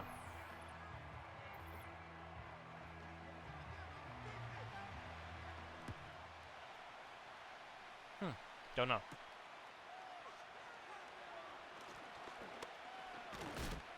Oh my god, what a great... Okay. We could see a kickoff return touchdown in this game with the way these guys are running. But out comes Bo Nix. Not great stats. Not great stats to start off. Has more interceptions than touchdowns.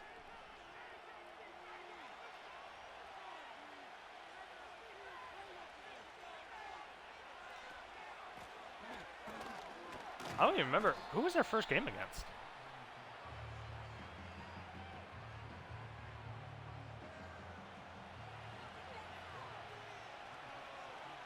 I actually don't remember, but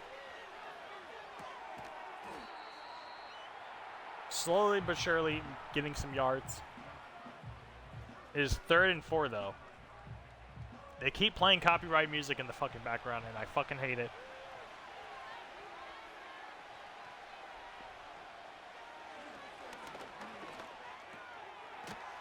First down, right down the center. Chris Olave.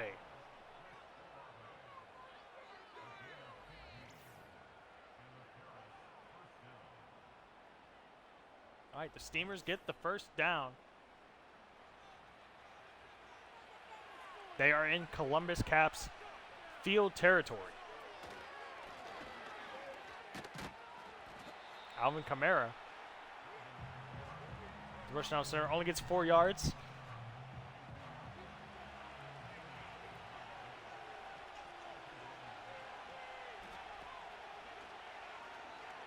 Play action again. Oh!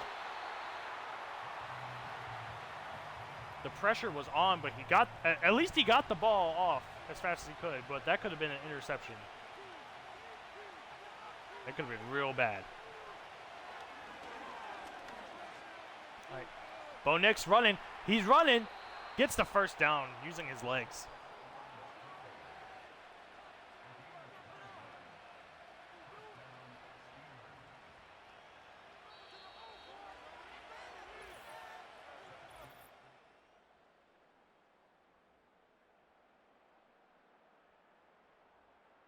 All right. End of the first quarter. 3-0 Columbus. But Paris seemed like they're about to score a touchdown here.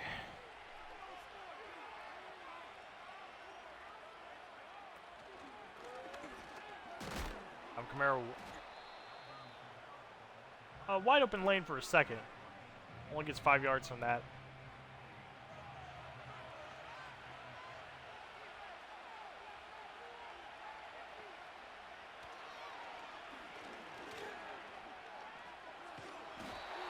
Oh, my God. John Franklin Myers with the huge sack.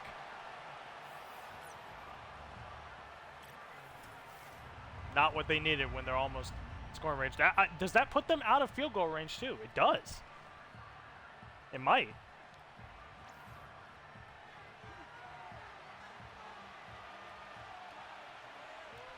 All right, well, 3rd and 19. You don't have to get the first down here, but please get some yardage so that way you can actually score some points. Kamara gets the screen pass, gets to the 37. Will that be enough?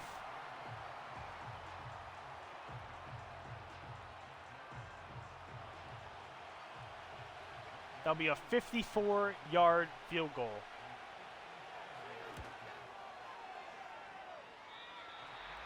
And he misses it.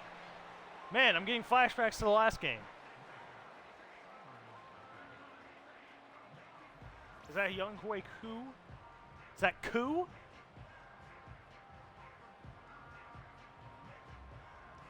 Regardless. Missed field goal again. These field goal kickers, not really good in those big time kicks. All right, pass down the left. Dalton Kincaid again. 3rd down.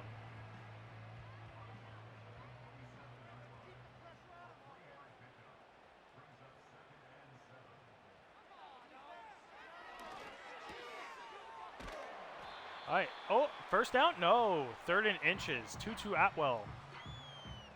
Oh, Atwell was on the Bulls. That's right. He was on the Bulls last season. Gotcha. Oh, complete pass. Who's that? That's Taysom Hill? Taysom Hill gets the first down for the Caps. 3 minutes to go left in this half. Tyjae Spears. Not really effective running the ball there.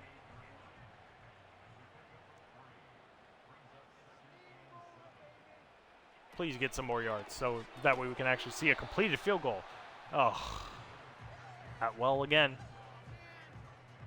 Gets targeted but can't hold on.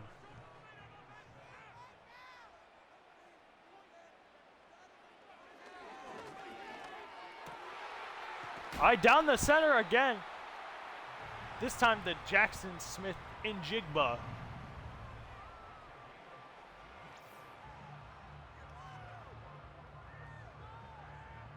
To JSN. And that'll be the 2-minute warning right here. Columbus Caps up 3-0 and looking to score a touchdown right here. Do what the Steamers could not, and that is score.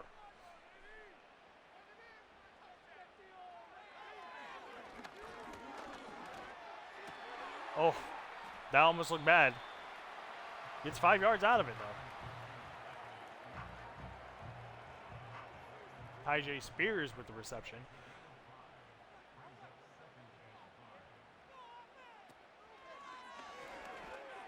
Ricard back and pass. Gets it complete. Njigba again. I believe he caught that one-handed. Gets the first down for them. They're stopping the clock, so they're, you know, if they score here, they're gonna get Paris some time. Oh, not with that sack. They probably don't even want that sack, if I'm being honest. Well, I mean, yeah, well, they do. They do. So they don't score a touchdown, but it's not going to help their chances when they're just winding down the clock. You would think Paris calls a timeout here? No. Nope. They're just going to let the time run. They stop him here. Oh, no! Doesn't matter! Doesn't matter. We haven't seen a lot of them today. But there's a pick six.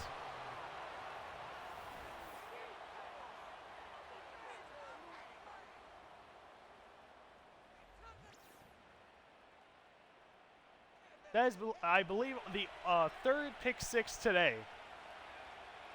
compared to the 8 that we saw yesterday. But Kayshawn Nixon gets it, and Paris Steamers are up on the board. So all that progress Columbus made, all for Paris to score.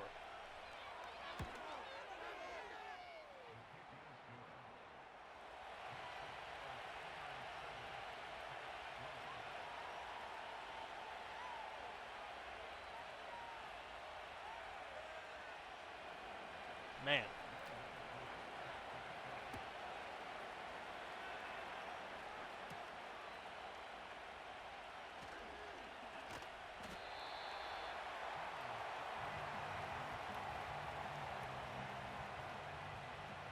All right, with Derek Carr back out on the field, it's like he was just there. Throwing that big-time pick six doesn't help. Doesn't help your case.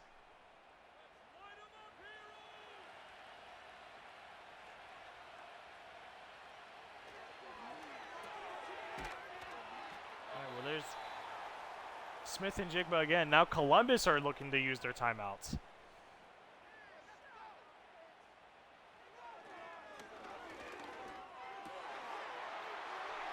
Oh, easy reception. Gets a lot of yards there to Keon Coleman.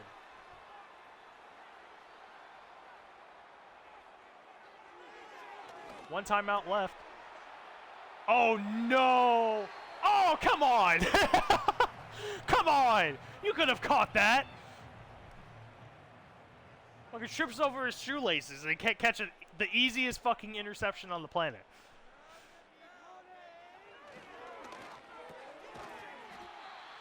Oh, man, that could have been so bad for Columbus. But thankfully, you know, the breeze in Columbus really helps them out.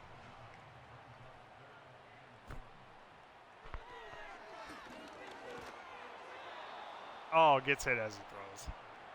And now they're going to have to kick a field goal. It will be a 50-yarder. Oh, no, they're going for it. Why? Okay. Why would you even risk this? Just go for the field goal. Okay, well, they get it. Good job. They got it. Oh, my God. Did he just fucking punch the shit out of his own teammate? What the fuck was that? Well, Tyjae Spears gets the first down. He gets more yardage, so we're not going to see a very long field goal if that's going to be the case. Oh, it looks like they're trying to attempt. Looks like Derek Carr is going to try to see if anything gets open. So we can go down the field for a touchdown. Or not.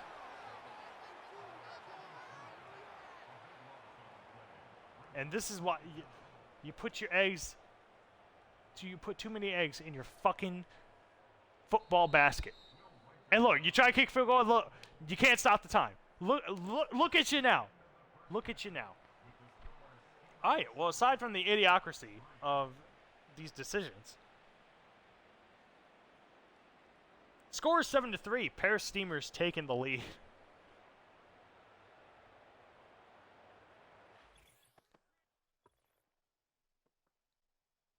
Oh, let me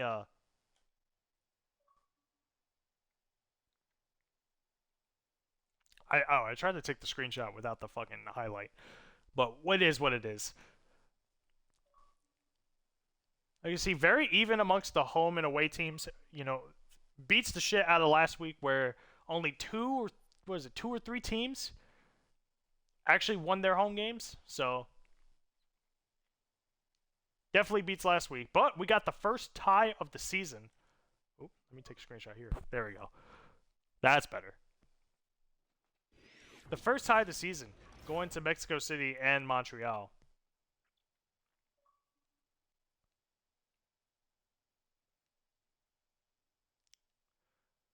So far, not really much to drive about this game. The only touchdown being a pick six by Derek Carr. So, not really too much offense happening in this game. After this kickoff, I'm probably going to turn down my volume. If it helps.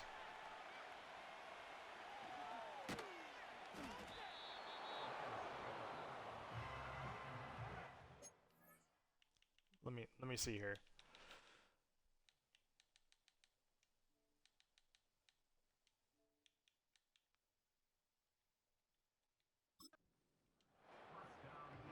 Let me see if that's better. Because I don't want to be too loud. I also need a new headset to be talking through. All right, Bo Nix back to pass. Gets it complete to his tight end. But gets nothing. Let me drink. My mouth is watering. After this play.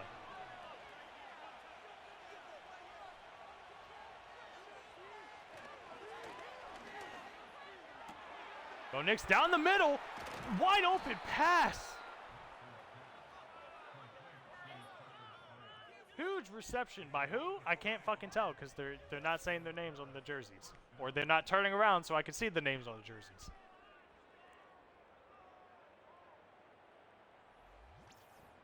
Bro, ain't no fucking shot. I could not see his name. Well, anyways, that guy gets a lot of yards on that reception. All right, quick pass. Stopped in his tracks. 3 yards down.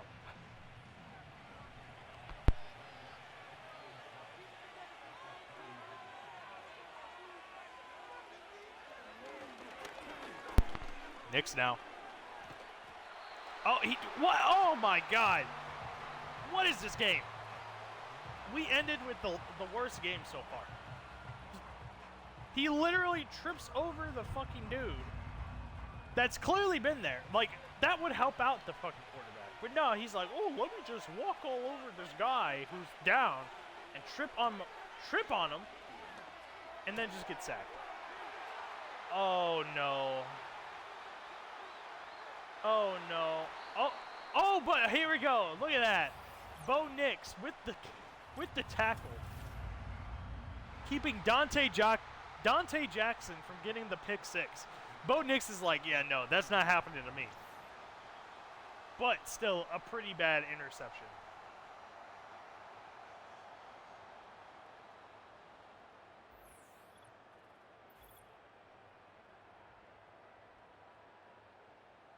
Both quarterbacks with interceptions. Both almost pick 6s.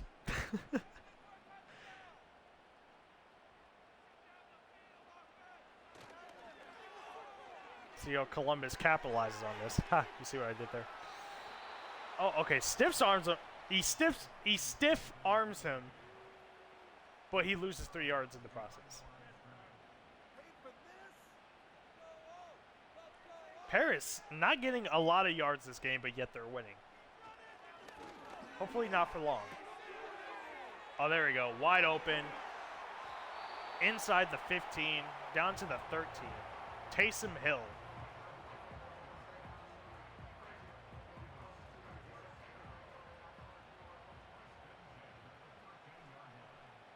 Derek Carr, do not fuck this up.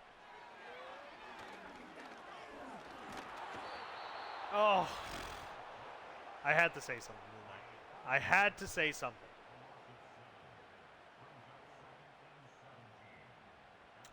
Sacked. Fucking sacked. Derek Carr back to pass, though. Oh! He bobbles it. Njigba bobbles it in the end zone. I thought he had it, but to no avail. Now it's 3rd and 17. Derek Carr just throws it away. And again, no great offensive showings from either team.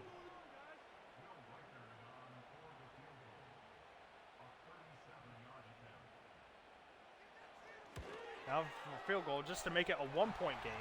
Still losing.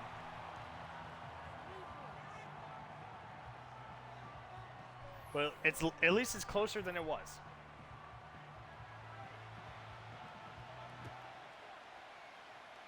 All right, kick is away. Bears Steamers, they will get the ball. Oh, gets past the 35. Okay. Now, I will say for this Paris Steamers team, you know, they're not looking as strong as they did last year. Obviously, you know, they don't have their key players like Joe Mixon, Tua Tagovailoa, Cooper Kupp, Jacoby Myers, all of them, even their defensive players.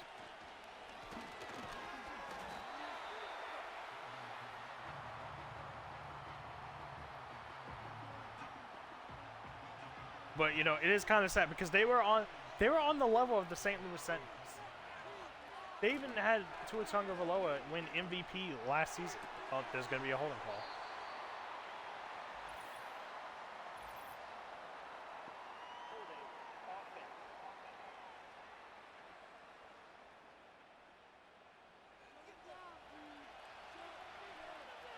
But Paris not looking as strong as they once did.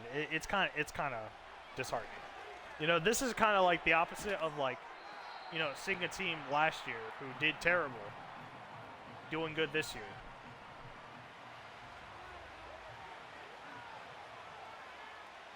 Well, this is the other side of that. You see good teams, you know, had great chemistry with each other. And they end up turning into this.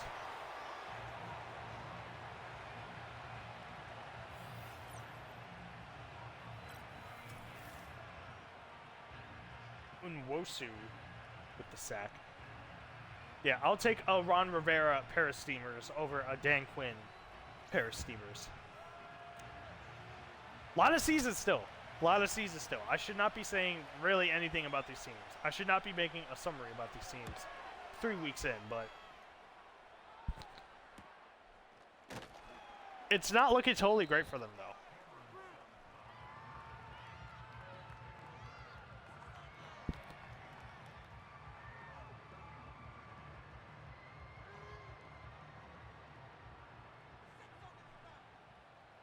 Now, they are competing with the Caps, who are currently 2-0. Look pretty strong. I mean, but they do have their weaknesses. You know, I'm not fully convinced that will be the #1 team in the AFC. But they could prove me wrong.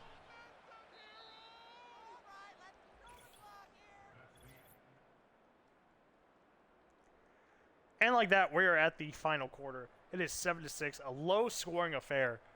Close game, but not as good as the game we just saw, or even the game before that.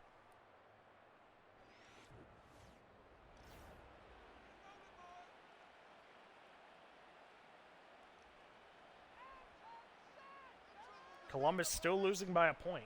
No offensive touchdown has been scored yet. But Tyjae Spears gets it 9 yards. It's 3rd down and 1.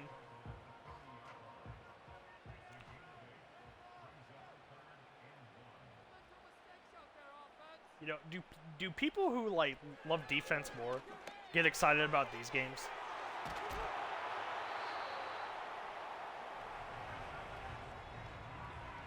Dalton Kincaid. Oh, fucking Kincaid, that's right. I keep fucking forgetting who's the tight end on this team.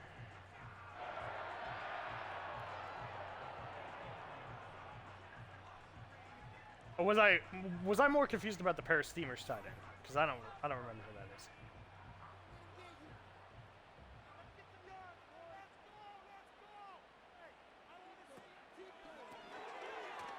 All right, quick pass to the left.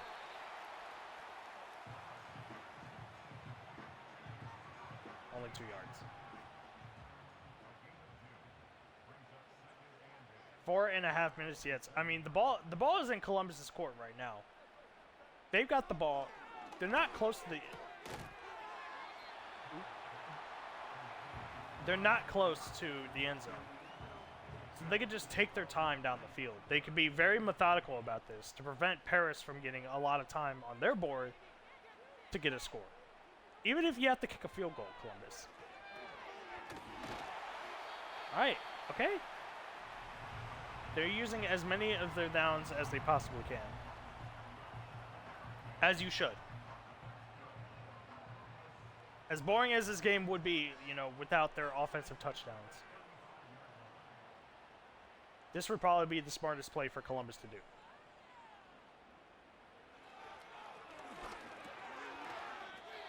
Okay. Just these short passes. Wasting clock.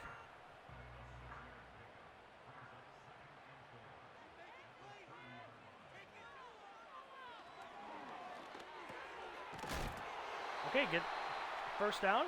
Short yardage at the 20.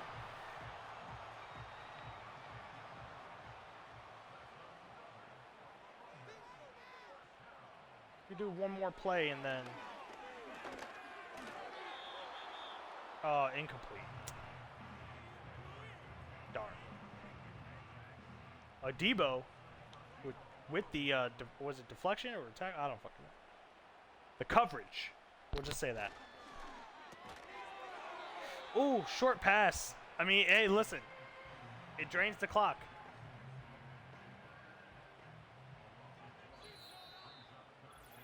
And now we're down to the 2-minute warning.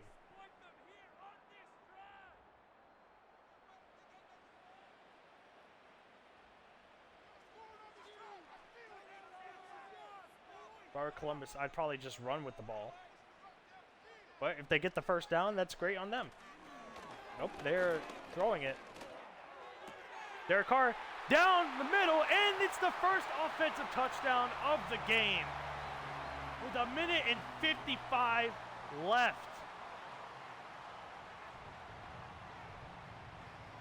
Jackson Smith and Jigba again, the main touchdown handler for this team.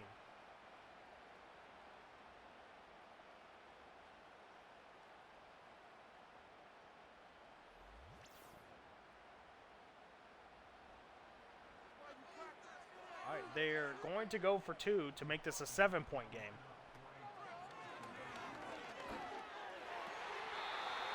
Oh, and they intercept it. Intercepted in the end zone. They don't get it. So if Paris scores a touchdown on this drive, it will most likely be the end of the game. That was intended for Kincaid. Diving. Oh!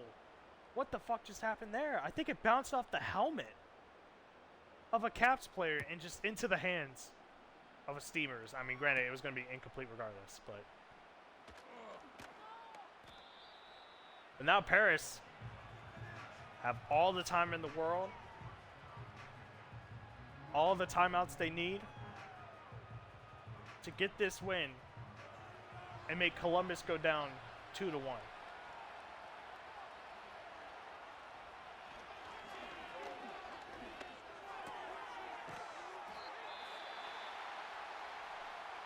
Call a timeout there on a short pass like that.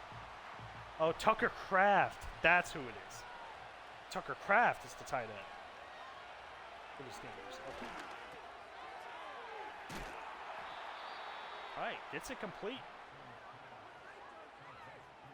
to Alvin Kamara. They're no huddling.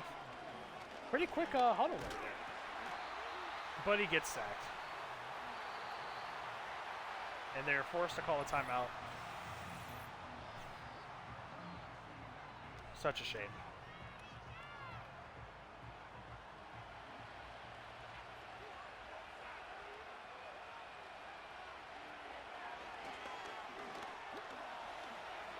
Oh, no, throw it away. There we go. It's better to just throw it away than to take the sack again. Lose yards and lose time.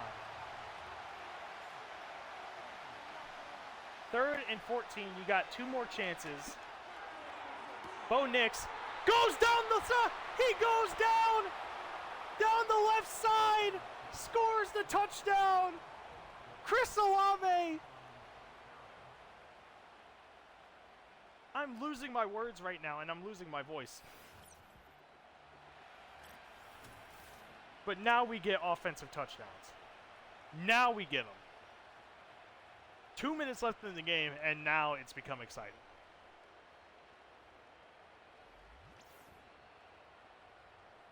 Bo Nix with the bomb down the field to Olave. They're going for 2 points to make, so they're up by a field goal. And they don't get it. He gets a completed pass, but he's not in the end zone, so doesn't matter. Doesn't matter. So now Columbus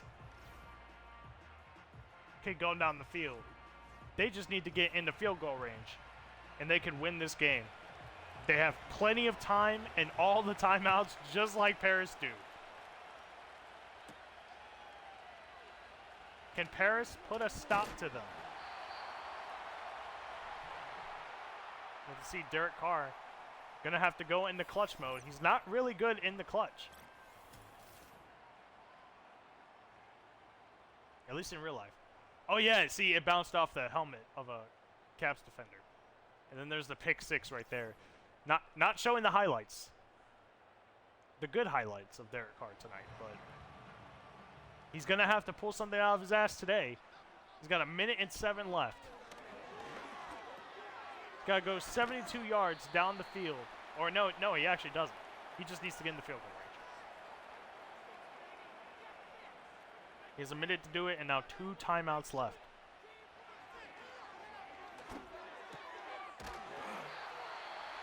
All right, they're getting completions.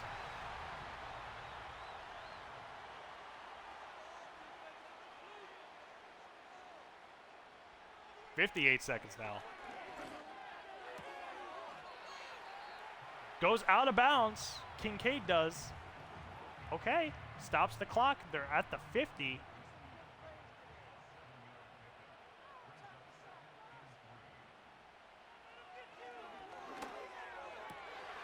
Goes down. Oh, no! And it's over. The interceptions continue for Derek Carr.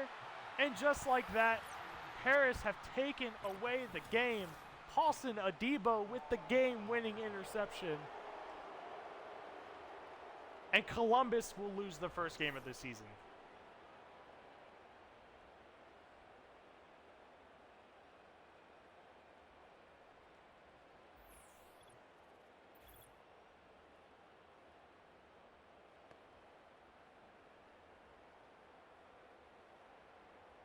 Man, came really close. Got 2 offensive touchdowns finally in the final 2 minutes of the game. And in the end, it favors the Paris Steamers. Columbus calling a timeout just to be assholes.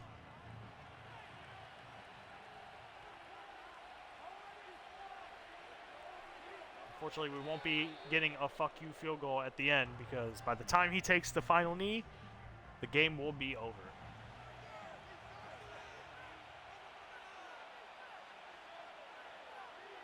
Paris Steamers winning this game in Columbus by 1 point after I said all that shit about them. Well, regardless, Paris get the win. They go up 2-1. Columbus go down 2-1.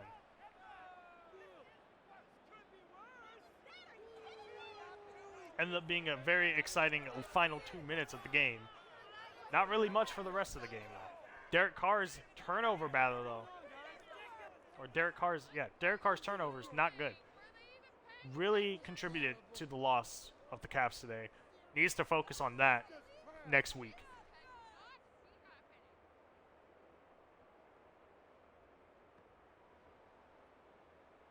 But Paris eking out a win, 13-12. Or 13-12. So hopefully they can capitalize off of that. Maybe get some more things going. Get that offense going next week. But that's it for week 3. Next week, week 4. That'll be the first month of football action coming to an end next week. And I want to plan a review show. Let's do it after the 5th week. Yeah, let's do it after the 5th because we're going to do 5-4, 5-4. So yeah, we're going to have like quarterly, review shows about what's going on in the league. And we'll do it after the 5th so that way after 4 weeks when we do that one, it'll be halfway through the season. So we'll do that. It won't happen next week. It will happen probably after the next week's games. So yep, that's what I plan on doing. And that's it for all the games today. So, see you next week.